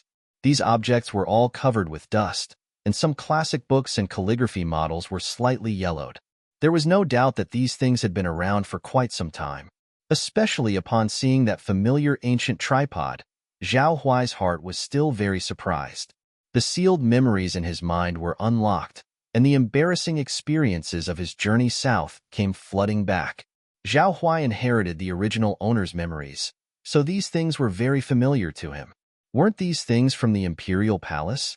He had practically grown up with them, so even now, a glance at them gave him the feeling of being pulled back into the past. Master Huang carefully observed Zhao Huai's expression, and upon seeing no fear or worry, he sighed with relief and softly explained. These items are not only ancient objects, but also some extremely rare ones. I bought them from various places, and they are definitely authentic and safe to acquire. Young master, you may be assured. The middle-aged guard beside him heard his words, and a hint of hidden resentment flashed in his eyes, but he quickly turned his head away. Hearing this, Zhao Huai knitted his brows and fell silent. At this moment, he finally understood why the pawnshops earlier dared not accept this merchant's items, and why the deal was never completed. Seeing through the cunning merchant's true face was one thing. The other reason was even more crucial. 3 years ago, when Xia country was first established, the national treasury was found to be so empty that even the things in the imperial palace had been looted. But the order had just been established, and it was time to spend money. How could they not have silver? In desperation, a prohibition was issued. All property left by the previous Yin dynasty, including the national treasures, calligraphy, and paintings, were to be handed over and not be privately traded. Only then did they overcome the financial crisis. Now, wasn't Master Huang's behavior crossing the red line? No wonder no one dared to accept it.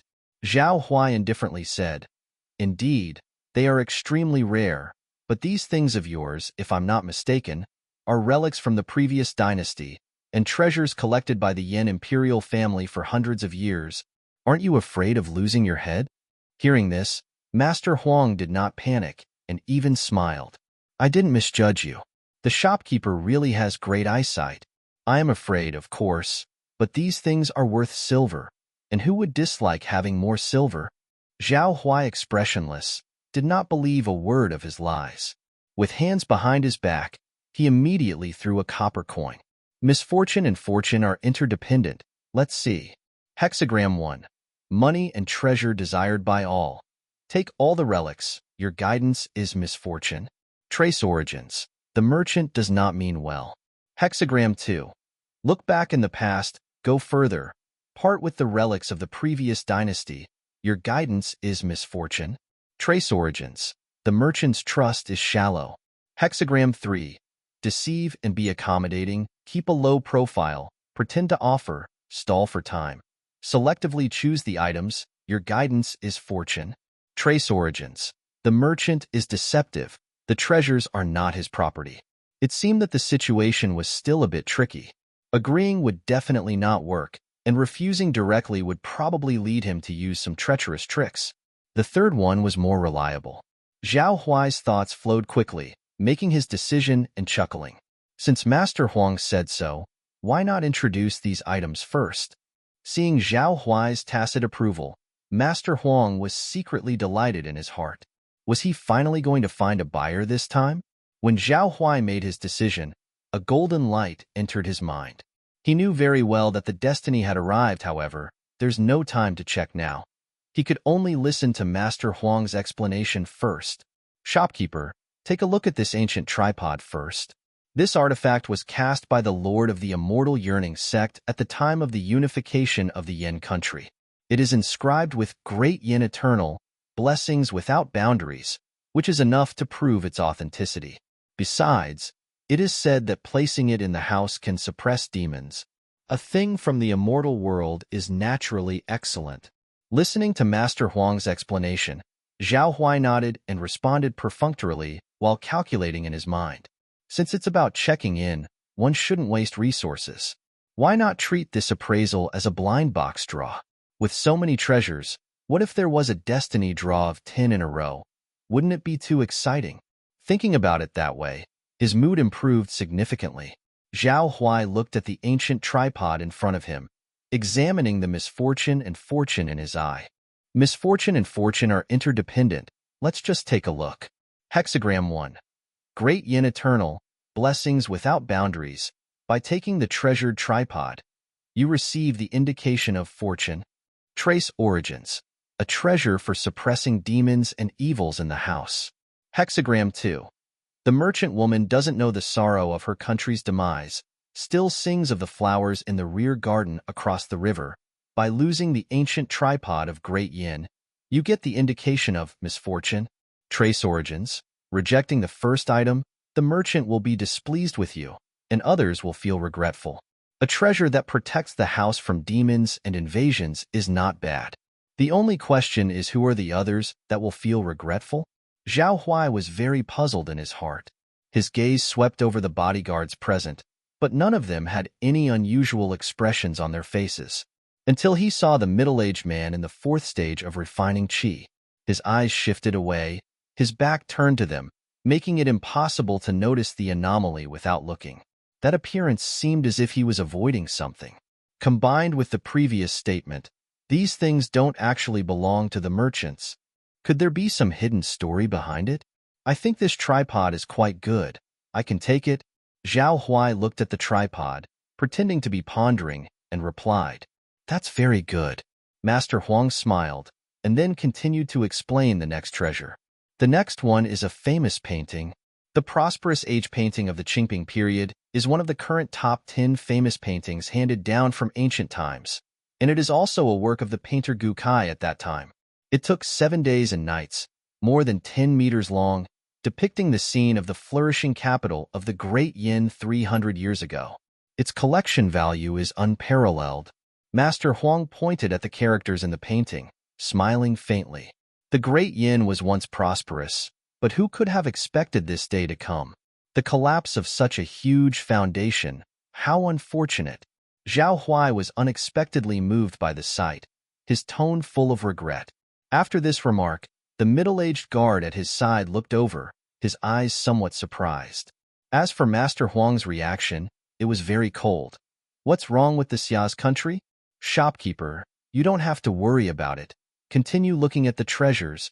After a long time of explanation, Zhao Huai was almost dozing off from listening to these descriptions. But Master Huang had introduced most of the items. As each hexagram appeared in front of Zhao Huai, the fortune and misfortune of obtaining or not obtaining each item were presented. He made both choices and rejections. This Master Huang was indeed cunning, selling things both genuine and fake. If it were not for his divination, he would certainly be cheated. He picked some items that were useful for himself and avoided those counterfeit goods. In total, he obtained 7 destiny orbs, not as many as 10 as he imagined. After all, blind boxes could also be empty. He had 2 human grade, 3 yellow grade, and 2 mysterious grade. These destinies were all more or less related to these antiques. First of all, among these 7 destinies, Zhao Huai felt the most useless were the 2 human grade destinies. They were obtained from a calligraphic model of erudite and a famous painting respectively, Fiddle at Writing and Painting Technique Beginner. The first one allowed him to write beautifully, mastering all styles such as running script, regular script, and cursive script, as if they were written by a master calligrapher. The other one granted him the talent in painting, making everything he drew look lifelike. Zhao Huai never kept useless destinies. Without a second thought, he let them enter the box to eat dust, or use them to upgrade other destinies. Next were the 3 yellow grade destinies: Expert Appraiser, All-Around Gracefulness, and Doctor of Classical Studies. Expert Appraiser was easy to understand from its name. It was a destiny that improved his ability to appraise treasures, identifying the authenticity and flaws of objects. It sounded quite fitting for his pawnshop business. However, to be honest, this destiny was barely satisfactory for Zhao Huai, barely meeting his standard. Because of the presence of the copper coin, Zhao Huai didn't need to know the authenticity of the treasures. He just needed to know if he should buy them. As for all-around gracefulness, it was a social type of destiny, making him more eloquent and smooth in dealing with people, having a glib tongue, and being thoughtful in interpersonal relationships. Doctor of Classical Studies came from a pile of classical and ancient books, granting the person vast knowledge of scriptures and texts, easily understanding various obscure theories, mastering the writing style of 8-part essays, having a photographic memory, and writing articles like a great scholar, reaching the peak of classical studies. But what use did it have for him? Zhao Huai was following the path of immortal cultivation, charging forward relentlessly, and had no intention to serve the emperor. It might be useful for scholars or students, though. Students from his previous life would surely be overjoyed if they had obtained it. Fortunately, the last two black-grade destinies provided Zhao Huai some consolation as they emerged before his eyes. Refining bones into jade, black-grade lower level. Absorb this destiny to transform your bones into ones as hard as spiritual jade. Crystal clear sword mind, black-grade middle level. Free your mind, lifting the limit of the sword techniques you've learned, enabling you to perform sword moves as you wish without a fixed set of techniques. Zhao Huai was quite satisfied with these two destinies. The first one emerged from 100-year spiritual jade dragon bone carving, strengthening his defense further. Spiritual jade was used as a material for crafting magical weapons, and after becoming jade, it could withstand tremendous impact, providing better protection. Vajra body only ensured that he had unbreakable, iron skin, while refining bones into jade perfectly complemented his defenses. Copper skin and jade bones complemented each other. The second destiny came from an ancestral sacrificial ancient sword. Originally a magical weapon, its power had significantly diminished after 100 years had passed, reducing it to a mere symbol. This destiny not only aided him in learning sword techniques and mastering swordsmanship, but more importantly, it broke the limits.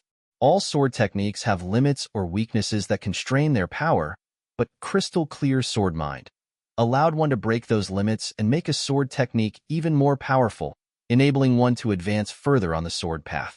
Moreover, through these 7 destinies, Zhao Huai discovered a pattern. Higher value items tend to yield rarer destinies. High-value items can yield high-level useful destinies as well as low-level useless ones. However, low-value items can only yield low-level destinies and cannot jump in quality. For example, the Earth-grade destiny, Lucky Strike, he obtained from an unknown cultivator's black ring was worth the value of an Earth-grade destiny. In contrast, Master Huang's forgeries and other unremarkable items had limited value, only able to yield low-level human-grade destinies. Zhao Huai carefully examined the cart full of antiques and treasures, picking up and putting them down, one after another, for a long time. At least half an hour Master Huang naturally wouldn't just stand there. Instead, he lay leisurely in the sedan, waiting patiently with a smoking pipe that somehow appeared in his hand. He took deep drags from it, puffing out white smoke every now and then. Zhao Huai finished checking the items and sought Master Huang out. "This should be everything. When do you want to settle the payment, sir?" "Whenever you want, shopkeeper." Master Huang sat up with a grin, taking a glance at the items Zhao Huai had selected. His joyful smile froze for a moment before returning, but it wasn't as intense as before.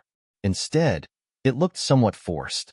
That was because he noticed that Zhao Huai had taken the best items from the batch, and they were all genuine. He had carefully forged a large number of fake goods, but Zhao Huai didn't pick a single one. How could his eyesight be so perfect? This deal would be a substantial loss for him. Something wasn't right. Master Huang was clearly very unhappy. Upon deciding that after the deal was done, he definitely wouldn't let the shopkeeper take these items away so easily. Zhao Huai could clearly see the subtle changes in Master Huang's expression, but he pretended not to notice, casting a sidelong glance at the middle-aged man beside them. In contrast, the middle-aged guard's expression seemed to have relaxed quite a bit. Zhao Huai secretly wondered, why was this man concerned about the whereabouts of these relics? Did he have some special connection to them?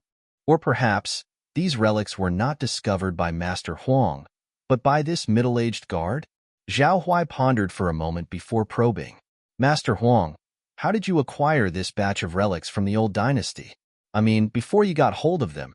If someone took your items and I end up getting charged, that wouldn't be good. You know what I mean." After listening, a hint of wariness flickered in the depths of Master Huang's eyes, but he reassured with a smile. "Don't worry, shopkeeper. These are items that the destitute royal nobles sold to me after being stripped of their titles. As these Yin nobles were demoted to commoners, I was able to collect these items. Therefore, you don't need to worry, It's absolutely safe. Zhao Huai nodded after listening. Master Huang's explanation sounded reasonable. After the demise of Yin country, the vast imperial family disintegrated and completely lost their former privileges. As they had fallen into the world without any means to support themselves, many people could only secretly sell their jewelry to maintain their family property. However, he didn't fully believe it. How could these royal nobles have access to such national treasures? They were all locked in the emperor's private collection. Seeing Zhao Huai's expression, Master Huang asked curiously, I see the shopkeeper has quite a bit of sympathy for the Yin dynasty. Why is that? Zhao Huai sighed lightly, lamenting, time flies and feelings change.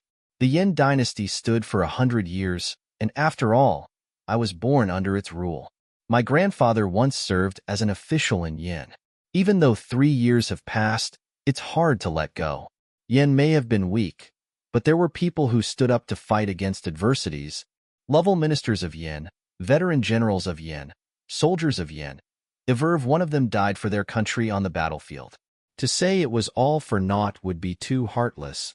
Perhaps Yin had many shortcomings, but it was still the old dynasty and its past kindness. We cannot forget everything. Zhao Huai said this to once again test the guard and find out what the relationship was between this person and Yin country. As expected, the guard's face showed a thoughtful expression, and he sank into contemplation. Clearly, Zhao Huai's words had an effect on him. However, Master Huang beside them chuckled lightly, seemingly unconcerned. Shopkeeper, you're too emotional. In life, we always cross paths with others, and when disaster strikes, we all flee in different directions. Of course, that's just my opinion. It doesn't matter where we make money, as long as we make it. Who cares who the emperor is? Besides, the middle-aged guard couldn't stand listening to Master Huang's words any longer and interrupted with an expression of disgust and impatience. We should leave, Master. His words cut off Master Huang's sentence. What gives you the right to interrupt me? Master Huang scolded him coldly, clearly dissatisfied with his behavior. He then glanced at the high sun and realized it was noon. Indeed, it was time to leave. So, he put on a smiling face and said to Zhao Huai, It's time for lunch. I won't bother you anymore, shopkeeper. The amount of money is not small, so just have one of your assistants deliver it to Lai Fu Inn. No problem. Zhao Huai replied, watching the carriages and guards gradually leave. At the same time, he saw that guard among the crowd, who looked back at him from afar. Still no success, huh? On the street, carriages moved while the bodyguards followed. Master Huang sat in his sedan, smoking leisurely and said coldly to the middle-aged guard beside him, If you interrupt me again, I'll deduct your entire month's salary. Yes, sir. The middle-aged guard replied expressionlessly. Master Huang took a drag on his cigarette, trying to calm his annoyance. He then said in an indifferent tone, Just follow the usual plan tonight. We'll make a move after they deliver the money. The middle-aged guard asked puzzledly, Master Huang, didn't you already sell them the items? What do you know? Master Huang flung his cigarette and suddenly began cursing. He took my best batch of goods, the spiritual jade, the treasured tripod, and the other things he chose. Do you want me to lose money? Have I ever lost money on this journey? Master Huang boasted proudly, Those who are afraid to buy or buying fake goods can be ignored, but those who dare to buy real goods, I will frame them as remnants of the old dynasty and make them return the relics. This strategy has never failed, but this shopkeeper bought only genuine items. The middle-aged guard fell silent, not saying anything further. Using this one method of ripping others off, Master Huang had made a fortune from those who dared to take risks. He wasn't afraid of others coming after him, and no one knew where he got his connections. He knew people in the capital city and wasn't afraid of being arrested, but even if he was, it would only last a few days. He then advised Master Huang, Master Huang, this shopkeeper seems different from the others we've encountered. He looks like a kind man. Will killing him harm the harmony of heaven and earth? After listening, Master Huang took a puff of his cigarette and scoffed. I don't care if he's a good or bad person. If he blocks my path to wealth, then he's as good as dead. Just do as I say, and stop talking nonsense. Understood, the middle-aged guard replied. an inexplicable glint flickering in his eyes. At this time, inside Huai's pawn shop, a red square wooden table stood in the center of the room, covered with steaming dishes. "Husband, come eat," Yu Qinghan called out to the doorway. "Oh, coming." Zhao Huai stepped over the threshold, his eyes fixed on the mouth-watering table of food, his appetite stirred. Yu Qinghan picked up a piece of meat and placed it in Zhao Huai's bowl, then smiled and said, "You've worked hard discussing business, husband?" Zhao Huai ate the meat and nodded slowly. "Indeed, it's not easy. This businessman is not a good person. He's totally cunning. You don't know. The night luminous pearl he gave you before was fake." Upon hearing this, Yu Qinghan raised her eyebrows. "I have to settle accounts with him. If he doesn't die, he must lose a layer of skin." Zhao Huai thought Yu Qinghan was talking about reporting him to the authorities, so he comforted her. "Forget it. I've taken advantage of him a few times too." Upon hearing this, Yu Qinghan's expression returned to normal. During the idle talk at the dinner table, Zhao Huai finally remembered the previous assassination attempt and asked casually, "By the way, madam, do you still have contact with your family?" Yu Qinghan's expression tightened, and she shook her head. "I didn't ask deeply at the beginning, but what kind of conflict did you have with your family that made you leave home?" Zhao Huai had been curious about this for a long time. Yu Qinghan's initial reason was that she had become tired of the battlefield life, but Zhao Huai believed this was only part of the reason. There must be some other conflict between her and her family. It wasn't appropriate to ask too much when they first met, but now that they were married, it was natural for him to delve deeper. Yu Qinghan sighed. "What else can cause a conflict? I have 2 brothers, and we had a falling out over dividing our family assets. After arguing with my father, he said that he no longer recognized me as his daughter. I got the freedom I wanted. Do you have any regrets?" Yu Qinghan firmly replied, "No regrets. With my husband's support, there's no need to go back to my old home. The time I've spent with you has been the happiest of my life." After listening, Zhao Huai held Yu Qinghan's jade hand tightly and said earnestly, "Qinghan, I will treat you well." Yu Qinghan gently responded with a and then asked, "Husband, do you remember when I said I would teach you how to cultivate?" "Yes, what's up?" Zhao Huai replied. Yu Qinghan smiled faintly. "I think we can start these nights. I have the cultivation techniques from my family, so my husband can start by refining qi and building a strong foundation." Zhao Huai looked at Yu Qinghan's smiling face, deeply touched that she cared so much for him. Now that he was still concealing his cultivation, he felt guilty. What kind of fortune had he accumulated in his previous lives to marry such a virtuous wife? Well, now was the perfect opportunity to gradually reveal his true cultivation level. From now on, he could openly cultivate at home. "That's fine, no problem. I'll rely on my wife." Zhao Huai smiled faintly and agreed. Having finished their meal, Yu Qinghan eagerly pulled Zhao Huai to the backyard for cultivation. It must be said, her way of teaching was unique.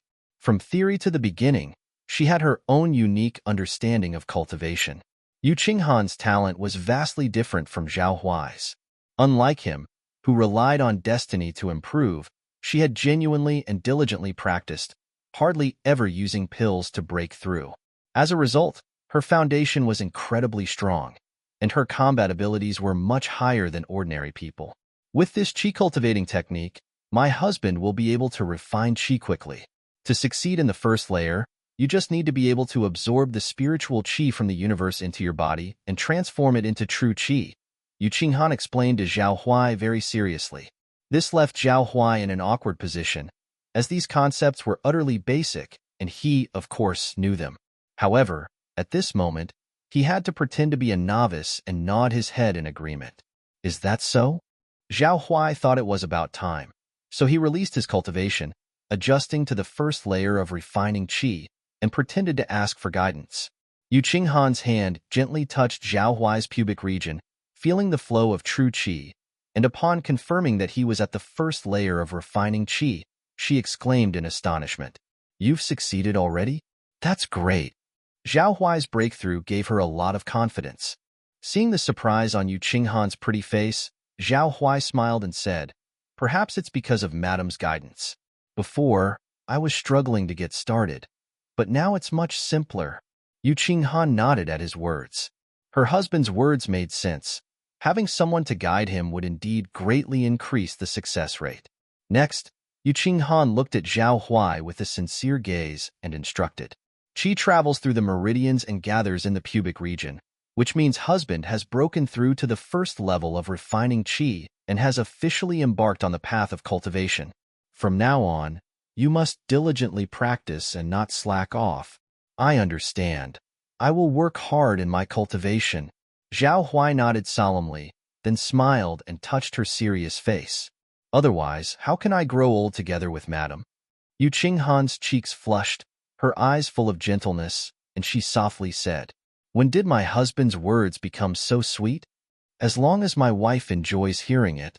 Zhao Huai could not resist leaning closer as he looked at the delicate face before him. Why not now? Boom boom. Just as they were engaged in their intimate conversation, an untimely, urgent knock came from outside, as if some significant matter had occurred. Unbelievable. It had to happen right now. Zhao Huai muttered, his train of thought disrupted. Yu Qinghan, covering her mouth with a smile, urged, All right, go on. Fine. I'll go open the door. Zhao Huai spoke, then stood up and walked towards the door. With a dead fish eye, he impatiently opened the bolt. Once the door was opened, however, the person he saw was somewhat unexpected. Brother Yin, what's the matter?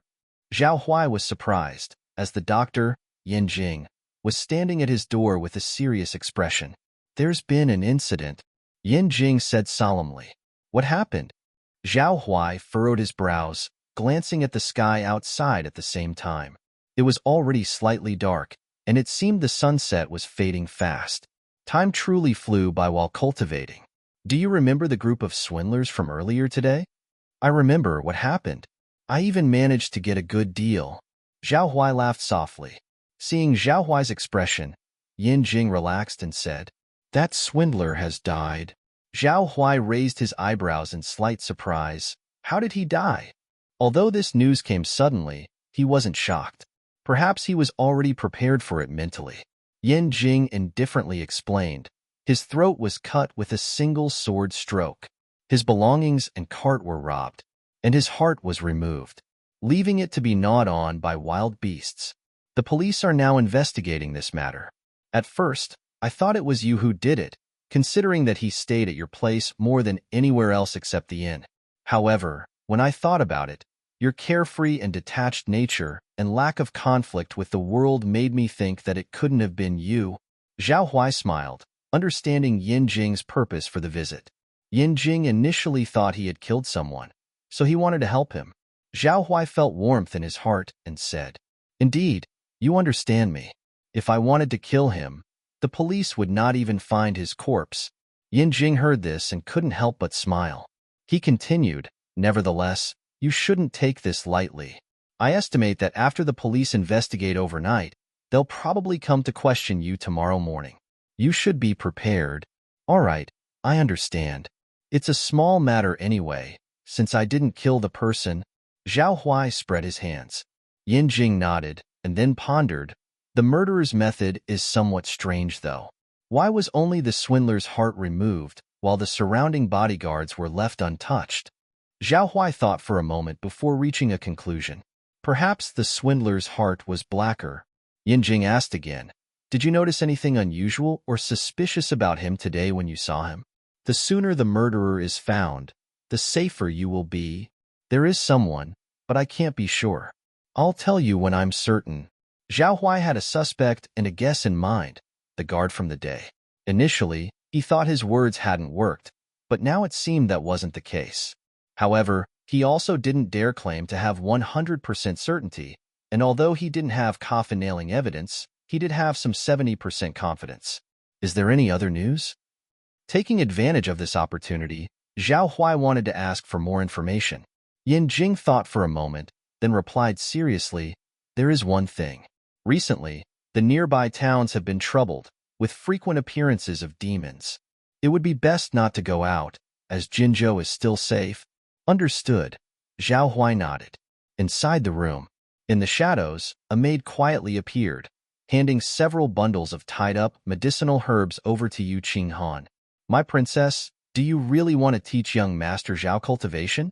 He is already quite old, and I estimate it will consume a lot of resources. It is worth the expense. Even if I have to spend all my pills, I will assist him in his cultivation. Yu Qinghan accepted the panacea and replied seriously. The maid sighed softly. Sigh? Young Master Zhao is really lucky to have married such a virtuous wife as the princess. If the veteran generals in the army saw this, they would be dumbstruck. All right, if there's nothing else, you may leave. The maid asked, Princess, since your father's old wounds have recurred, won't you go back to see him? Father is sick again? Yu Qinghan furrowed her brow, a trace of concern in her eyes. Yes, he has been bedridden for 3 days now. The imperial physician said it's a relapse of the hidden injury he sustained on the battlefield. Yu Qinghan scoffed. When did they both become so understanding? Back when the kingdom was first established, they argued ceaselessly over their fiefs. This servant does not know. After all, the crown prince has been staying by his majesty's bedside day and night, showing great filial piety. Even the civil and military officials are praising him. Well, then, let him take care of it. He can use this opportunity to show his filial piety. Yu Qinghan spoke indifferently. The maid helplessly said, Yes, understood. This servant will take her leave. With a whoosh, her figure leaped up and passed through the skylight, disappearing into the night. Madam, I'm back. From outside the bedroom door came Zhao Huai's voice. Yu Qinghan pulled open the skylight and, carrying the medicinal herbs, walked out the door, asking, Husband, what was it? Zhao Huai explained. A friend came to deliver a message, saying there was a murder tonight. It must have been the work of a demon, so he advised me to be careful. In reality, he was very clear that it could not have been the work of a demon. He said this only as an explanation for his wife. Madam, what's that in your hand? Zhao Huai suddenly noticed the bundle of herbs in Yu Qinghan's hand and couldn't help asking curiously. Yu Qinghan smiled and explained. These are the medicinal herbs I selected for my husband. They can temper the body and speed up the refinement of spiritual qi. For someone at your current level, the effects would be significant. Don't worry, it won't cost much, and you don't need to worry. Although my dowry isn't much, it's more than enough to buy you medicine. Upon hearing this, although Zhao Huai was momentarily stunned, he felt deeply moved and tenderly said, Madam, you are truly wonderful. Let me reward you properly. Zhao Huai slept straight through to noon the next day. If there wasn't anything urgent, he wouldn't get up early, sleep as much as he could, and the daily business of the pawn shop was just average, so he was not in a hurry. Seeing that Madam was already busy in the kitchen, Zhao Huai smiled slightly. He was about to open the door of the pawn shop habitually and flip the open sign. However, when he opened the door, he saw a blood-stained storage ring on the carpet by the doorway. Zhao Huai stepped out of the door, scanned the street from left to right, and saw nothing unusual. Whose ring is this? So he curiously examined it. But the contents inside surprised him somewhat. Stacks of spiritual stones and banknotes, which looked quite numerous, along with a large number of antiques, and finally, a seal and a blank piece of paper.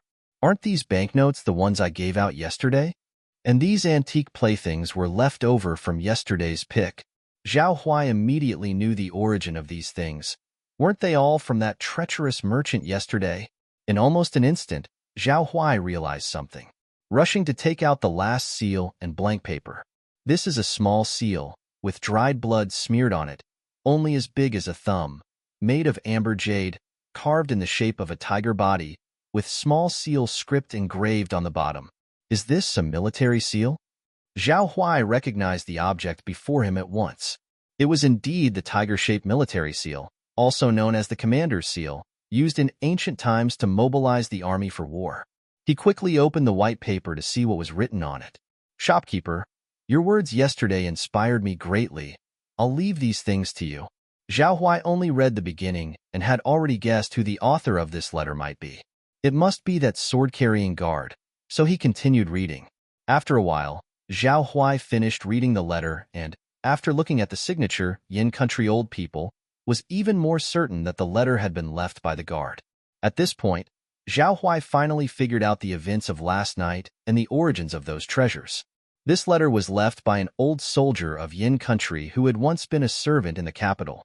When Yin City fell, he took away many treasures, but later felt extremely guilty and, after seeing the treacherous merchant's cruel acts, finally decided to kill him.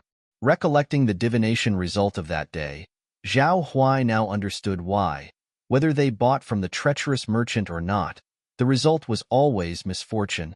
Because he didn't rely on these cultural relics to make money, he relied on secretly usurping others.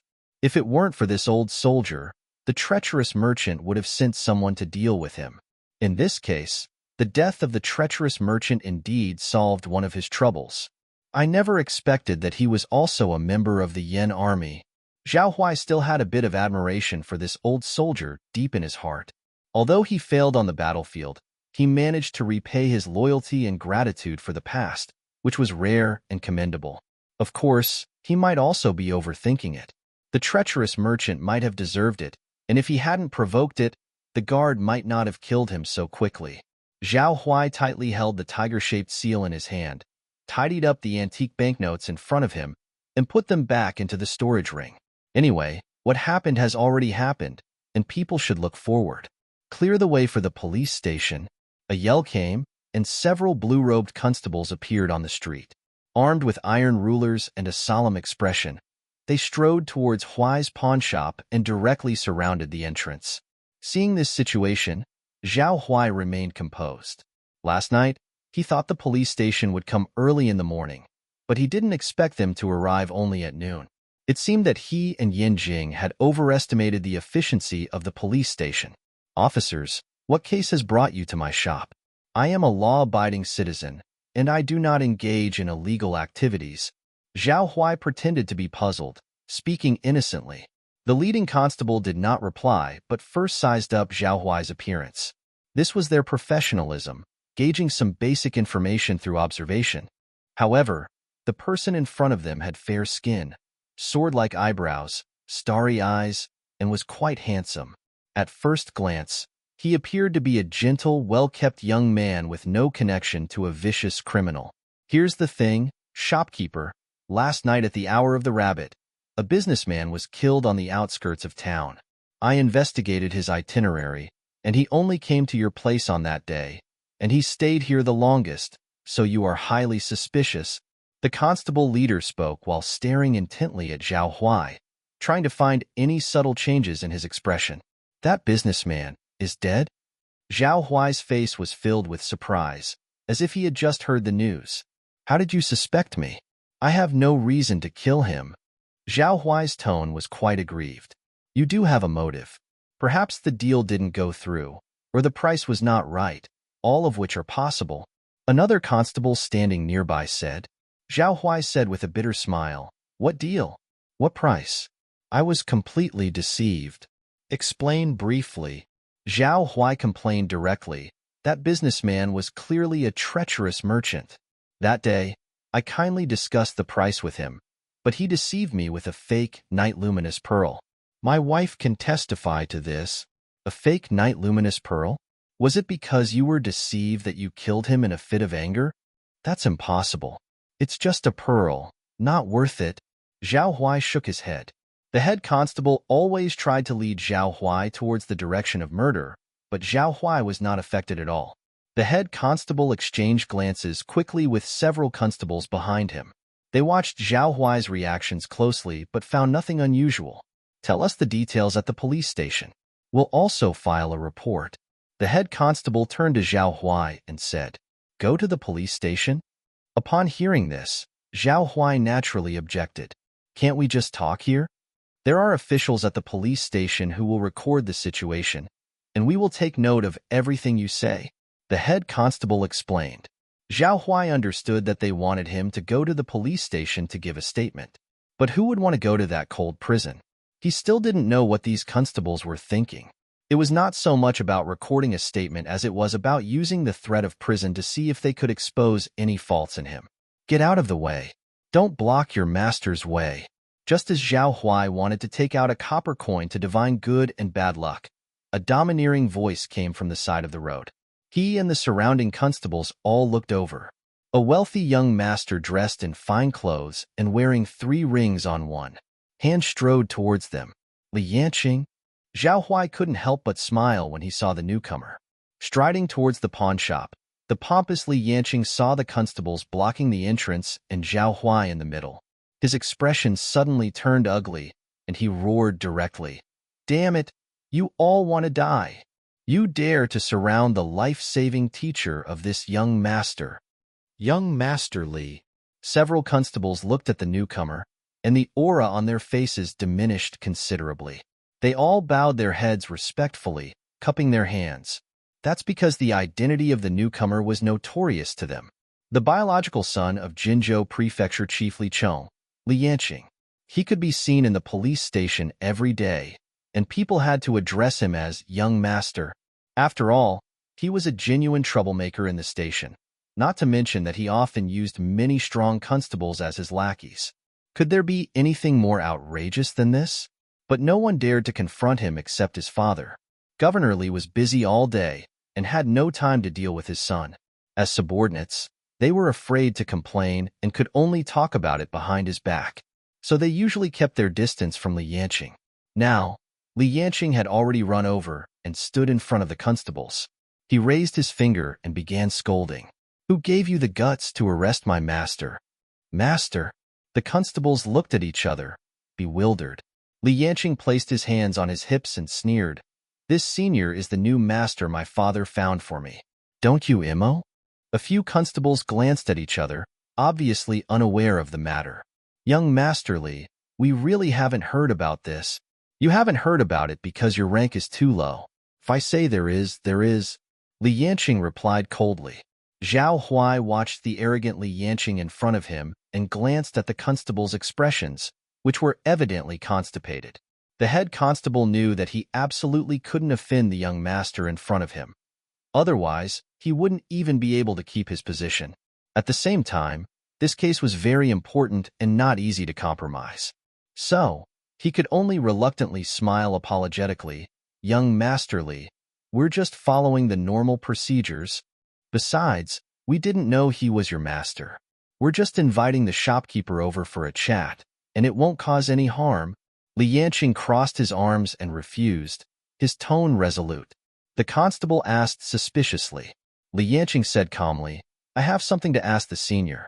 "You can't take him away. But he's related to a significant case, and it's difficult to explain to the governor." "Please don't make things difficult for us," the constable said troubledly. "I'll handle it," Li Yanqing impatiently said. "Are you trying to take action? Are you still not leaving?" After exchanging glances, a few constables reluctantly turned around to leave, planning to report back first. "Senior, my apologies." Seeing the constables finally leaving, Li Yanqing turned back and smiled at Zhao Huai, performing a salute. The difference between his demeanor now and just a moment ago was like night and day. Zhao Huai leaned against the door, silently watching the entertaining scene unfold, and couldn't help but smile. "Your young master's prestige is quite impressive." Li Yanqing shook his head and sighed. "Ah, it's still nothing compared to you, senior. When will I be able to control swords through the air like you? Kill someone within 10 steps without getting blood on me? That would be real prestige." "All right, enough bootlicking. What do you want from me?" Zhao Huai asked with a faint smile.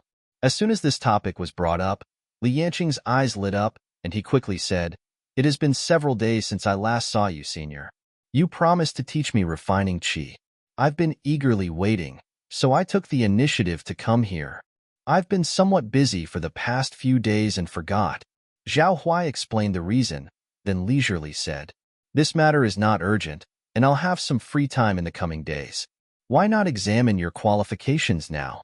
"Senior, please check."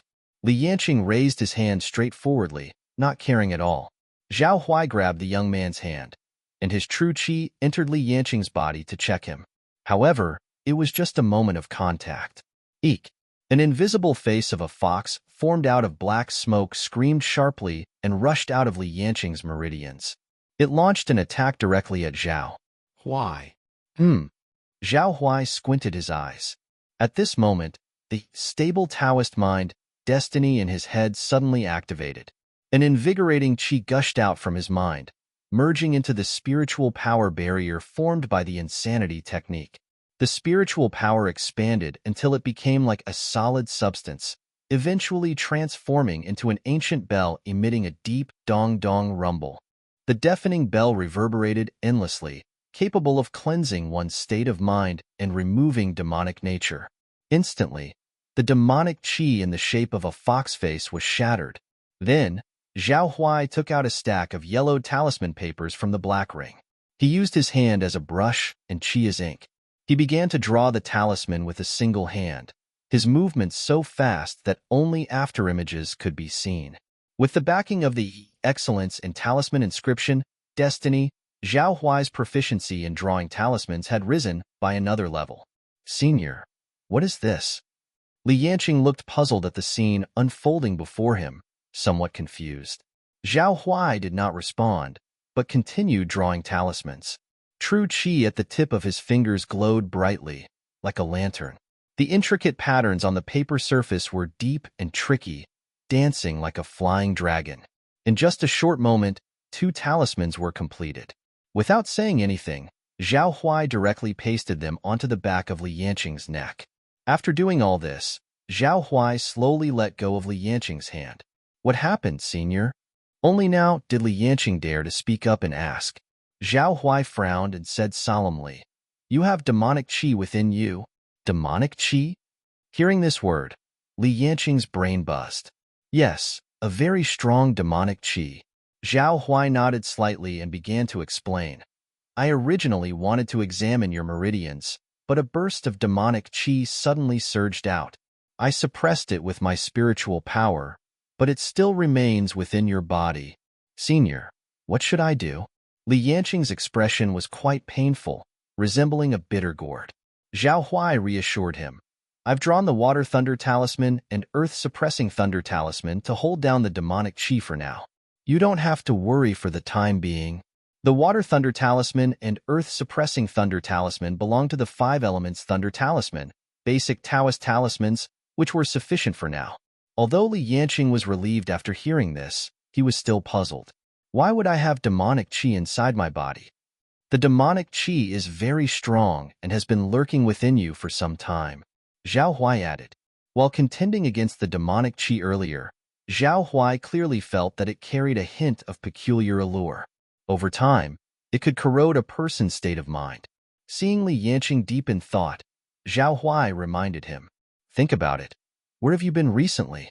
Where do you usually go every? I got it. Suddenly, Li Yanqing slapped his head and said in realization, it must be the Drunken Flower Tavern. Drunken Flower Tavern? Zhao Huai was stunned, but quickly understood. Wasn't the Drunken Flower Tavern a brothel? This kid went to the brothel every day. No wonder he encountered demons. If he wasn't sucked dry by demons, he would be sucked dry by other stuff. Li Yanqing recalled. I remember the Drunken Flower Tavern brought in a group of new girls. One of them was not only extremely seductive, but also had a pleasant voice. I went there quite a few times in a row. Having thought about it, Li Yanqing laughed bitterly. Senior, can you eliminate that demon? It would count as getting rid of a menace for the people. Zhao Huai stretched lazily and said indifferently, Not going, I'm too busy. Why bother with that? Just don't go to the brothel anymore. Problem solved? Hearing Zhao Huai's rejection, Li Yanqing felt slightly disappointed in his heart. Zhao Huai glanced at him and slowly said, This is the second lesson I'm teaching you. Do what you can and don't show off, because you don't know how many enemies there are. What if you kill one and a group comes, then you kill a group and another horde comes? What would you do? So the best thing to do is to avoid it. Upon hearing Zhao Huai's words, Li Yanqing nodded thoughtfully, seeming to understand, and firmly said, I understand, Senior. I will not go to the brothel anymore. As long as you understand, you can go back now. As long as the demonic qi on your body is not cleaned, it is impossible to refine qi. Zhao Huai said with his hands behind his back. I understand. Although Li Yanqing was helpless, he had no choice. Who could blame his bad luck? Wait, As soon as Li Yanqing turned his head, he was stopped by Zhao Huai. What's wrong, senior? Zhao Huai took out 3 Taoist talismans from the black ring and smiled. Take these 3 Taoist talismans first. Thanks to you for today's constable incident. With these talismans, you can repel ordinary demons and still have time to escape. Li Yanqing took the talismans. A sly smile flashed in his eyes. It seemed that Senior still cared about him and deliberately left 3 talismans for self-defense. You don't have true Qi magic power, so just aim and throw them when using. Zhao Huai reminded him again. Li Yanqing smiled brilliantly. I understand, Senior. If you need help in the future, just come to me. Once a teacher, forever a father. Your business is my business. I'll take my leave now. Watching the departing figure, Zhao Huai couldn't help but ponder deeply. The demonic qi on Li Yanqing was not weak, and it should be among the top-ranked demons he had ever encountered, though he hadn't encountered many demons himself. Speaking of the word demon, Zhao Huai carefully recalled these 3 years since he came to this world, and the number of demons he had seen with his own eyes should still be within 10. As for demons, his understanding was also very limited. At present, the only information Zhao Huai knew was the following. First, demons like to eat humans and disguise themselves as humans, wearing human skin, hiding among mortals, deceiving and eating people. They are often ferocious, some are beasts, and some are ghosts. Powerful demons will keep humans in captivity, fattening them up before eating. Fortunately, they also have weaknesses. No matter how much they look like humans, there will always be flaws, and often a certain part of their body is a demon's characteristic. Second, demons are also graded, but he doesn't know the specific grades. It is said that the more human-like the demon, the higher the grade, and the more similar to humans, the more difficult it is to find the small flaws in their bodies. Lastly, magical weapons are the best tools for cultivators to kill demons. The stronger the magical weapon, the better the effect.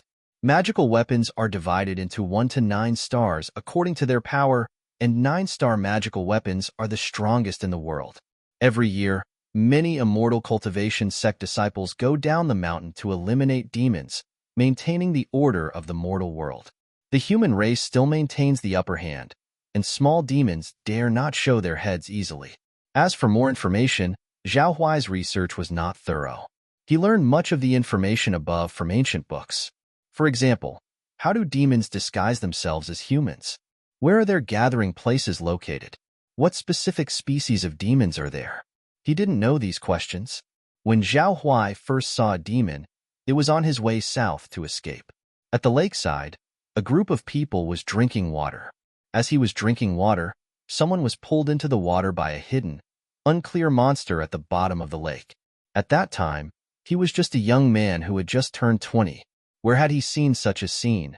His face turned pale with fright, and he fled on the spot. It was after witnessing the tragic scenes of people being slaughtered in chaotic times that he firmly resolved to pursue immortal cultivation. He cultivated his detached mentality in the face of difficulties. Shaking off his thoughts, Zhao Huai walked towards the house. However, after looking around for a while, he still hadn't seen Madam's figure. Not in the kitchen. Did she go out? He looked around and saw the ready-made dishes on the table, slightly puzzled. At the same time, there was a medicine furnace in the middle of the kitchen, emitting hot air, and he didn't know what was being prepared inside. The fragrance of medicinal herbs wafted out from it. Husband, I'm back. As Zhao Huai was pondering, a familiar voice came from the back door. Zhao Huai saw Yu Qinghan returning with a basket of vegetables and couldn't help but smile bitterly. Madam, where did you go just now? You disappeared in a short while. Yu Qinghan put the vegetable basket in the kitchen and smiled. I saw that you were awake, so I went out to buy some medicinal herbs. I'm also going to start cultivating, so I thought I'd buy mine at the same time. The medicine takes a long time to boil, so you'll have to wait a few more days, husband. Yu Qinghan was telling the truth. Her cultivation was progressing rapidly. Although she didn't need pills to break through, she needed medicinal strength to stabilize her cultivation. Let's eat first. All right. By the afternoon, Zhao Huai was idle in front of the counter, and his wife had gone to see a play. The pawnshop's business was still average. Occasionally someone would pawn some silver or jade, but it was always small money. Since he had some free time right now, why not upgrade his destiny and clean up the bottom of the box destinies? Zhao Huai began to check his mind and found that apart from a few evergreen destinies, many destinies still needed to be upgraded. For example, light as a swallow, human grade medium, and swordsmanship specialization, yellow grade high. These two destinies had been with Zhao Huai for a long time, and their effects were quite good. However, their grades were a bit low, so they needed to be upgraded. Without any hesitation, Zhao Huai first disassembled the fiddle at writing and painting technique beginner destinies. The white star points in his mind all flowed into light as a swallow. Bright yellow light came, and a new destiny was born. Quick mover, yellow grade, high. Your movement is very fast. The speed has increased greatly, twice that of the original. Zhao Huai nodded in satisfaction. With a speed that reached double the original, he could definitely dominate a large group of people at the same level. Then, it was time for swordsmanship specialization, dismantle, doctor of classical studies, and all-around gracefulness. Zhao Huai murmured in his heart. He had thought about this in advance. Doctor of classical studies could only enhance his academic talent in classics, which was not very relevant to him. The other one was all-around gracefulness, a social-type destiny. He felt that his own brain was already enough for him and didn't need to be upgraded. He could give it to something more useful instead.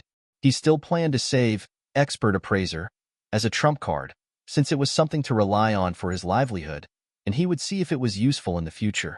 The yellow light spot disappeared in his mind, and a new dark blue destiny appeared, and swordsmanship specialization finally transformed. Zhao Huai took a closer look.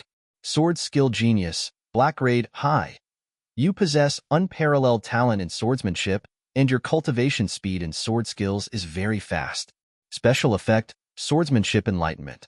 Achieve a state where man and sword are one for an hour, once a week. Seeing this destiny, Zhao Huai's eyes lit up. Sword skill genius? With this destiny, I can make even greater breakthroughs in swordsmanship. I need to ponder on this swordsmanship enlightenment. Zhao Huai would never underestimate this special effect, as he had experienced the Ultimate's Intention stage within Peak Ultimate's Intention. The horror of having 8 times the strength of the physical body could completely shatter any method. So, this swordsmanship enlightenment cannot be underestimated either. Zhao Huai had only heard of the state of man and sword as one, but he had never personally experienced it. Do you want to merge destiny? Merge. Sword skill genius. Destiny's faint blue light bloomed, slowly returning to its position. As an early permanent destiny, its status is hard to shake. With the support of the destiny, Zhao Huai clearly felt that his understanding of swordsmanship in his mind began to deepen, and he made a qualitative leap. All the basic sword techniques he had learned before, many of which were wrong and cumbersome, he could now discern one by one. He could even evolve them in the simplest way. This is the extraordinary aspect of swordsmanship talent. Zhao Huai then absorbed quick mover, and a refreshing feeling immediately spread through his body, making his limbs feel very light. Invisibly, his speed had reached twice that of before. At the same time, Zhao Huai didn't forget about the 2 Xin-grade destinies he obtained from the unscrupulous antique dealer, refining bones into jade and crystal clear sword mind. He was most impressed by the crystal clear sword mind destiny, which could unleash the upper limit of sword technique and not be limited by each move. Zhao Huai suddenly had an idea. This crystal clear sword mind and sword skill genius have the same essence but different techniques. Both destinies enhance swordsmanship, but in different aspects. Crystal clear sword mind focuses on sword moves, while sword skill genius is about talent. What would happen if both were combined? Zhao Huai couldn't help but get excited and immediately picked up a swordsmanship cultivation technique to study. If it were an ordinary technique, that would be fine. He could learn it at a glance. But this sword technique was quite special. It was something you might learn, but it would be extremely difficult to master in a lifetime. Cultivating such a sword technique requires great talent.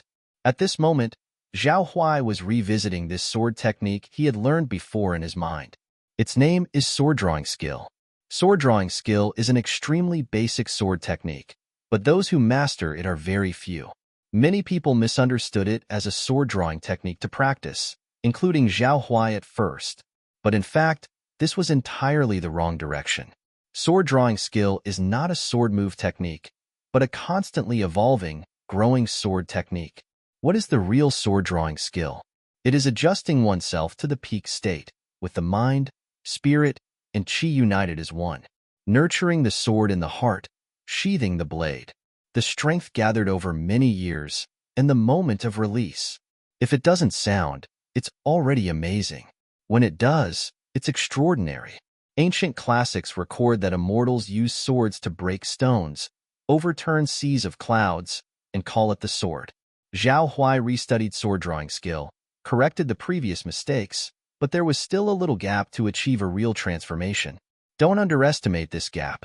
It often determines the key to success. Outsiders come and go at Huai's pawn shop. As long as they look inside, they can see a person with closed eyes, leaning on a recliner, as if taking a nap.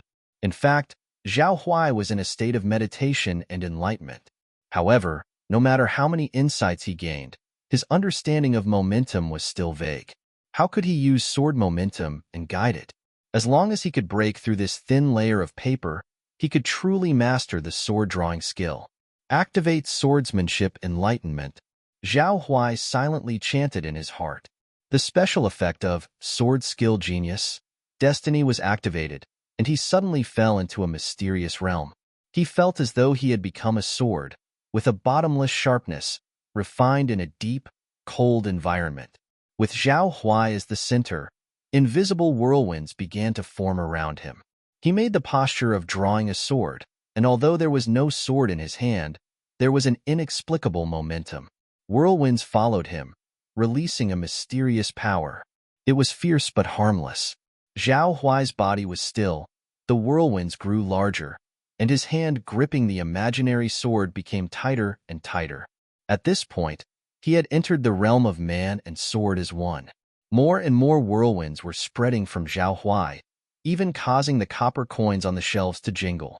With the crystal-clear sword mind, destiny, it allowed his state of mind to be imprinted with the sword, breaking the shackles of the upper limit. Until a tipping point, there was a whoosh sound. An overwhelming sword intent erupted from the pawn shop, shaking the branches of the willow trees outside the shop door. A fierce wind swept across, causing the passers-by to cover their faces and complain, feeling inexplicable. This is the sword drawing skill. I've got it. Zhao Huai stood up hurriedly, with sharp eyes and beads of sweat on his forehead and neck. Now he had finally learned the real sword drawing skill, mastered the sword intent, and taken a big step forward in swordsmanship. Understanding sword intent is an essential step for sword cultivators in their cultivation path. Pear Blossom Alley. People filled the benches in rows, with a makeshift stage in the center where actors passionately recited their lines. Yu Qinghan sat among the audience, engrossed in the performance, her face still showing a smile. Invisible to the surrounding, many people were watching her, their eyes gleaming with cold light. She seemed not to notice, still focusing on the stage. My princess, King Yin wants to form an alliance with us, hoping to join forces against King Qin. A young-sounding woman's voice whispered softly into Yu Qinghan's ear. This middle-aged woman was a disguised maidservant. Upon hearing this, Yu Qinghan shook her head. My second brother? He's no good either. If I were to say that my eldest brother is a foolish brute, then he is as cunning as a fox, fond of using tricks when employing soldiers and treating people with inscrutable depths. He probably doesn't have good intentions. Does your highness mean to refuse him? Yu Qinghan glanced at her and said indifferently, I don't need to join anyone, or even defeat anyone. The war is over, and what's the point of these internal struggles? Upon hearing this, the maidservant nodded and said, But the assassination order is still in effect, and now your highnesses. Situation is still very dangerous. Just some trivial matters, unworthy of attention. The shadowless pavilion in the black market, right? Wait for me to reach the initiation stage, and I'll wipe them all out. Yu Qinghan's indifferent tone was as if she was discussing a trivial matter. However, Someone is bothering me while I am watching the performance, which is indeed irritating. After saying that, she stood up and gracefully patted the creases in her embroidered cloud skirt. Your Highness, what are you doing? The maidservant was taken aback. To kill. Huai's pawn shop. Zhao Huai felt increasingly better after mastering the sword-drawing skill. He glanced towards the shop in trance and business was still slow. He couldn't help but think about the prospect of reaching the initiation stage. He had been in possession of the initiation pill for a few days now, and the only reason he had not immediately consumed it to achieve a breakthrough was because he was waiting for the right opportunity. However, this breakthrough needed preparation. It was best to adjust both the physical and spiritual states to their peak, and then use panacea for assistance. Zhao Huai estimated that it would be time for his breakthrough when the medicinal herbs prepared by the madam were ready in a few days. With the medicinal herbs as catalysts and in a secluded and peaceful location, a breakthrough aided by the initiation pill would be more reliable. After all, there was only one initiation pill, which could not be wasted. So, all factors needed to be carefully considered. Feeling idle, Zhao Huai took out a sheet of aged yellow talisman paper from the black ring, dipped his brush in ink, and began to experiment with new talisman. He had already mastered several fundamental talismans like the Fire Thunder Talisman and the Five Elements Talisman. He could draw them single-handedly and without the need for paper or pencil. The Water Thunder Talisman and the Earth Suppressing Thunder Talisman used to suppress the demonic qi within Li Yanqing were examples of this. However, this practice required quite a bit of proficiency and demanded high-quality true qi. Drawing talismans with paper and a brush conserved true qi. You could draw as many as you want in advance, provided you had enough materials. Of course, drawing talismans directly also had its advantages in terms of convenience and adaptability. However, Zhao Huai once read about a more potent method in the 3000 Thunderbolt technique.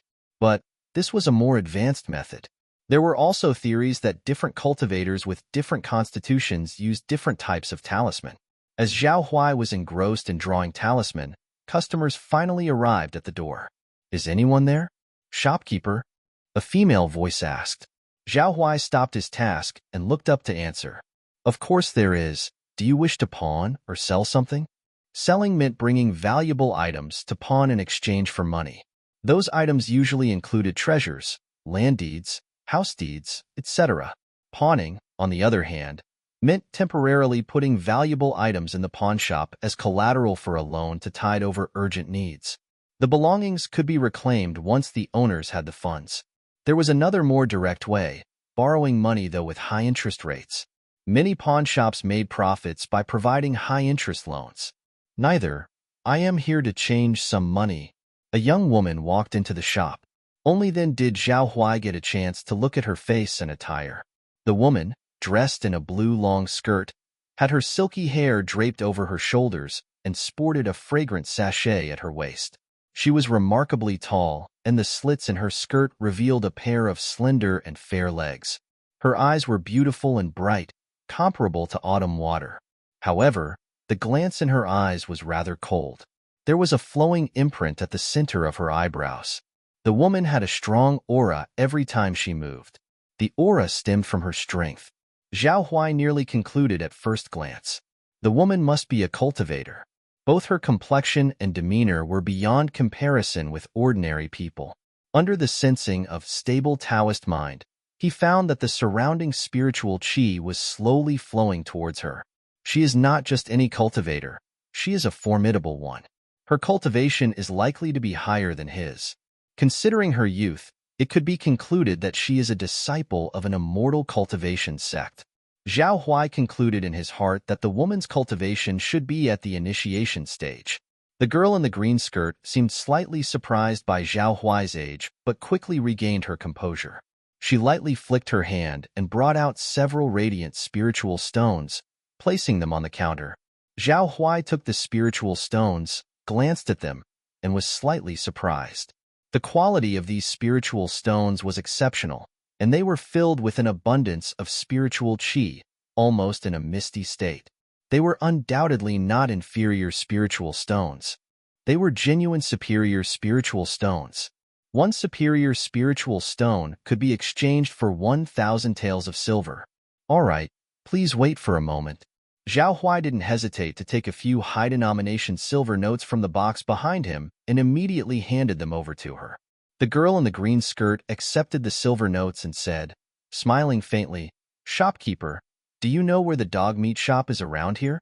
I want to buy some dog blood." Dog meat shop? Continue down this street, and it will be in the third alley at the end, Zhao Huai replied, pointing out through the door. Thanks, shopkeeper. Looking at you, it's clear that you are not an ordinary person.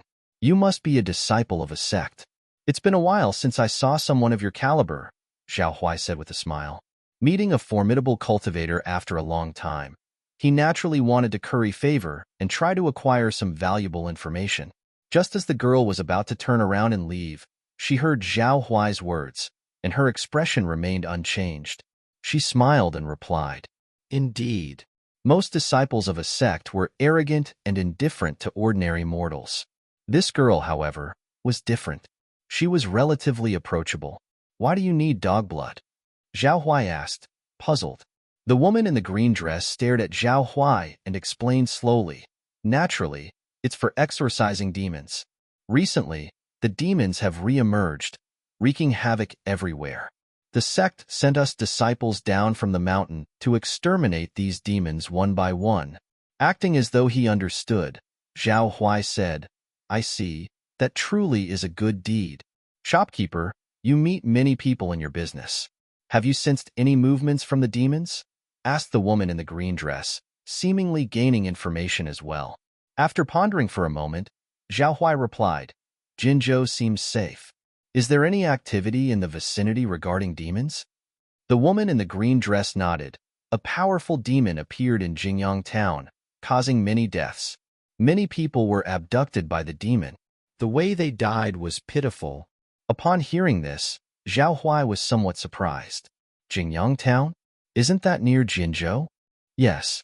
So it should be wandering around somewhere near Jinzhou, the woman in the green skirt replied, furrowing her brow. "If you sense anything, you must inform the officials. They will contact the sect, which will then send people. We'll take action at that time." Having heard the woman's instructions, Zhao Huai nodded and complimented. "Ah, it's good you guys are taking action. This demon has truly killed many." Looking at the back of the woman in the green skirt receding away, Zhao Huai couldn't help but wonder. The incident in Jingyang town was no small matter. A town usually has about 2,000 people, but it was uncertain how many had perished. The fact that disciples of the initiation stage were dispatched implied the issue was serious, as normally the cultivators at the initiation stage were pivotal to the sect and wouldn't be sent out casually. It seemed Yin Jing spoke the truth. Recently, he really should not venture out.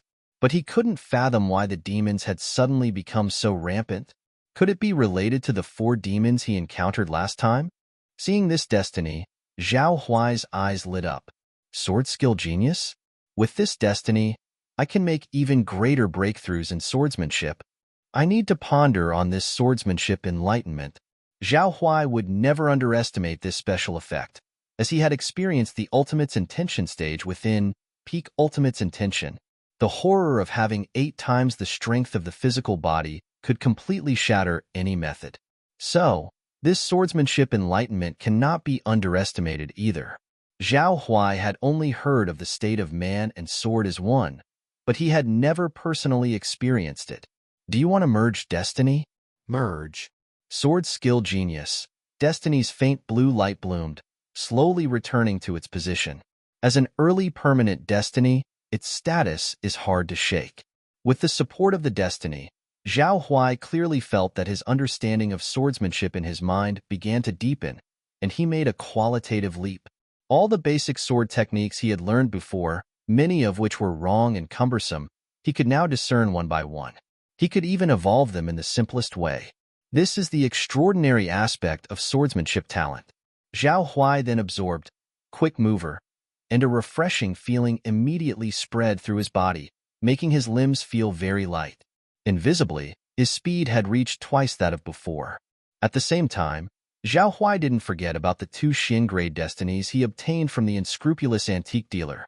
refining bones into jade, and crystal-clear sword mind. He was most impressed by the crystal-clear sword mind, destiny, which could unleash the upper limit of sword technique and not be limited by each move. Zhao Huai suddenly had an idea. This crystal-clear sword mind and sword skill genius have the same essence but different techniques. Both destinies enhance swordsmanship, but in different aspects. Crystal Clear Sword Mind focuses on sword moves, while Sword Skill Genius is about talent. What would happen if both were combined? Zhao Huai couldn't help but get excited and immediately picked up a swordsmanship cultivation technique to study. If it were an ordinary technique, that would be fine. He could learn it at a glance. But this sword technique was quite special. It was something you might learn, but it would be extremely difficult to master in a lifetime. Cultivating such a sword technique requires great talent. At this moment, Zhao Huai was revisiting this sword technique he had learned before in his mind. Its name is sword drawing skill. Sword drawing skill is an extremely basic sword technique, but those who master it are very few. Many people misunderstood it as a sword drawing technique to practice, including Zhao Huai at first. But in fact, this was entirely the wrong direction. Sword drawing skill is not a sword move technique, but a constantly evolving, growing sword technique. What is the real sword drawing skill? It is adjusting oneself to the peak state, with the mind, spirit, and chi united as one. Nurturing the sword in the heart, sheathing the blade. The strength gathered over many years, and the moment of release. If it doesn't sound, it's already amazing. When it does, it's extraordinary. Ancient classics record that immortals used swords to break stones, overturn seas of clouds, and call it the sword. Zhao Huai restudied sword drawing skill, corrected the previous mistakes, but there was still a little gap to achieve a real transformation. Don't underestimate this gap. It often determines the key to success. Outsiders come and go at Huai's pawn shop. As long as they look inside, they can see a person with closed eyes, leaning on a recliner, as if taking a nap. In fact, Zhao Huai was in a state of meditation and enlightenment. However, no matter how many insights he gained, his understanding of momentum was still vague.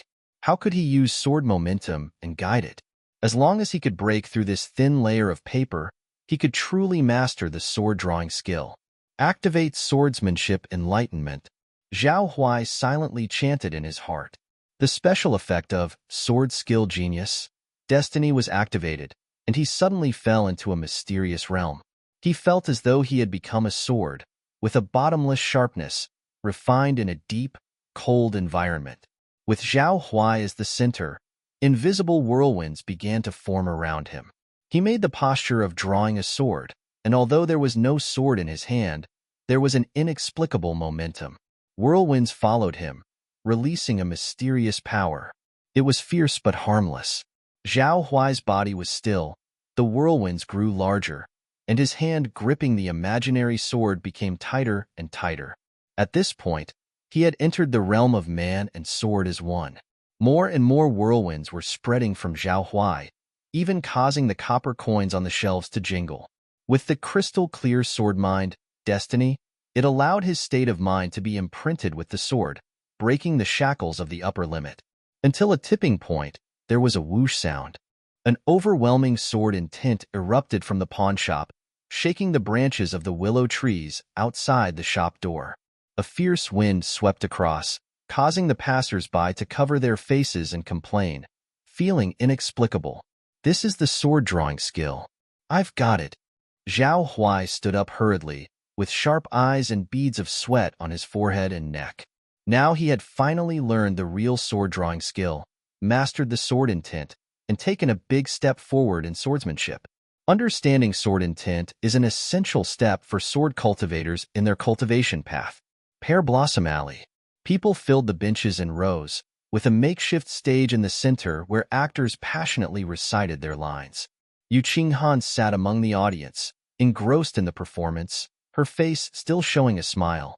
Invisible to the surrounding, many people were watching her, their eyes gleaming with cold light. She seemed not to notice, still focusing on the stage. My princess, King Yin wants to form an alliance with us, hoping to join forces against King Qin. A young-sounding woman's voice whispered softly into Yu Qinghan's ear. This middle-aged woman was a disguised maidservant. Upon hearing this, Yu Qinghan shook her head. My second brother? He's no good either. If I were to say that my eldest brother is a foolish brute, then he is as cunning as a fox, fond of using tricks when employing soldiers and treating people with inscrutable depths. He probably doesn't have good intentions. Does your highness mean to refuse him? Yu Qinghan glanced at her and said indifferently, I don't need to join anyone, or even defeat anyone. The war is over, and what's the point of these internal struggles? Upon hearing this, the maidservant nodded and said, But the assassination order is still in effect, and now your highnesses. Situation is still very dangerous. Just some trivial matters, unworthy of attention. The shadowless pavilion in the black market, right? Wait for me to reach the initiation stage, and I'll wipe them all out. Yu Qinghan's indifferent tone was as if she was discussing a trivial matter. However, someone is bothering me while I am watching the performance, which is indeed irritating. After saying that, she stood up and gracefully patted the creases in her embroidered cloud skirt. Your Highness, what are you doing? The maidservant was taken aback. To kill. Huai's pawnshop. Zhao Huai felt increasingly better after mastering the sword-drawing skill. He glanced towards the shop in trance and business was still slow. He couldn't help but think about the prospect of reaching the initiation stage. He had been in possession of the initiation pill for a few days now, and the only reason he had not immediately consumed it to achieve a breakthrough was because he was waiting for the right opportunity. However, this breakthrough needed preparation. It was best to adjust both the physical and spiritual states to their peak, and then use panacea for assistance. Zhao Huai estimated that it would be time for his breakthrough when the medicinal herbs prepared by the madam were ready in a few days. With the medicinal herbs as catalysts and in a secluded and peaceful location, a breakthrough aided by the initiation pill would be more reliable. After all, there was only one initiation pill, which could not be wasted. So, all factors needed to be carefully considered. Feeling idle, Zhao Huai took out a sheet of aged yellow talisman paper from the black ring, dipped his brush in ink, and began to experiment with new talisman. He had already mastered several fundamental talismans like the Fire Thunder Talisman and the Five Elements Talisman. He could draw them single-handedly and without the need for paper or pencil. The Water Thunder Talisman and the Earth Suppressing Thunder Talisman used to suppress the demonic qi within Li Yanqing were examples of this. However, this practice required quite a bit of proficiency and demanded high-quality true qi. You could draw as many as you want in advance, provided you had enough materials. Of course, drawing talismans directly also had its advantages in terms of convenience and adaptability. However, Zhao Huai once read about a more potent method in the 3000 Thunderbolt technique. But this was a more advanced method. There were also theories that different cultivators with different constitutions used different types of talisman. As Zhao Huai was engrossed in drawing talisman, customers finally arrived at the door. Is anyone there? Shopkeeper? A female voice asked. Zhao Huai stopped his task and looked up to answer. Of course there is. Do you wish to pawn or sell something? Selling meant bringing valuable items to pawn in exchange for money. Those items usually included treasures, land deeds, house deeds, etc. Thanks, shopkeeper. Looking at you, it's clear that you are not an ordinary person. You must be a disciple of a sect. It's been a while since I saw someone of your caliber, Zhao Huai said with a smile. Meeting a formidable cultivator after a long time, he naturally wanted to curry favor and try to acquire some valuable information. Just as the girl was about to turn around and leave, she heard Zhao Huai's words, and her expression remained unchanged. She smiled and replied, Indeed. Most disciples of a sect were arrogant and indifferent to ordinary mortals. This girl, however, was different. She was relatively approachable. Why do you need dog blood? Zhao Huai asked, puzzled. The woman in the green dress stared at Zhao Huai and explained slowly, Naturally, it's for exorcising demons. Recently, the demons have re-emerged, wreaking havoc everywhere. The sect sent us disciples down from the mountain to exterminate these demons one by one. Acting as though he understood, Zhao Huai said, I see, that truly is a good deed. Shopkeeper, you meet many people in your business. Have you sensed any movements from the demons? asked the woman in the green dress, seemingly gaining information as well. After pondering for a moment, Zhao Huai replied, Jinzhou seems safe. Is there any activity in the vicinity regarding demons? The woman in the green dress nodded. A powerful demon appeared in Jingyang town, causing many deaths. Many people were abducted by the demon. The way they died was pitiful. Upon hearing this, Zhao Huai was somewhat surprised. Jingyang town? Isn't that near Jinzhou? Yes. So it should be wandering around somewhere near Jinzhou, the woman in the green skirt replied, furrowing her brow. If you sense anything, you must inform the officials. They will contact the sect, which will then send people. We'll take action at that time. Having heard the woman's instructions, Zhao Huai nodded and complimented. Ah, it's good you guys are taking action. This demon has truly killed many. Looking at the back of the woman in the green skirt receding away, Zhao Huai couldn't help but wonder. The incident in Jingyang town was no small matter. A town usually has about 2,000 people, but it was uncertain how many had perished. The fact that disciples of the initiation stage were dispatched implied the issue was serious, as normally the cultivators at the initiation stage were pivotal to the sect and wouldn't be sent out casually. It seemed Yin Jing spoke the truth. Recently, he really should not venture out. But he couldn't fathom why the demons had suddenly become so rampant. Could it be related to the 4 demons he encountered last time? Hexagram 3. In a greatly misfortunate mansion, demons appear, and the multi-faced demon gazes with divine pupils. In this journey, the guidance you receive is luck. Chasing the clue. A fox demon emerges, bringing trouble in its wake.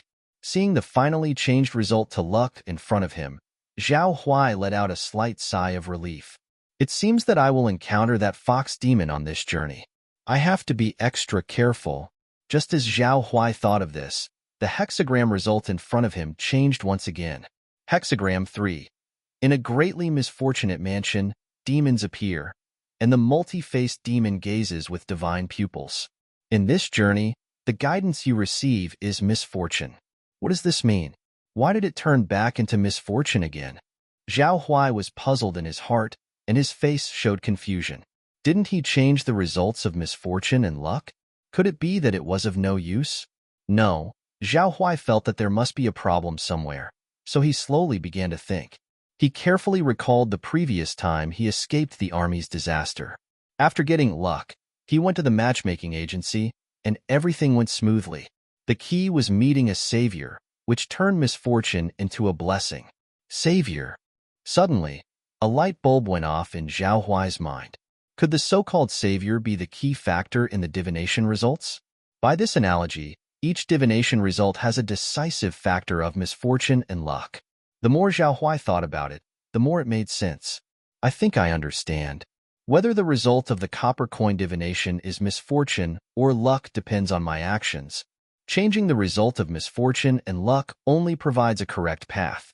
If the thoughts in my mind are put into action but are detrimental to me, even if the path is correct, if I take a wrong step or make a wrong move, the result will still turn into misfortune. For example, during the matchmaking agency incident, by sheer coincidence, I found Qing Han's room and resolved the crisis. If I had found another woman, it would have probably turned into a misfortune. So the key factor was her. And now I'm going to the governor's mansion. The path is correct, but perhaps my thoughts are wrong. That's why it turned into misfortune. Obviously, I haven't found the key factor yet. Zhao Huai continued to ponder. Naturally, the key factor must be found in the hexagram, and each hexagram is different, with varying degrees of difficulty. Misfortune and luck depend on each other. Indeed, even if the result is luck, one wrong step or wrong move can turn it into misfortune.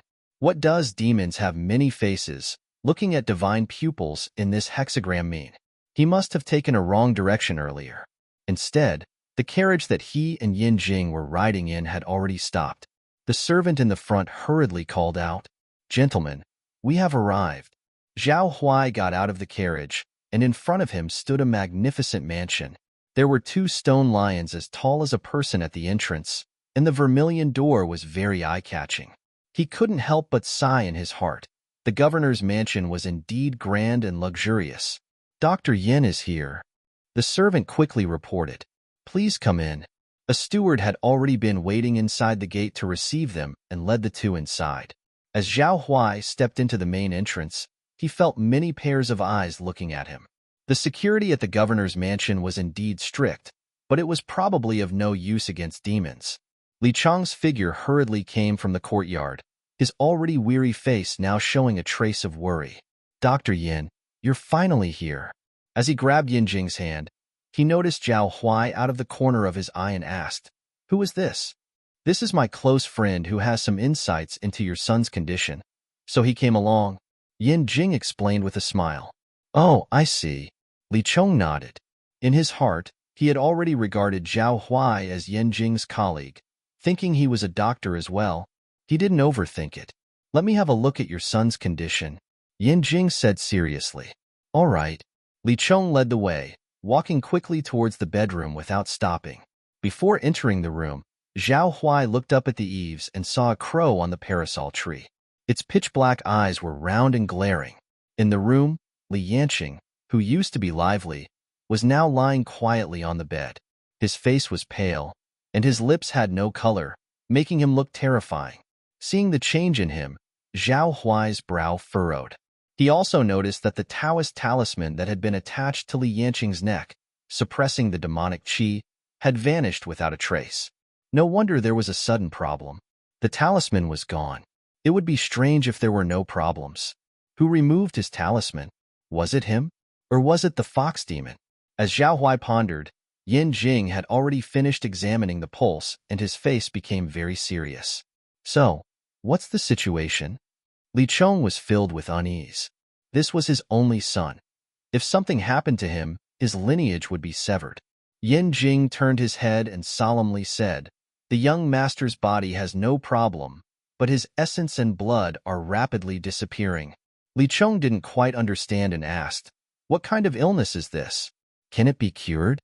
Yin Jing frowned while explaining, "Your son is not suffering from a disease. Demonic qi has entered his body." "What?" Li Chong was instantly stunned, murmuring, "Demonic qi? Where did it come from?" "Dr. Yin, are you saying that my son was harmed by demons?" Li Chong seemed to only just regain his senses.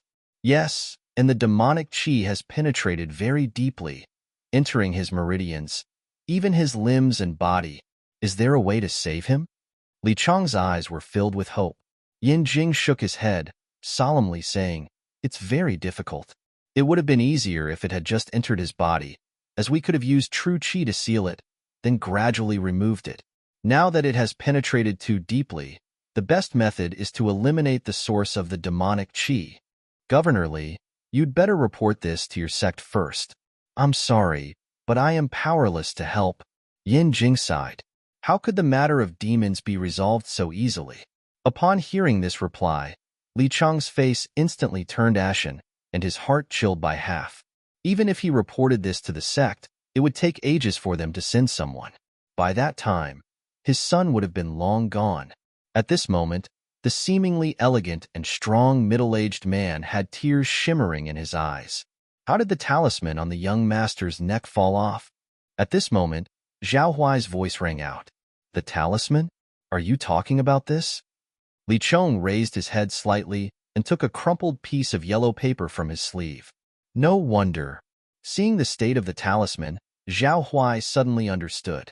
He had initially thought that there was a problem with the talisman, but now he saw that there was no problem with the talisman.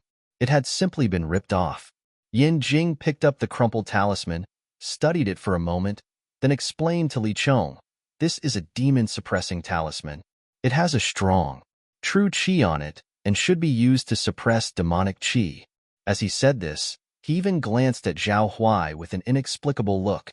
With things explained so clearly, how could Li Chong not understand what had happened? It was obvious that he had torn off his son's life-saving talisman while they were quarreling. He had directly caused his son's death. "My son, it's all my fault. I shouldn't have hit you. I shouldn't have scolded you." Li Chong could no longer hold back, wiping away tears as he was overcome with grief. He believed it was his own actions that had killed Li Yanqing. Watching the grief-stricken Li Chong, Zhao Huai's heart wasn't feeling well either. If he could save Li Yanqing, he would have taken action long ago. But at the moment, he didn't have a good solution. Just like Yin Jing said, only by finding that demon and killing it can they truly save Li Yanqing. Doesn't the hexagram say that the fox demon will come? Zhao Huai looked at the divination result in his hand, which still read misfortune, furrowing his eyebrows and searching for a solution to break the predicament. Do you have any ideas? Yin Jing stood up and whispered in Zhao Huai's ear. Zhao Huai solemnly shook his head. None. Not none. But it's very tricky. That demon is in the brothel, and if we go there recklessly, it's bound to be dangerous. Zhao Huai didn't need to think to know that Drunken Flower Tavern was a deadly place. He had merely divined the way here and already got 2 misfortunes.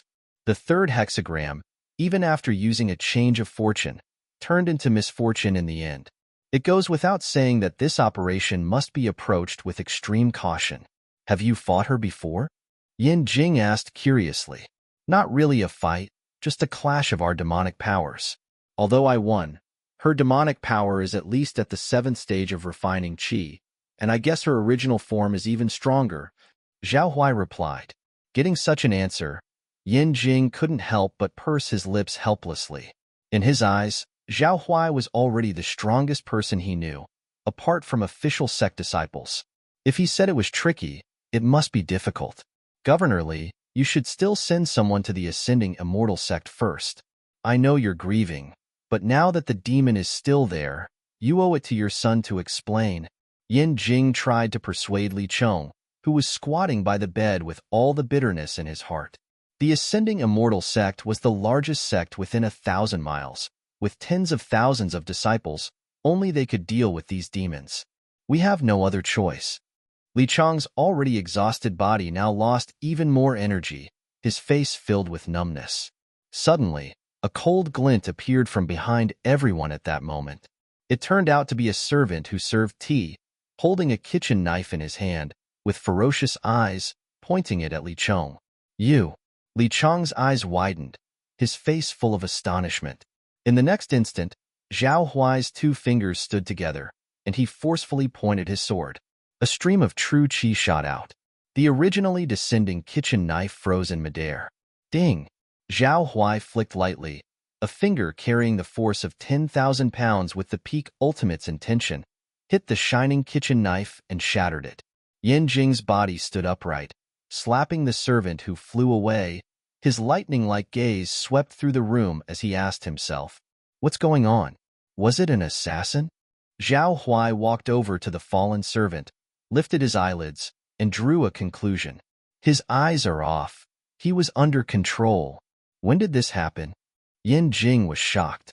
Hallucinogenic perfume. Zhao Huai stood up calmly, his face looking grim. Drugs? Yin Jing asked back, his eyes filled with confusion. There was no smell of any drug powder. It's the fox demon. Zhao Huai's divine insight swept through the vast room, finding no one else hiding. In the end, he looked outside the house, his eyes narrowed, and he said 2 words. Step back. Hearing this, Yin Jing's expression turned solemn as he pulled Li Chong, who was still in shock, to stand and retreated to a corner. Zhao Huai's big hand clenched and the black ring flickered. A slender azure treasured sword appeared in his hand. Bang! Zhao Huai kicked the door open with 1 foot. A long saber was immediately swung towards him. In front of him stood a group of guards with long sabers in their hands, drooling, their eyes bulging as if to burst out, looking extremely ferocious and bloodthirsty. I knew it. Zhao Huai shouted lightly, stomped his foot, and the floor immediately shattered. Quickly lifting his leg, he kicked at the chest of the many guards in front of him. Boom! Thud! Thud! One by one, shadows were kicked and sent flying out of the house. Zhao Huai transformed into a white streak of light as he brandished his treasured sword, weaving through the crowd. His gaze swept outside the house, discovering that everyone was engulfed in a strange, sinister qi. The steward and the attendants all stood where they were, their eyes dull and vacant.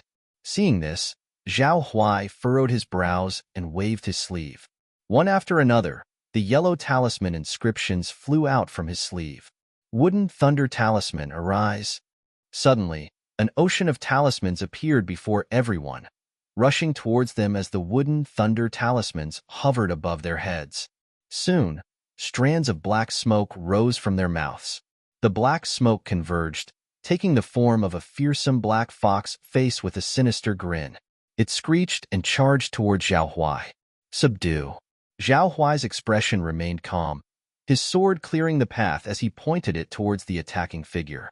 The two sides faced off.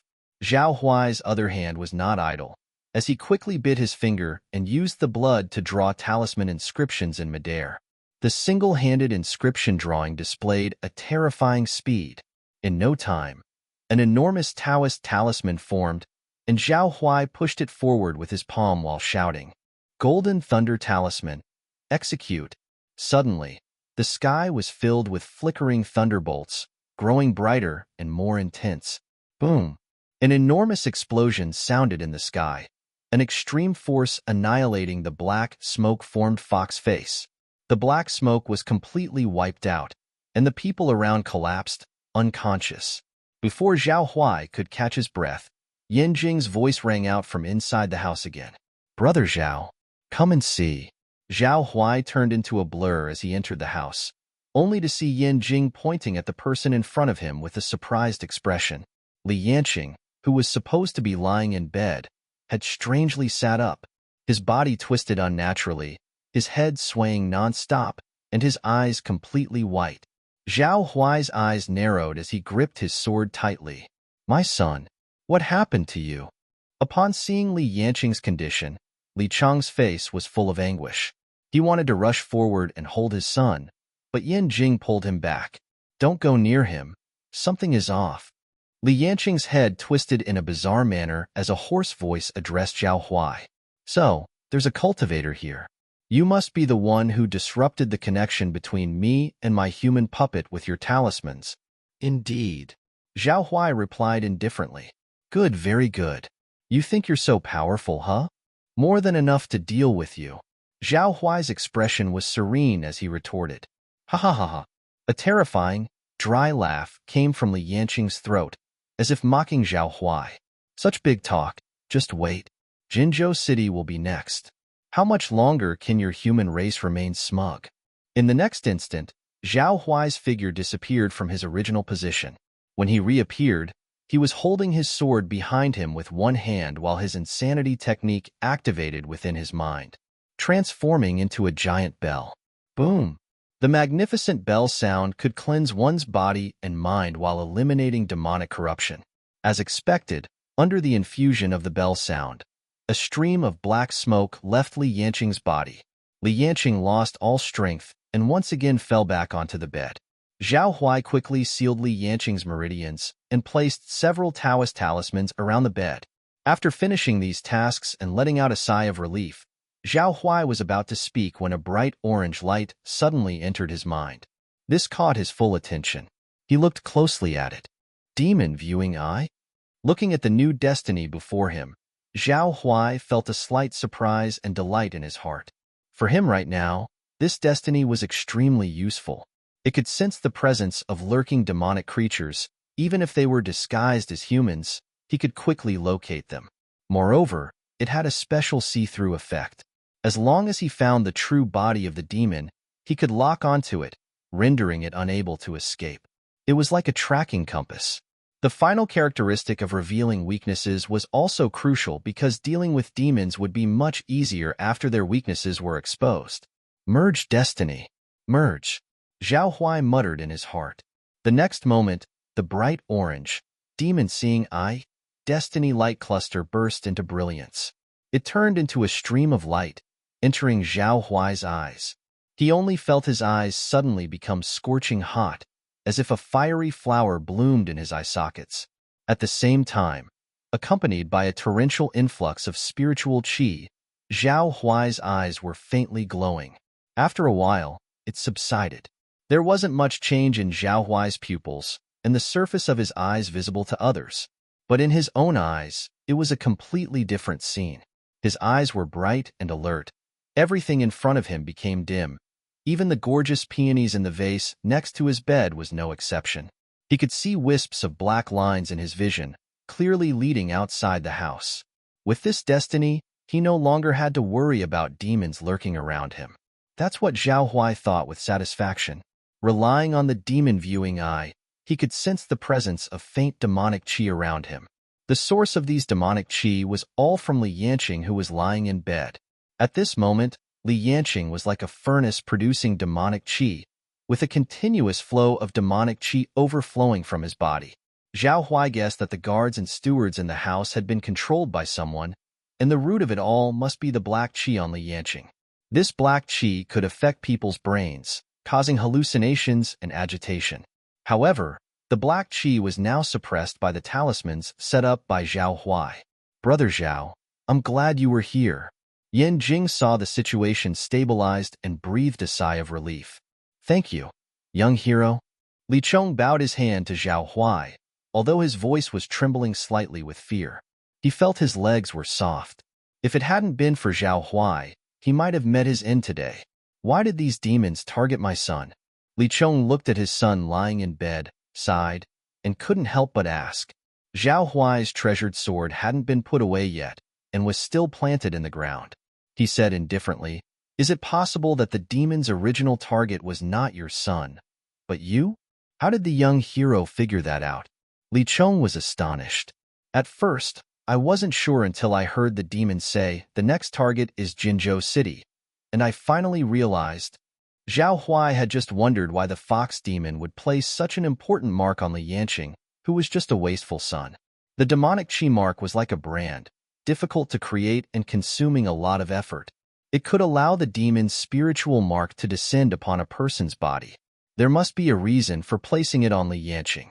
There was only one explanation right now. The person the fox demon wanted to kill, or rather, the person it wanted to control, was actually Governor Li. She controlled Li Yanqing in order to get closer to the governor's mansion. The target of the servants she had controlled earlier was also Li Chong. It was evident that the fox demon indeed wanted to deal with Li Chong. But why would she target me? Li Chong was puzzled. Yan Jing thought for a moment and soon came up with an answer. He said solemnly, "Because the governor is in control of the entire Jinzhou. If you fall or are controlled by demons, the entire Jinzhou would be finished. Without the government office's support, there would be no one to report to the sect, which would greatly slow down the arrival of the sect disciples here." That's right. Zhao Huai nodded slowly. That was precisely what he was thinking. This demonic creature is really cunning and sinister. After hearing Yin Jing's words, Li Chong's face showed surprise, apparently not expecting the demons to have this move up their sleeve. Zhao Huai walked to the door, looking at the courtyard with a calm expression. The crisis is not over yet. The true body of the fox demon hasn't arrived, and it could still attack. At the same time, he glanced at the hexagram in front of him, which still read misfortune. That is to say, there are still unknown dangers waiting for him. Zhao Huai pondered. What could the phrase "demons look at multiple divine pupils" mean? Does it refer to looking at the eyes? And whose eyes? The demons? Or his own demon viewing eye? The divination result remained unchanged, indicating that he had not found the key. He simply started drawing talismans, painting the new ones he had learned at the center of the courtyard. Blackwood Thunder Talisman. Born to guard the residence, it could block demons. Unless faced with a powerful demon at the initiation realm, a single talisman could block their way. In this way, the safety of the people in the house need not be worried about. Boom, boom. At this moment, the vermilion door of the mansion was suddenly knocked on by someone. The loud knocking made a great commotion, with the sound being very urgent. Zhao Huai came to the door but did not open it. There must be demons in everything. At this point, the sun was about to set, and the daylight was fading in the west. Who would knock on the governor's mansion door? Moreover, the knocking was so urgent and loud, completely lacking any etiquette. Zhao Huai narrowed his eyes, and the demon-seeing eye, destiny, opened. A bundle of black smoke threads could be seen leading outside the door. That's right, not just one bundle roughly counting. There were as many as 7 or 8. Of course, Zhao Huai wouldn't open the door. Not only would he not open it, but he would also draw several more talismans at the door. He drew the 5 elements thunder talisman at the door in advance.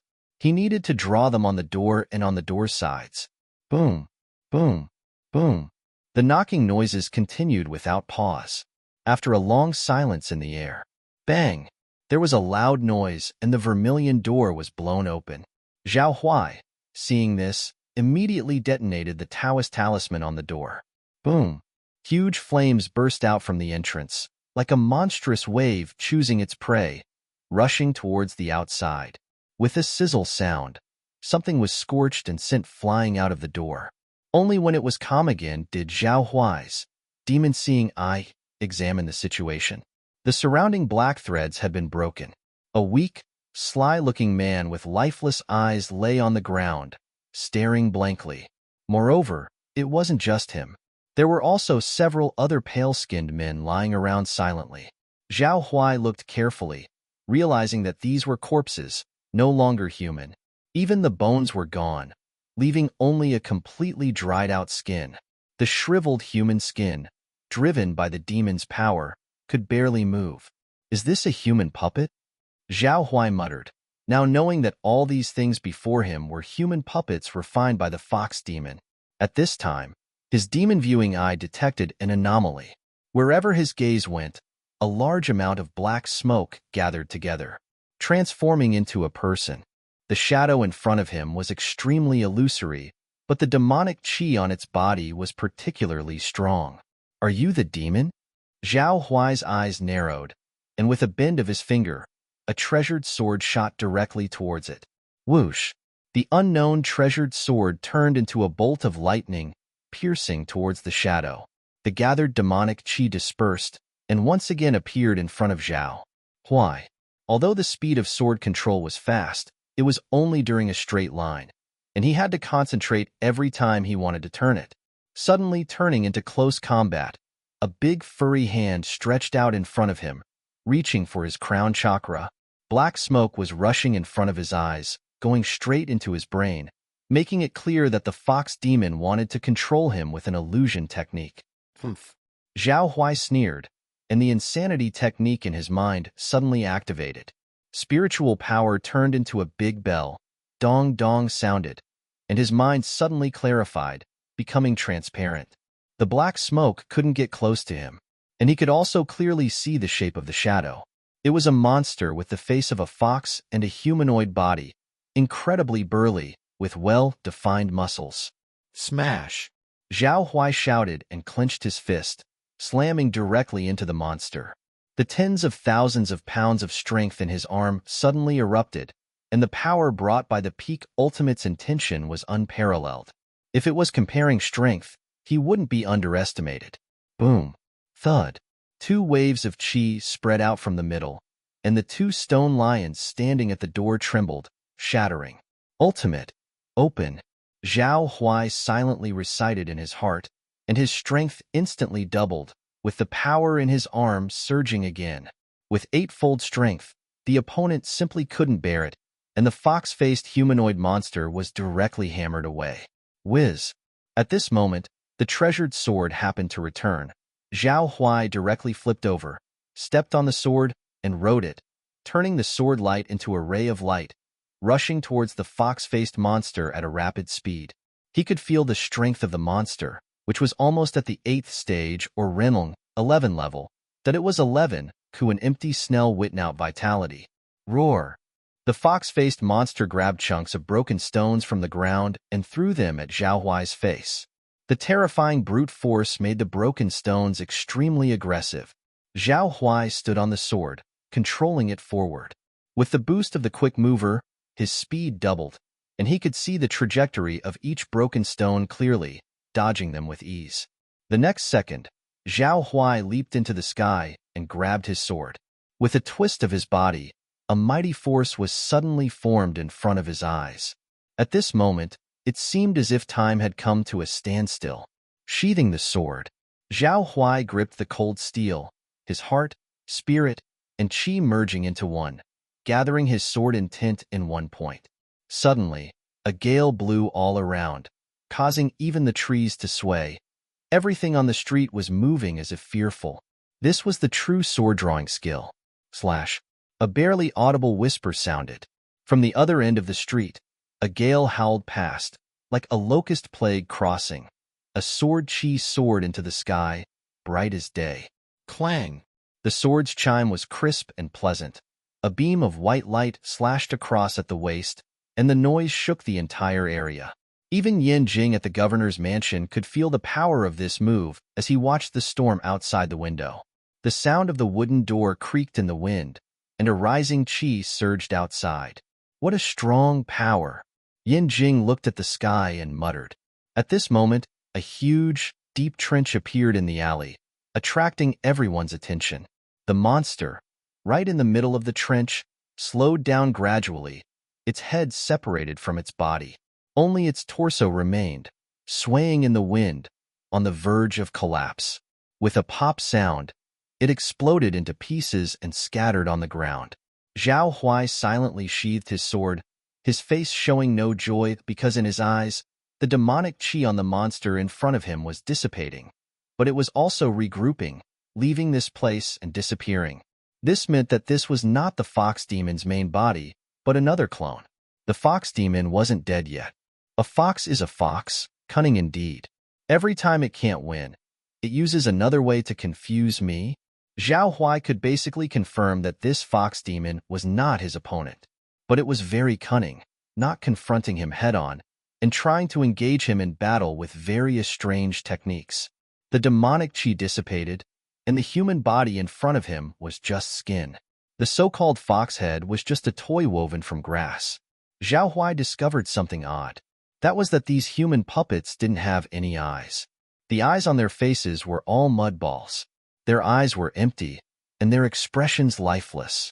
The fox demon wasn't dead yet. A fox is a fox, cunning indeed. Every time it can't win, it uses another way to confuse me. Zhao Huai could basically confirm that this fox demon was not his opponent.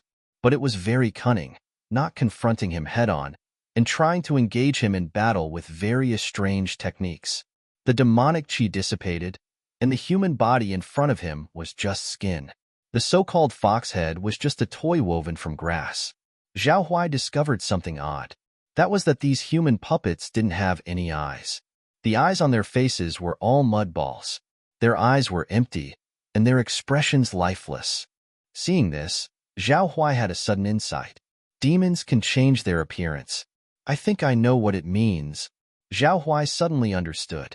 Although the fox demon had many faces and many puppet skins, with various tricks and the ability to change skins and faces, it could be said that finding it was not easy. But there was only one point that couldn't be imitated: the eyes. The real eyes were only one pair. Perhaps the eyes were its weakness. Just as Zhao Huai was thinking in this way, he checked the hexagram once more. At some unknown time, misfortune and fortune had quietly reversed. Hexagram 3. In the big mansion where disaster meets the demon, look at the divine pupils of the many-faced demon. For this journey, what you get is luck. So that's it. This is the key. Zhao Huai revealed a smile. Seeing that misfortune and fortune had finally reversed in front of him, it meant that his direction was generally correct. Suddenly, a black fog quickly flew across the sky, followed closely by a burst of green light. In a moment, the two colors of light collided, bursting with astonishing power. The black and green light were like two glowing stars, illuminating the sky. But soon, the green light dimmed, falling down like a meteor. What is this? Zhao Huai looked up to the sky, and through the light, his eyes seemed to see a person. The black fog in the high sky didn't linger, turning into a gust of wind and quickly disappeared into the sky. From the ground came a thud sound, as something unknown fell. Zhao Huai hurried to the fallen spot, which was not far from him. As the dust cleared, he saw a woman covered in blood lying in a deep pit. It's her. Zhao Huai walked forward and saw the woman's face, quite surprised. Because this person was the girl in a green skirt he had met at the pawn shop. She was a disciple of the Immortal Cultivation sect and also a cultivator at the initiation realm. At this time, the girl in the green skirt clenched a long sword tightly in her hand. Her eyebrows were slender, her lips thin, and her delicate face was extremely pale. She closed her eyes, and her eyebrows were furrowed, looking extremely pained. She coughed up blood, and her blue long skirt was torn and tattered, with drops of blood staining her white legs, looking like a blood-stained lily, making people feel heartbroken. She was also weakly muttering to herself. Zhao Huai leaned closer and finally heard what she was saying. Demon die. Demons die. Zhao Huai heard this sentence and murmured, recalling the black smoke he had just seen. Then he looked at the broken body of the girl in the green skirt and sighed. I can't just leave her to die. He picked up the girl in the green skirt and slowly walked towards the governor's mansion. At night, the street was dead quiet. Only a few households had a glimmer of light seeping out of their windows, the lamps illuminating and showing the way forward for those walking in the darkness. Yu Qinghan was on her way home, walking leisurely. Her white clothes were spattered with quite a bit of blood. From afar, it looked as if a few bright plum blossoms had bloomed on a field of white snow. Her fingers were thin and boneless, so beautiful that they looked like they had never taken a life. There were no calluses in her palm either. There used to be, a long time ago when she had just joined the sect and first stepped onto the battlefield. But over time, as she killed more people, her techniques rapidly improved. Ever since her halberd technique reached its peak, she wielded the halberd less often, her control over true qi becoming more proficient. Naturally, the calluses disappeared. Why did she choose the halberd as her weapon? Of course, because the halberd attacks were swift and broad. It killed more quickly and in greater numbers. Its momentum was fierce, its withdrawal effortless. Under one halberd sweep, there was no survivor. Husband, I'm coming back now. Yu Qinghan was in a very good mood. After watching a play in the afternoon, she cleaned up some troublemakers, then went to the bustling market in the evening and had some snacks. She had told Zhao Huai when she went out that she might not be home for dinner. It was a pity that Zhao Huai had to mind the shop, so he couldn't accompany her. But it was not urgent. There were long days ahead and plenty of time. At this moment, a cold wind blew over, causing the nearby trees to rustle. Yu Qinghan had keen senses. Even the slightest rustle would not escape her eyes. She stopped, her phoenix eyes narrowed in vigilance as she scrutinized her surroundings. A shadow glided over the eaves of a nearby rooftop and landed gracefully on the ground. Yu Qinghan saw the figure in the dim light and revealed a surprised expression, saying, Husband. Indeed, the man appearing in front of her right now was the elegant and jade-like Zhao Huai, who was smiling at her. However, the smile of this Zhao Huai looked somewhat eerie, not so natural. It was just like a veneer pulled over his face. Madam, I came to take you home. Faced with a voice exactly the same as that of her husband's, anyone would let down their guard, even in the middle of the night. Yet, Yu Qinghan still wore a smile, saving, Husband, didn't I tell Vu to wait for me at home? I was worried about you being alone. The smile on Zhao Huai remained unchanged as he stared foolishly at her. The cold wind swept past them again. Madam, let's go, it's late. He turned around, his back to Yu Qinghan. His silhouette, in the dim light, had no trace of radiance. All of a sudden, Yu Qinghan sighed and said, You are still not good at pretending. You fall too short. What do you mean? Zhao Huai's smile slowly disappeared as he asked impassively. Your eyes are too turbid. My husband's gaze is the gentlest I've ever seen. He's like a warm breeze in spring, but in your eyes I see nothing. They're just like a piece of freezing cold stone. Yu Qinghan stated lightly. Madam really has a sense of humor. Yu Qinghan said indifferently, Stop pretending. How could my husband smell so fragrant? And there's also a wafting scent of a fox. You are a demon, aren't you? You are a cultivator. Zhao Huai's tone suddenly turned icy cold. You are only realizing now, isn't it a bit late? Yu Qinghan's eyes were piercing as she clenched her fist and threw a punch. This punch was affectionately aimed at his chest instead of his face. With bellowing true qi, a faint blue light came into view. The true qi within Yu Qinghan was incredibly dense, several times more than that of an ordinary person, and it expanded directly outwards, transforming into a formidable strength. Caught off guard by this powerful punch, the demon's skin was abruptly deflated. A wisp of black smoke flew from it, as if it had been vanquished. Yu Qinghan's phoenix eyes narrowed, revealing an extremely dangerous expression. A vixen, daring to impersonate my husband. I'll make you vanish in body and soul. Her droplet pendant that dangled at her snow-white neck flickered slightly, and a double-edged bluish halberd appeared in her hands. Her white robe, embroidered with plum blossoms, billowed in the sweeping violent wind. Her seemingly frail figure erupted with an overwhelming true qi. The black smoke in midair formed a fox face, expressing shock and confusion. What's the deal with this couple? Why are they both so powerful? Her original plan was to use Zhao Huai's skin to deceive his wife, then control the real Yu Qinghan to deal with Zhao Huai. In this way, the credibility would be higher, because she always seemed to be easily detected by Zhao Huai, and if it was his skin, there was no way she could deceive him. She had finally learnt from others who that man's wife was, and after a long time of planning, she finally laid in wait. As a result, this woman turned out to be so formidable. She was no match for her, and not only was she discovered quickly, but with just one attack, the skin she meticulously crafted was knocked off. This level of strength was terrifying. The man with his exceptional skills, his bright eyes leaving her nowhere to hide, his body protected by Taoist talismans, and his sword technique that she couldn't comprehend at all, cut down her strongest human puppet. The woman, possessed of a frightening brute force, holding a large halberd that looked terrifying, and whose body was inundated by such dense true vigor, the flux of which shattered her demonic qi. Could she be a cultivator at the initiation stage? Having been a demon for so many years, it was rare to find someone this hard to deal with. Die. With a swing of Yu Qinghan's halberd, it flew towards the sky, with speed like a flash of lightning.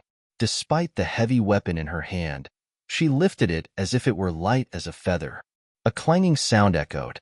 The black qi was directly pinned to the ground. A duplicate? Yu Qinghan approached and saw that the demonic qi before her was so weak that she couldn't help but suspect that the real body of the demon was not here. The blue halberd manifested a faint glow, its tip resonating with spiritual qi, firmly locking in the black qi. The fox face on the ground voiced its puzzlement. Your robust true qi is akin to an initiation stage cultivator. So why aren't you using magic? Yu Qinghan gave her an odd look and said indifferently, I have just started refining qi. The fox's astonished expression didn't last very long. The very next second, it was crushed into powder by Yu Qinghan's foot. Yu Qinghan took a glance at the deflated skin on the ground and the mud-ball eyes, then looked towards the dim street, where she could faintly see that Huai's pawnshop was engulfed in darkness. Her husband was indeed not at home, and the demon had made a move against her. There must be a trick to it, and she couldn't let this go. Her eyebrows furrowed, and her eyes narrowed. With her slender fingers, she picked up the skin from the ground. True qi whirled at her fingertips. She was obviously casting some magic. In a short while, a black guiding thread appeared before her eyes. You can't escape. Yu Qinghan's figure disappeared into the night, heading in the direction of the Drunken Flower Tavern. P.S. Another chapter will be out tomorrow morning. Everyone should sleep early. The update time is usually after 12 noon. Important plot developments might be a bit later. After all, I need to ensure the quality, and everyone is encouraged to catch up with the reading. I suppose I'm not nagging you too frequently about this. The room was brightly lit as the night gradually deepened. Zhao Huai sat in a chair, while the girl in a green skirt lay on the ground. At this moment, Yin Jing bent down, tapping 2 fingers on the girl's wrist to check her pulse. How is she? Can she be saved? Zhao Huai asked. Her injuries are severe. Both her meridians and flesh body have been shattered. She can be saved, but it's difficult to remove the demonic qi in her body. It seems she has just experienced a fierce battle, Yin Jing said seriously, then took out a porcelain bottle from his bosom, poured out a medicinal pill, and put it into the girl's pale lips. He used his true qi to refine the medicinal pill. The girl's pale cheeks showed a painful expression, and her forehead was accompanied by some sweat. After a while, her complexion gradually turned red. Having done all this, Yin Jing turned around and looked at Zhao Huai, asking, the solidity of this woman's meridians and true qi doesn't seem like that of the qi refining realm. Is she a cultivator in the initiation stage? How did you find her? Zhao Huai answered honestly. Earlier, I was dealing with the fox demon's puppet. Suddenly, two confrontational rays of light appeared in the sky, and she fell from the sky. She is the Immortal Cultivation sect disciple I mentioned to you. Immortal Cultivation sect disciple? Yin Jing quickly recalled, the guest that Zhao Huai had mentioned before. No wonder. She was a sect disciple. Is she a disciple of the Immortal Yearning sect? Li Chong, who had been silent, couldn't help but ask. Sir, why do you say that? Zhao Huai tilted his head to ask. Li Chong waved his hand to indicate, Don't call me sir anymore. I failed to save my son's life, and I failed to handle the demon situation properly. I really can't bear it. Li Chong stood up from the bed, thought for a moment, and said slowly, 3 days ago, the Immortal Yearning sect had said that they would send disciples down the mountain. The cause was naturally the recent demon events in Jingyang Town. Indeed, many demons had been found near Jinzhou recently. But why is there no news about this? Li Chong sighed. In order not to cause panic among the people, the news was naturally blocked. It was enough for the sect to take action. But who could have expected that we would encounter trouble that even a sect disciple couldn't handle? Nevertheless, sir, your cultivation is powerful. You are our lifesaver. So please accept my bow of gratitude. Li Chong's words were true. If it weren't for Zhao Huai, he might have died today. Yin Jing and Zhao Huai exchanged a glance. Seeing the helplessness in each other's eyes, they couldn't help but smile wryly. The people outside should be awake by now. Governor Li can ask them to report to their sect. The demonic creatures shouldn't dare to attack for a while, Zhao Huai reminded. All right, I'll go and arrange it now. Li Chong nodded and went outside the house after hearing. After a short while, cough? A soft cough sounded. Her clothes were in tatters, not a single piece intact, so her collar was chilly. Fortunately, a blanket covered her chest. Soon, she suddenly remembered that she still had an unfulfilled mission, but the treasured sword she had been holding tightly in her hand was gone. Her beautiful eyes burst with a boiling, killing intent as she turned over and got up, only to find that two people were sitting in front of her. Directly in front of her was a man in a white robe, who looked very familiar. He had exceptional good looks and his skin seemed to be as smooth as a woman's. Before she could think further, her head throbbed painfully again. Awake? Zhao Huai sensed movement behind him and turned around, smiling faintly.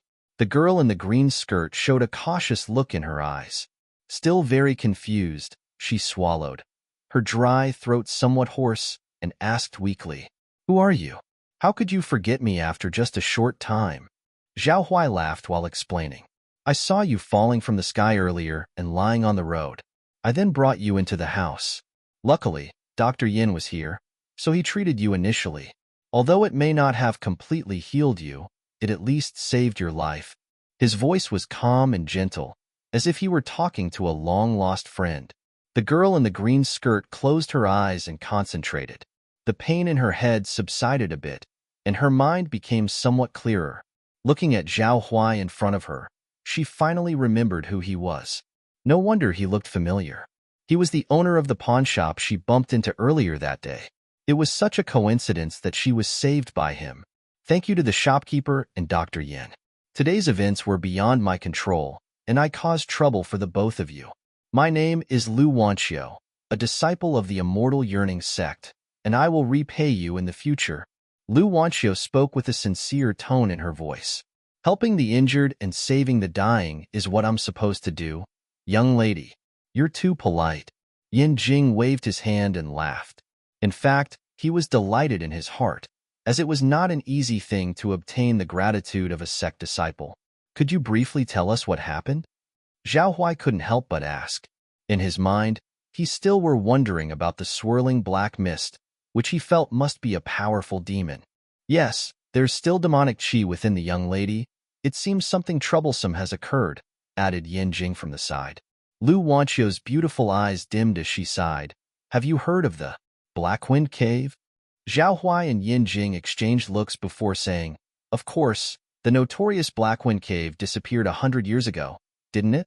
With a calm expression, Lu Wanqiu said, A powerful demon has emerged and now calls itself Blackwind Granny.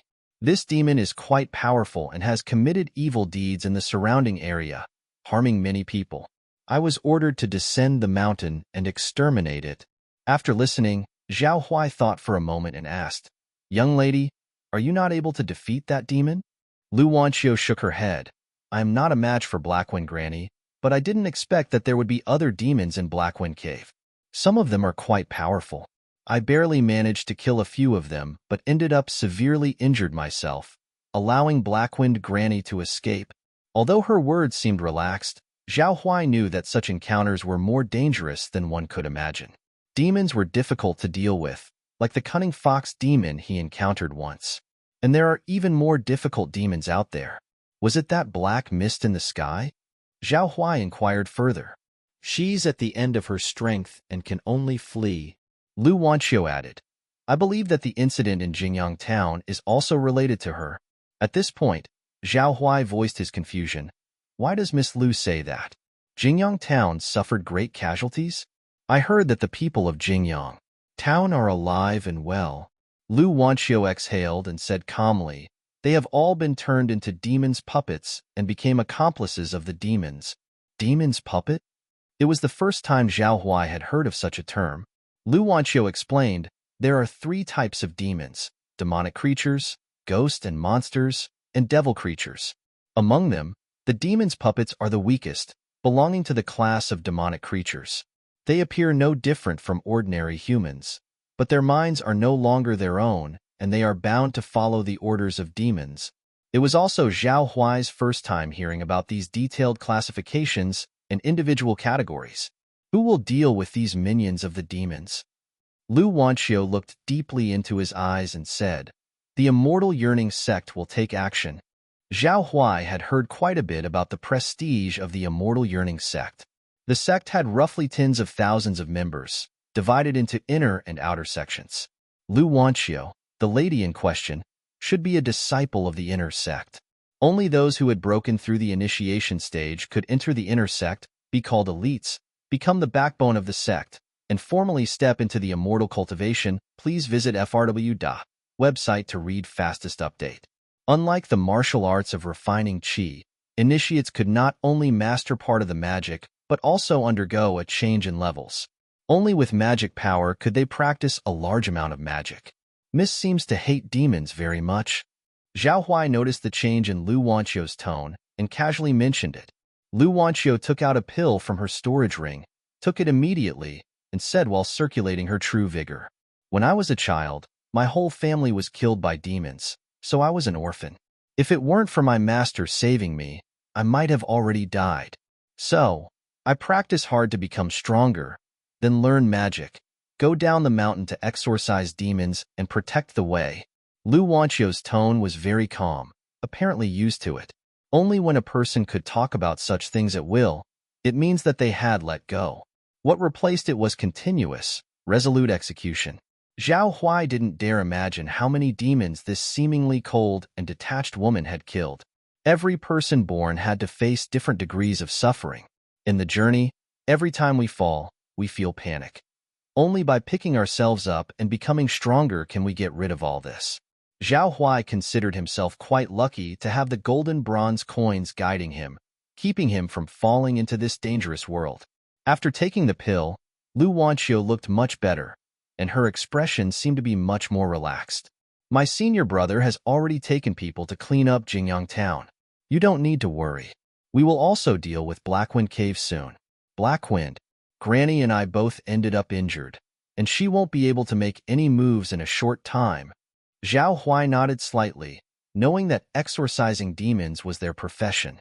It's better to take this opportunity to ask for more information, just in case he encountered it in the future. So he asked curiously. "Miss Lu said that there are 3 kinds of demons, but it seems I have never seen the second and third kind?" Lu Wanqiu didn't think much about it. They were all common sense issues, so she gave her answer. "These 2 types are nothing more than ghosts and monsters. Some ghosts are resentments formed by people after death, which is called evil spirits. Some are the manifestation of all things in nature, which we usually call spirits. The reason you haven't seen them is that ghosts are afraid of young energy and generally do not appear in crowded places. However, If you venture into deep mountains and forests, you might still encounter them occasionally. Zhao Huai listened seriously, remembering it in his heart. Demons are rarer. Unlike demonic creatures and ghosts, they retain the appearance of humans but are completely different from humans. They are a very mixed category. For example, you can understand them as cultivators who have fallen into the evil way and lost part of their humanity, turning into. That's too abstract. Zhao Huai and Yin Jing looked at each other, apparently moved by her confident words.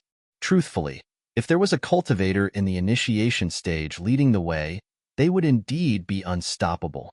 There shouldn't be any little demon capable of withstanding a blow from someone in the initiation stage. In the Drunken Flower Tavern, songs and dances were performed, and drinks were exchanged. In a third-floor private room, a charming and beautiful foxwoman had an ugly expression on her face. In front of her were 10 human skin masks, but more than half of them were already damaged beyond repair, obviously scrapped.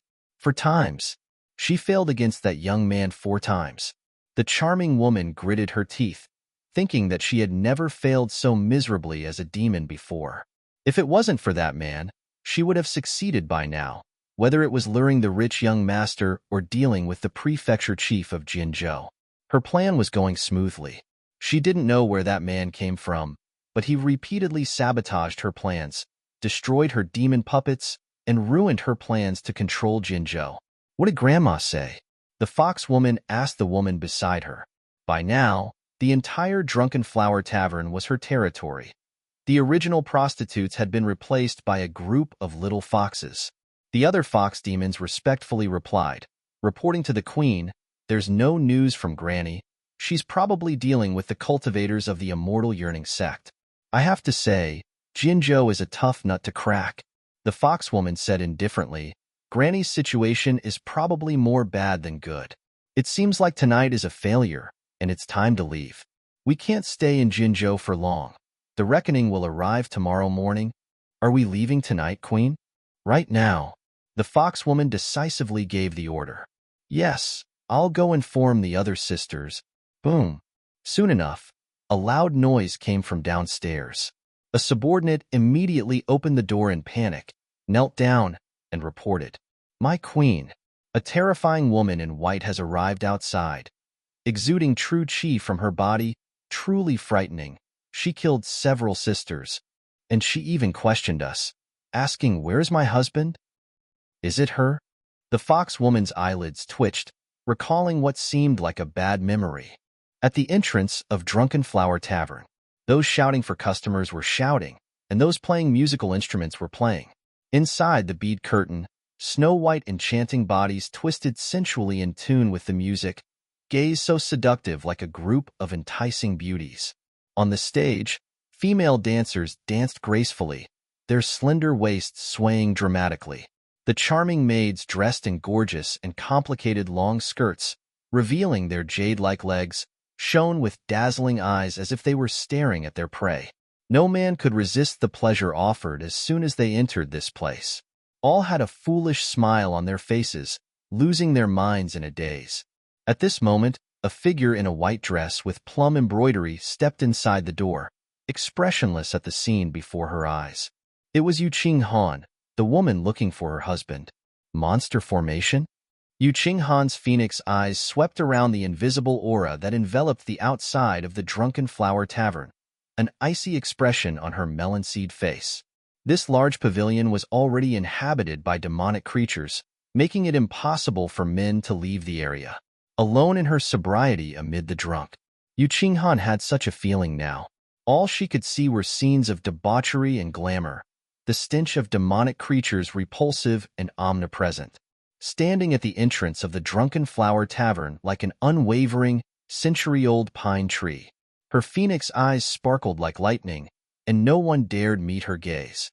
Her wide, cloud-embroidered robe fluttered in the wind, and her hair strands lifted.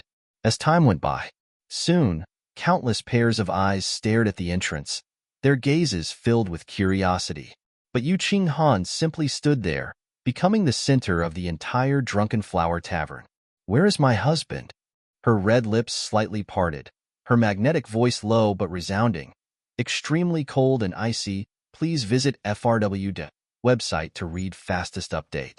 A red-clothed madam scoffed as she served tea. Miss, there are many women who come looking for their husbands every day, and there are also many who leave disappointed. You might as well take a look at these men. Which one is willing to return with you, right? Guanranda, the red-clothed madam said with a coquettish laugh, asking the men below. Hee hee, beauty, beauty. But the men's eyes were already devoid of reason.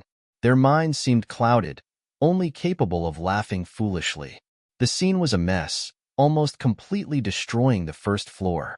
Do you really have to be so aggressive?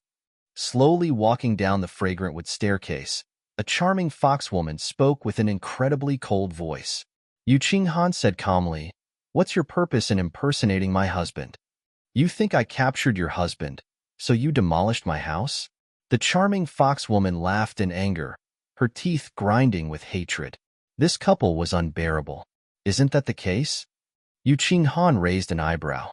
It doesn't matter anymore. I just want you dead. Seeing that most of her subordinates were dead, the foxwoman's heart grew twisted with anger. Her demonic power suddenly erupted, charging towards Yu Qinghan. Meanwhile, Zhao Huai and the others slowly approached the Drunken Flower Tavern. This is the Drunken Flower Tavern? Lu Wanqiu looked at the end of the street but didn't feel a trace of demonic qi, showing a puzzled expression. That's right. Zhao Huai nodded, for he possessed the demon-seeing eye, destiny. It couldn't be wrong. The demon-seeing eye could track demonic qi, guiding them along the way, even if the other party fled to the ends of the earth. Only Lu Wanqiu and Zhao Huai went on this trip, with Yin Jing not joining them. Zhao Huai was just leading them. With the cultivator in the initiation stage clearing the way, they shouldn't have any problems. Upon reaching the Drunken Flower Tavern, Lu Wanqiu only touched the prohibition at the entrance and realized something was wrong. There's actually a monster formation here? No wonder I didn't sense the presence of demonic qi. Lu Wanqiu said with sudden realization. Can demonic creatures set up formations? Zhao Huai also felt strange. Not just demonic creatures, even ghosts and monsters can do it. Ghost walls, ghost mazes, to some extent, are formations laid out by ghostly creatures. Lu Wanqiu explained seriously. Zhao Huai nodded with understanding. I'll be right back. Wait for me here. Lu Wanqiu stepped through the front door, entering the Drunken Flower Tavern. She had changed her clothes, no longer wearing the tattered look from before, but still wearing that green embroidered split-long skirt.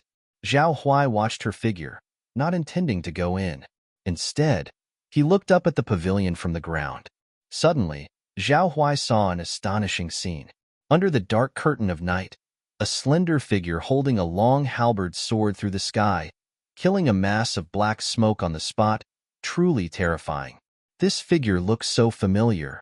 Zhao Huai felt that he had definitely seen this figure somewhere before. Exactly. When the lights went out at night, wasn't this figure perfectly overlapping the one I saw? Madam. Zhao Huai came to his senses and recognized the figure in midair. He couldn't help but feel astonished. Why did Madam come to the Drunken Flower Tavern? Wasn't she supposed to be at the opera? Carefully calculating the time, she was supposed to return home by now and should have been at home. While Zhao Huai was pondering, there was another fierce battle in the pavilion. After Yu Qinghan suppressed the black smoke in front of her, her cold eyes swept across the sky and found several more places where the black smoke had gone. Dividing yourself into 5, do you think you can escape like this? Yu Qinghan quickly chased after the largest clump of black smoke at an extremely fast speed. Damn it! The resentful fox woman cursed and hurriedly attempted to escape to a faraway place. Because she was no match for this woman, she had no choice but to abandon her physical body and flee her primordial spirit. She had several physical bodies, and as long as she left this place, she could replace any of them and survive. For a long time, the Fox Demon Clan's cultivation has always been focused on the primordial spirit, and the physical body meant nothing to them. That's why there's a saying in the world that fox demons have 9 lives. In the end, they only switched bodies. It took only a moment for Yu Qinghan to disappear from Zhao Huai's sight. Standing at the door, Zhao Huai pondered. The person facing Madam just now is the fox demon?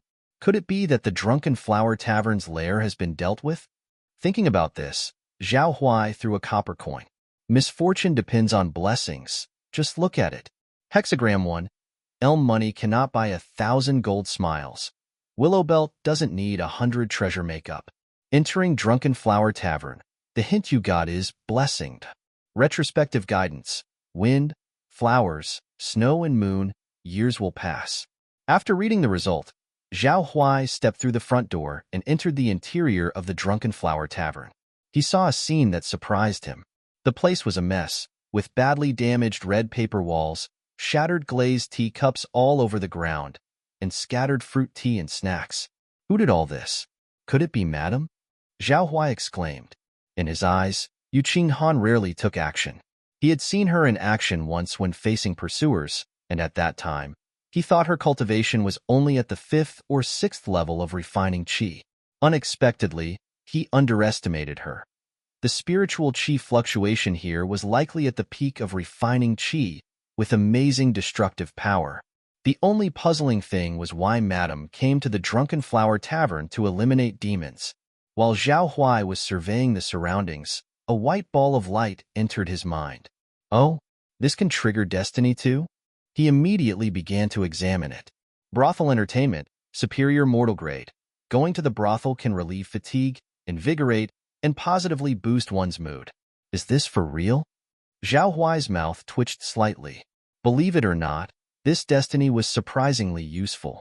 When he was tired from cultivating, a visit to the brothel would immediately rejuvenate him and eliminate fatigue. However, it's better just to think about it. With Madame here, how could these courtesans even compare to her? Drip drop. The sound of steps descending the stairs drew Zhao Huai's attention. Didn't I tell you to wait outside? Well, it doesn't matter. The demons have been cleaned up anyway. Lu Wanxiu walked down from the stairs, speaking as she went, with confusion on her pretty face. It's strange. The entire Drunken Flower Tavern is empty. I didn't see any traces of demons. Someone must have arrived before us. Zhao Huai naturally knew who had cleared out the demons, and he reminded her. I just saw the shadow of a demon outside. It was indeed being chased away by someone.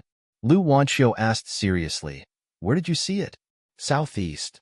I'll go and investigate. You go back home first. Just leave everything here to me. In Lu Wanxiu's eyes, Zhao Huai was just a pawnshop shopkeeper, and she couldn't sense any true qi on him, so naturally, he should stay away from matters involving demons. She headed towards the direction Zhao Huai mentioned, stepping through the air. This fox demon isn't so easy to kill. Zhao Huai muttered to himself, and then went upstairs. Having fought the fox demon several times, he knew the opponent's tricks and cunning nature, so he naturally wouldn't leave either. It could be said that he was the person who knew the demon best among those at the scene. With the help of his demon-seeing eye, destiny, Zhao Huai searched everywhere, trying to find some clues. The world before him turned gray, and intertwining black qi threads guided his way. The second and third floors of the Drunken Flower Tavern were all separate rooms, beautifully decorated, and filled with the heavy scent of women. Arriving on the third floor, Zhao Huai gradually smelled a strong stench of blood. Where's this smell coming from? He pushed open the door of a private room. The room was elegantly furnished, lit by candlelight, with gauze curtains and beautifully painted folding screens. Various tools were laid out on the square table. Playing this kinky? Zhao Huai marveled at the sight of these tools. The smell of blood came from a cabinet. Zhao Huai opened the cabinet door and saw a nauseating scene. Inside were human skins, both male and female, all covered in blood without exception. Zhao Huai suppressed his discomfort, threw in a fire thunder talisman, burned all the skins to ashes, and closed the cabinet door. After doing all this, he found that the black qi threads in front of him ultimately fell under the bed. An unexpected find? Zhao Huai slowly walked to the side of the bed, revealing a delicate wooden box. Opening the box, he found several masks, but not like the human skins he saw earlier. Half of these masks were broken, and some were intact, looking quite good. The strong demonic qi naturally came from these masks. These might be human face masks that the fox demon refined itself, allowing it to hide among humans and conceal some of its demonic characteristics, thought Zhao Huai. Thud. Suddenly, there was the sound of something landing outside the house. Zhao Huai stared alertly, and the black threads in front of him instantly gathered, all pointing outside. Obviously, the fox demon had returned. The madam and Lu Wanqiu had chased her together, but she still managed to come back. He put the wooden box into his storage ring, and then hid behind the folding screen, holding his breath and concentrating, concealing his own qi. A mass of black smoke pushed open the door and formed the figure of a woman. The woman's wide sleeves were hooked with crimson silk threads, shaping charming roses, and she had a stunning, bewitching appearance. This was in sharp contrast to the ugly and fang-filled face of the fox. She took out a mask from her sleeve and put it on, and the ugly fox face changed suddenly, turning into a beautiful woman with sculpted eyebrows and fragrant jade teeth. Touching her face, she looked at the bronze mirror and giggled, as if intoxicated by her own beauty. But her expression quickly changed, and she looked quite upset. This woman is truly hateful. She's been chasing me relentlessly, and I've never been so miserable in my life. Luckily, I'm a step ahead, and kept a part of my soul in my flesh body. Hearing this, Zhao Huai figured it out. This fox demon's primordial spirit was divided into several parts, and as long as there was a residual part, it wouldn't die. This should be her last remaining spirit then? Therefore, Zhao Huai quietly pulled out the long sword magical weapon from his black ring. Adhering to the principle of strike when one is weak and vulnerable, Zhao Huai decided to launch a sneak attack. Why does it smell like a human? The fox woman sniffed the air and sensed something amiss, which came from a nearby cabinet. She opened the door of the cabinet and let out a shriek. My skins! Who was it? Who touched my stuff? The fox woman yelled hysterically. These skins were the fruits of her years of collection, all top quality and hard to come by. The fox woman quickly withdrew her gaze and looked under the bed, feeling anxious. The masks can't have any accidents. These masks, crafted with a large amount of her demonic power, allowed her to perfectly disguise herself as a human or other demons, removing any traces of her demonic nature. They were essential for her to move freely among demons and maintain her livelihood. Behind the folding screen, a pair of eyes slightly twinkled, waiting for the opportunity for a single, lethal blow. The folding screen? The fox woman walked to the bedside and found that the lingering smell in the air still persisted. Her fox eyes stared at where the scent was coming from, and her demonic power began to gather. Just at that moment, a sharp sword light flashed, several meters long, piercing through the folding screen and headed straight for her eyes. The fox woman unleashed all her demonic power to block this strike. Sword chi surged, tearing through the air with a resounding roar.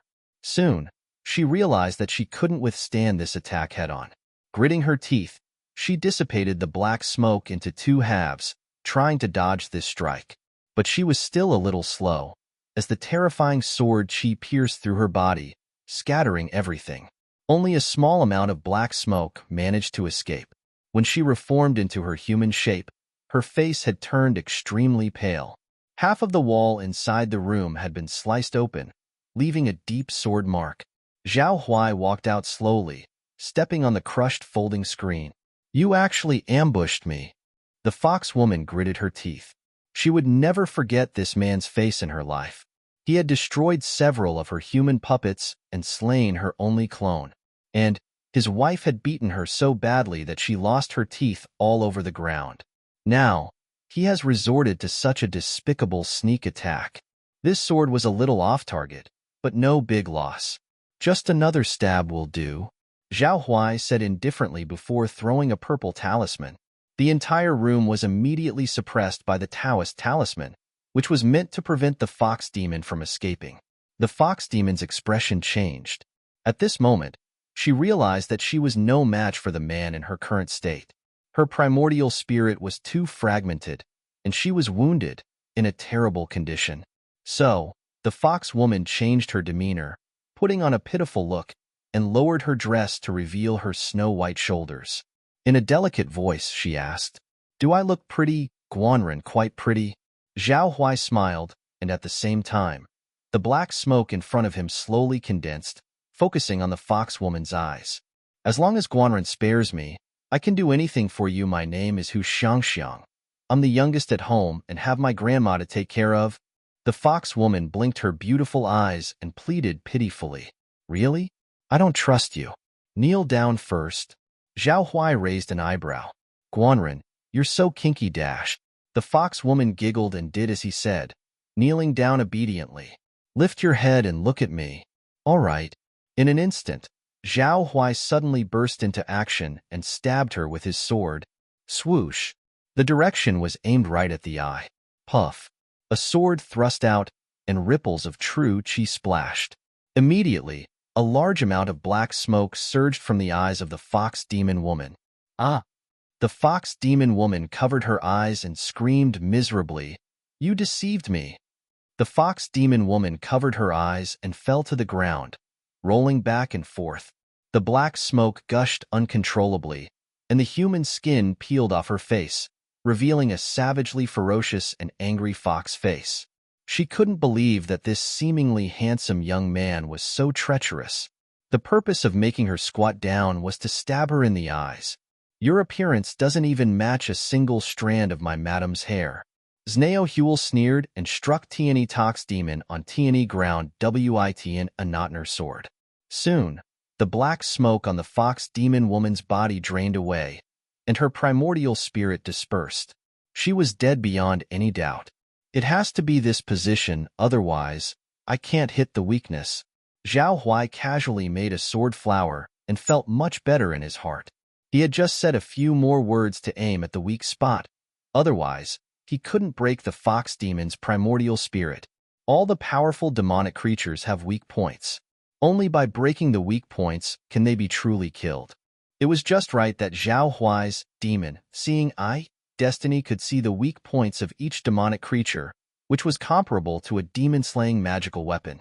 Zhao Huai took out a box of masks, which he had just captured from the Black Ring, and thought to himself, to burn or not to burn? Let's see what the copper coin says. Zhao Huai took out the copper coin and tossed it again. Misfortune and fortune depend on each other. Might as well take a look. Hexagram 1,000 faces without a shadow. The fox demon's magic. If you keep it, you will receive a fortune. Trace guidance. Exquisite masks, worthy of use. Can I use the masks refined by the fox demon? Zhao Huai muttered to himself, feeling very strange. At the same time, a bright orange light ball entered his mind.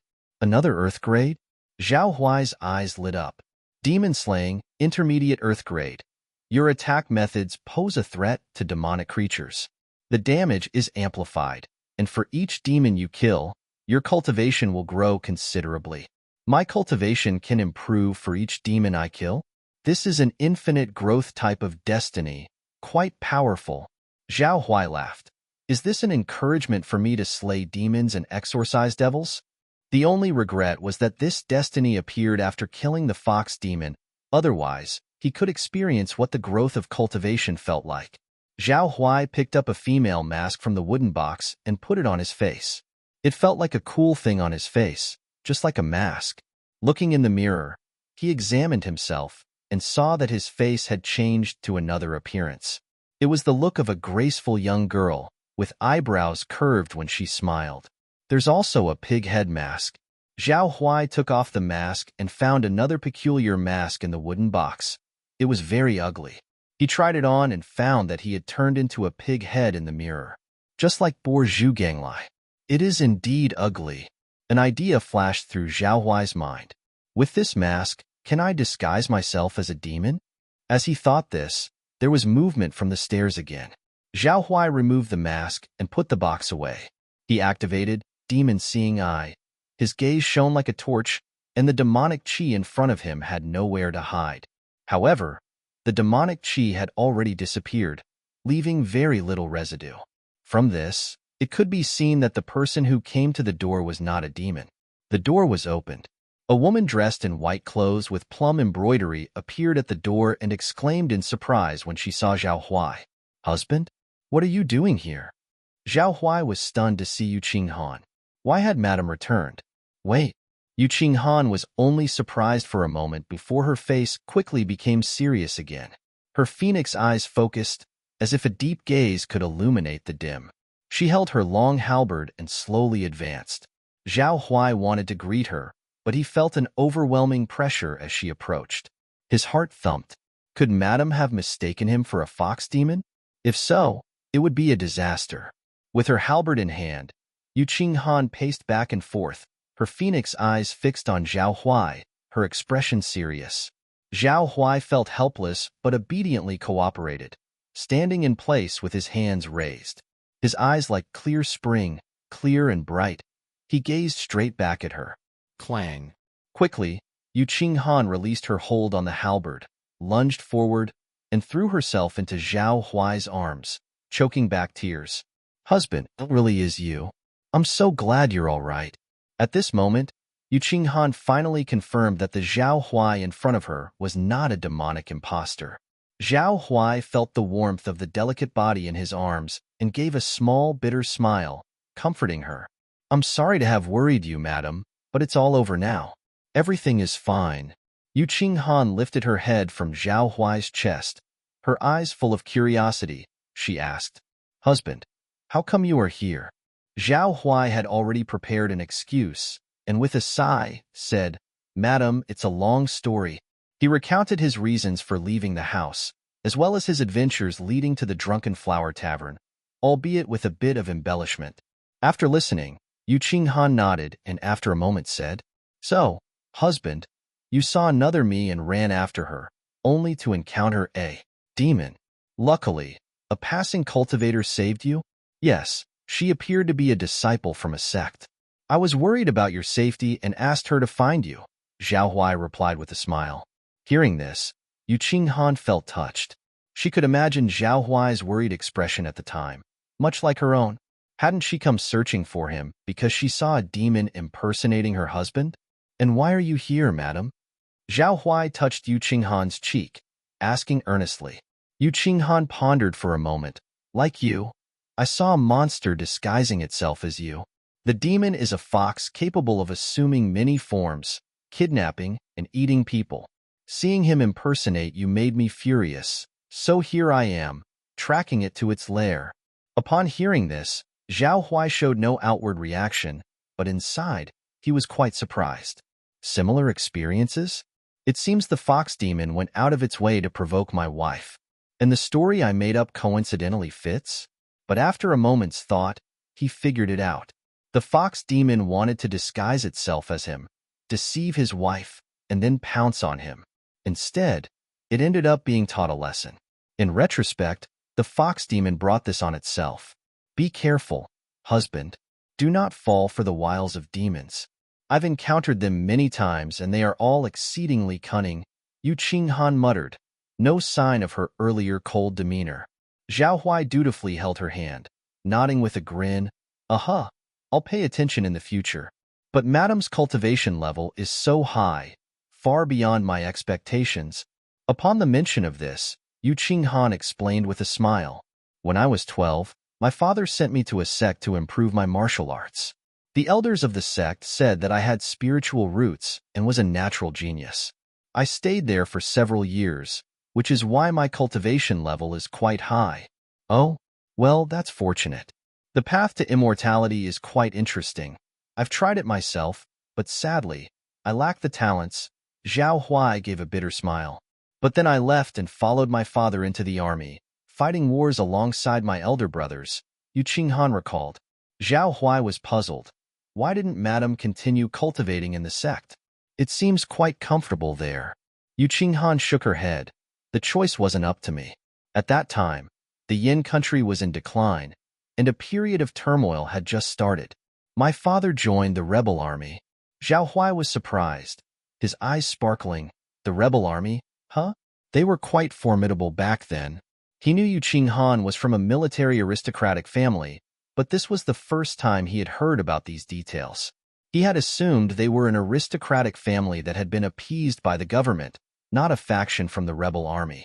Yu Qinghan noticed Zhao Huai's odd expression and quietly asked, Husband, it seems you have some opinion on the rebel army.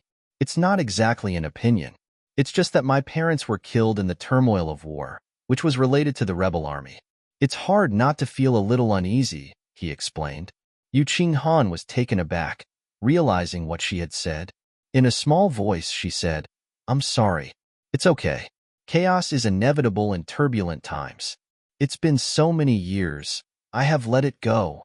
Zhao Huai gave a cheerful smile, showing he was not affected because he had never really cared much about the matters of Yin country to begin with, but he could not come off as too indifferent either. A normal person would react in some way if their parents died. Otherwise, it wouldn't be optimism, it would be heartlessness. Besides, Yu Oinchin was almost the daughter of a general, not some great figure. Amid the tides of history, everyone was akin to a piece in a chess game. She could not do much and could only be manipulated by others. If she really had any feelings about this, at best it would probably just be speechlessness. When he had first taken over, he had thought about enjoying his days as a carefree crown prince, provided that Yin country did not fall. However, that dream had been shattered 3 years ago. But a casual comment might mean more to the listener. The offhand remark from Zhao Huai had indeed caught the attention of Yu Qinghan.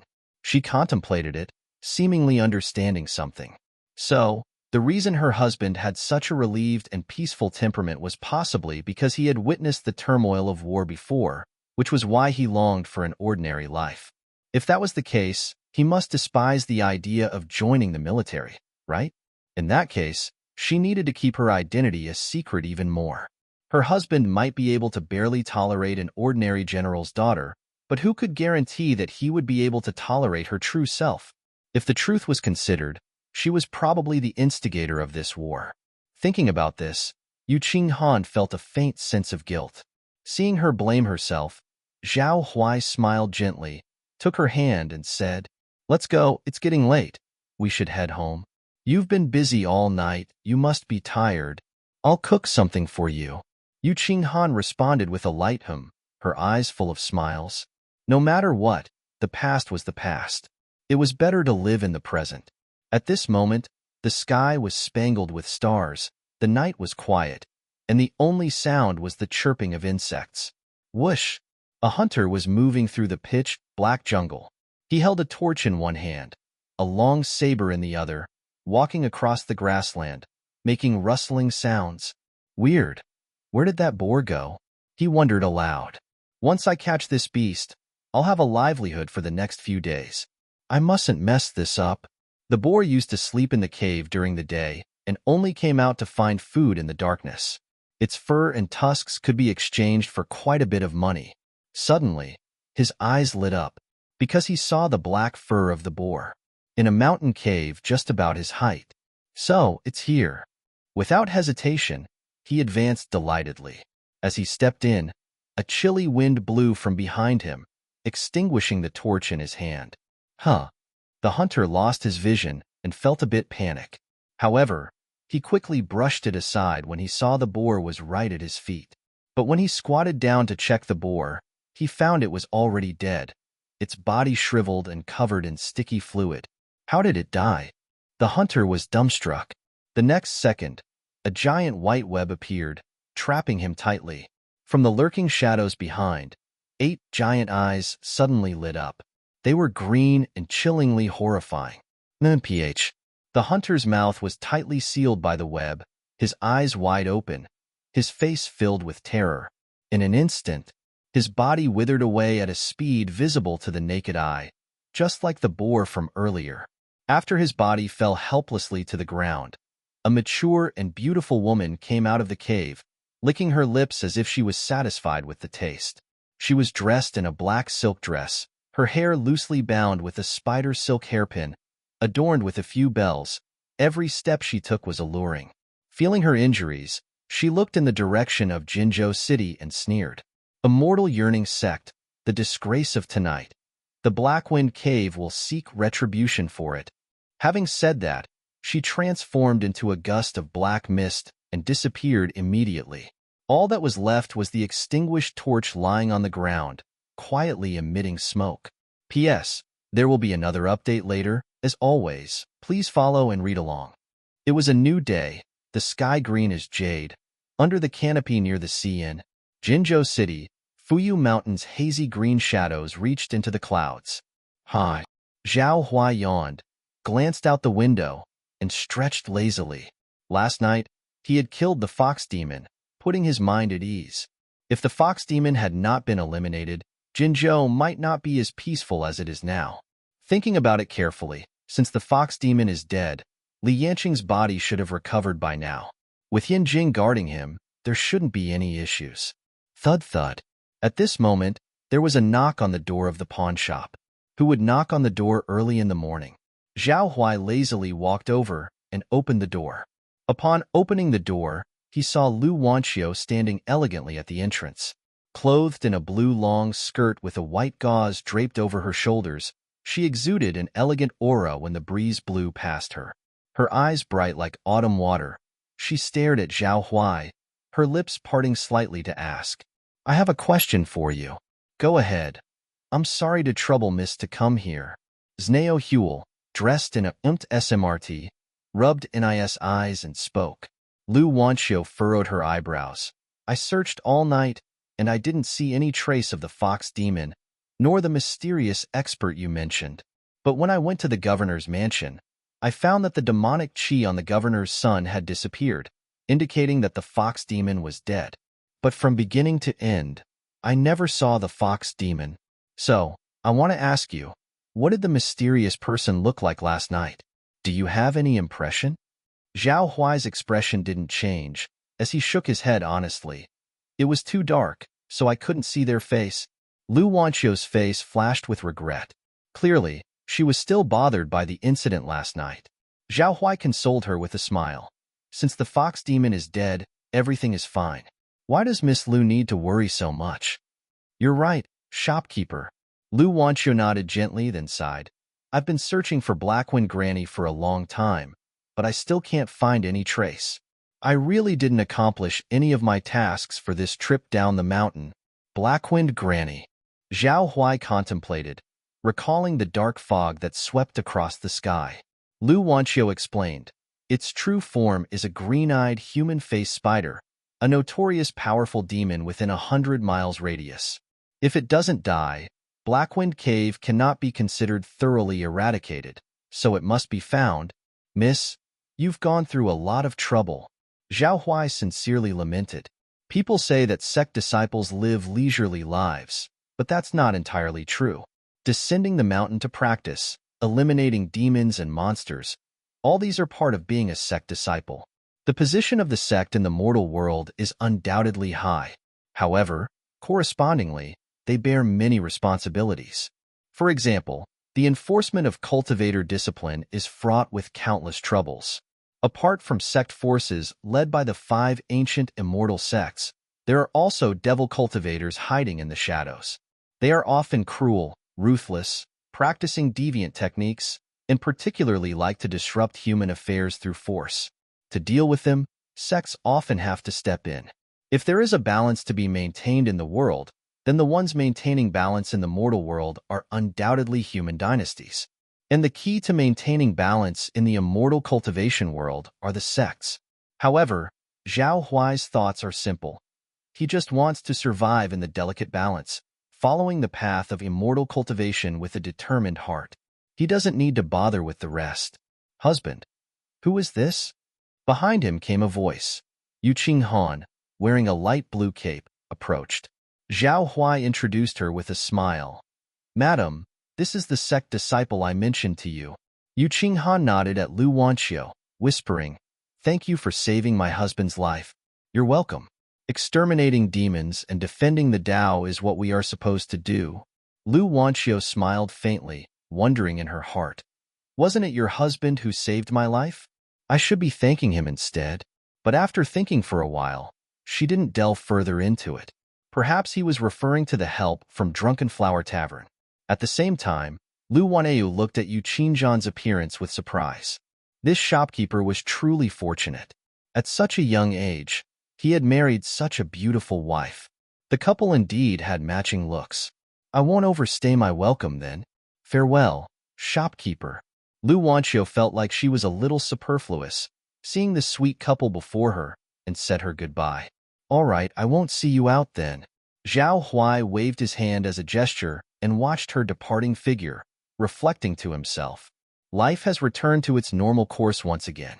Yu Qinghan turned her head and asked, "That fox demon was killed by her in the end, right?"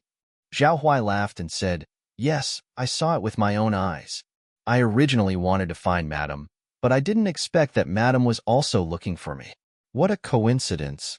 Yu Qinghan nodded and pointed to the stove in the kitchen. "Husband, these are the herbs I've prepared for you. I've been making them for a few days, and it should be about done now. You can try it today and see how it works." "All right, I'll give it a try soon." Zhao Huai entered the house and quickly caught a whiff of the herbal scent. He realized that improving his strength had become necessary, as his cultivation had reached the peak of refining qi. He must break through to the initiation stage as soon as possible so that he can practice more magic and become stronger, which is a prerequisite for maintaining a peaceful life. However, choosing the location for breaking through to the initiation stage is also essential.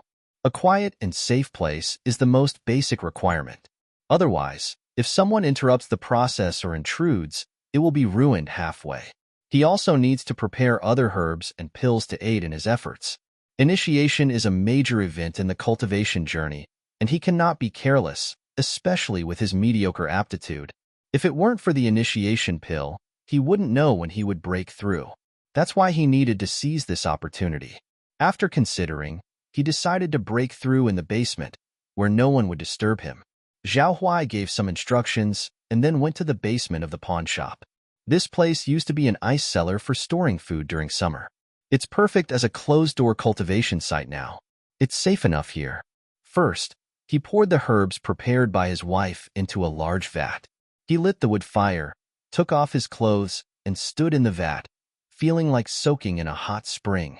Zhao Huai, in the medicinal bath, took out a porcelain bottle from the black ring. Then he took out the one-of-a-kind initiation pill. He observed it for a while, his eyes firm and his determination set. He swallowed it in one go. Afterward, he began circulating the true qi throughout his body to dissolve the medicinal power. The medicinal power of the initiation pill spread quickly, and within a quarter of an hour, Zhao Huai felt a fierce fire burning in his pubic region. His hands and feet were extremely cold, and his whole body began to ache, as if he was sick. This feeling soon subsided, replaced by an intense, unbearable pain. Headache, handache, pain in his meridians. His whole body was in pain. It seemed as though thousands of knives were scraping his bones and meridians, causing Zhao Huai's face to turn pale, cold sweat dripping from his forehead. His whole body twisted into a mess inside the vat. He even cursed out loud, but fortunately, he was underground, and no one could hear him. Gradually, the sweat beads on his forehead turned black. Although Zhao Huai felt dizzy, he was very clear-headed. This was the first step of entering the initiation stage. Marrow cleansing and tendon transformation. The medicinal power of the initiation pill would penetrate his meridians and bones, helping him eliminate impurities throughout his body, making his flesh further purified. However, this process was incredibly painful. The intense pain lasted for half an hour before it gradually subsided. Zhao Huai leaned against the wall of the vat, barely able to sit up, and continued to absorb the medicinal power. At this moment, his body was drenched in sweat as if he had just gone through a fierce battle. His entire body felt sticky and coated in a layer of gray, giving off an odd smell. However, Zhao Huai was extremely excited because he found that the efficiency of the true qi circulating in his meridians had greatly increased, and he had received nourishment from the medicinal bath. His true qi in his body was foggy, showing signs of transformation into true vigor. The initiation pill had only initially transformed his meridians, but even this initial transformation was already much stronger than refining qi. The heat in his pubic region began to spread, flowing throughout his body, and slowly, he began to feel comfortable as if he were in a hot spring. Zhao Huai's bones had already received the blessing of the destiny refining bones into jade, making them very hard. Now, after the bone marrow cleansing and tendon changing, his bones seemed to be coated with a layer of fluorescent powder, emitting a faint glow. He was indeed following the normal process of foundation building, But after the first bone marrow cleansing and tendon changing, there was still a lot of medicinal power left in his body. This was because similar steps needed to be repeated several times. Foundation building is a process of refining one's cultivation. The advantage of choosing a safe place for seclusion was obvious. He could stay in the basement for 3 days and nights without leaving. During this time, he used all his efforts to transform the true vigor in his body and absorb the medicinal power, giving birth to magic power. True vigor is the academic term, while magic power is the vernacular term. After all, this was just the beginning. One day and one night passed. Zhao Huai suffered the agony of cleansing his marrow, and the same experience had to be repeated several times. Eventually, he became numb to it. At the same time, fewer impurities were emitted from his body, indicating that the bone marrow cleansing was reaching a limit. Furthermore, his aptitude was indeed very ordinary. If he were an outstanding sect disciple, he might have successfully entered the initiation stage after just one marrow cleansing. In his case, however, he had to go through this painful process multiple times. Later on, Zhao Huai spent his time adjusting his body's condition. On the second night, he finally transformed all his true qi into true vigor. His meridians were full of magic power, which was more solid and of higher quality than true qi. They appeared foggy and were in the same state as clouds. He discovered that even though he had completed more than half of the foundation building process, there was still plenty of medicinal power left in his body. Zhao Huai didn't hesitate to convert all of it into a source of his magic power. This was an excellent opportunity to increase his magic power. His body once again became scorching hot, and the remaining medicinal power was converted into more true vigor to solidify his cultivation. On the third day, his entire body finally reached saturation. With a sound like the shattering of a lock, his cultivation entered a brand new stage. Initiation realm, achieved. A burst of spiritual light flashed in Zhao Huai's eyes, and he felt better than he ever had before. His lower pubic region was filled with abundant true vigor and strong power, while his upper pubic region, which housed his mind, had ample energy and solidified spiritual power. I finally succeeded, Zhao Huai shouted excitedly. His flesh body had been tempered to be incredibly resilient, much harder than any spiritual jade, and impervious to blades and weapons. With enormous strength, his body was now like steel. He had stepped into a completely new realm. The entire process was full of hardships. Although there might not have been any earth-shattering events, the changes within his body were truly immense. Zhao Huai stood up, and due to his sudden movement, the large vat beneath him shattered into pieces. Splash! The medicinal bathwater, filled with black impurities, spilled all over the ground. Zhao Huai scratched his head awkwardly, looking at the increasingly handsome face reflected in the water. He clenched his fist, feeling the power in his body. The muscles in his arms were incredibly full, and his abdominal muscles were clearly defined. This warm, explosive strength left him ecstatic. He slapped the ground, and with a splash, water splashed up. The splashing droplets hovered in the air, slowly stopping and shining brightly. Zhao Huai waved his hand gently, and the water transformed into the shape of a sharp sword, shooting out. Arrays of dark blue sword chi formed, piercing through the underground rock layer. Boom! A considerable noise was made, causing the entire basement to tremble. Just by infusing magic power into ordinary water, he was able to unleash such immense power. What would the effects be if he mastered sword techniques and magic? Thinking about it, Zhao Huai got excited again. The first priority, indeed, was to find some cultivation techniques to practice. Meanwhile, the insanity technique residing in his mind naturally advanced to the second stage. Now, he could release his spiritual power to deter enemies. In other words, it's imposing pressure. It's time to leave the isolation. Zhao Huai patted the dust off his clothes, changed into a white robe, and left the basement. The furnishings of Huai's pawn shop were excellent. The basement was located underground on the left side of the study, on the right side was the kitchen, and behind him was the garden. Overall, it was connected to every corner. When Zhao Huai came out of the basement, he arrived at the study. The study was quaint and ancient.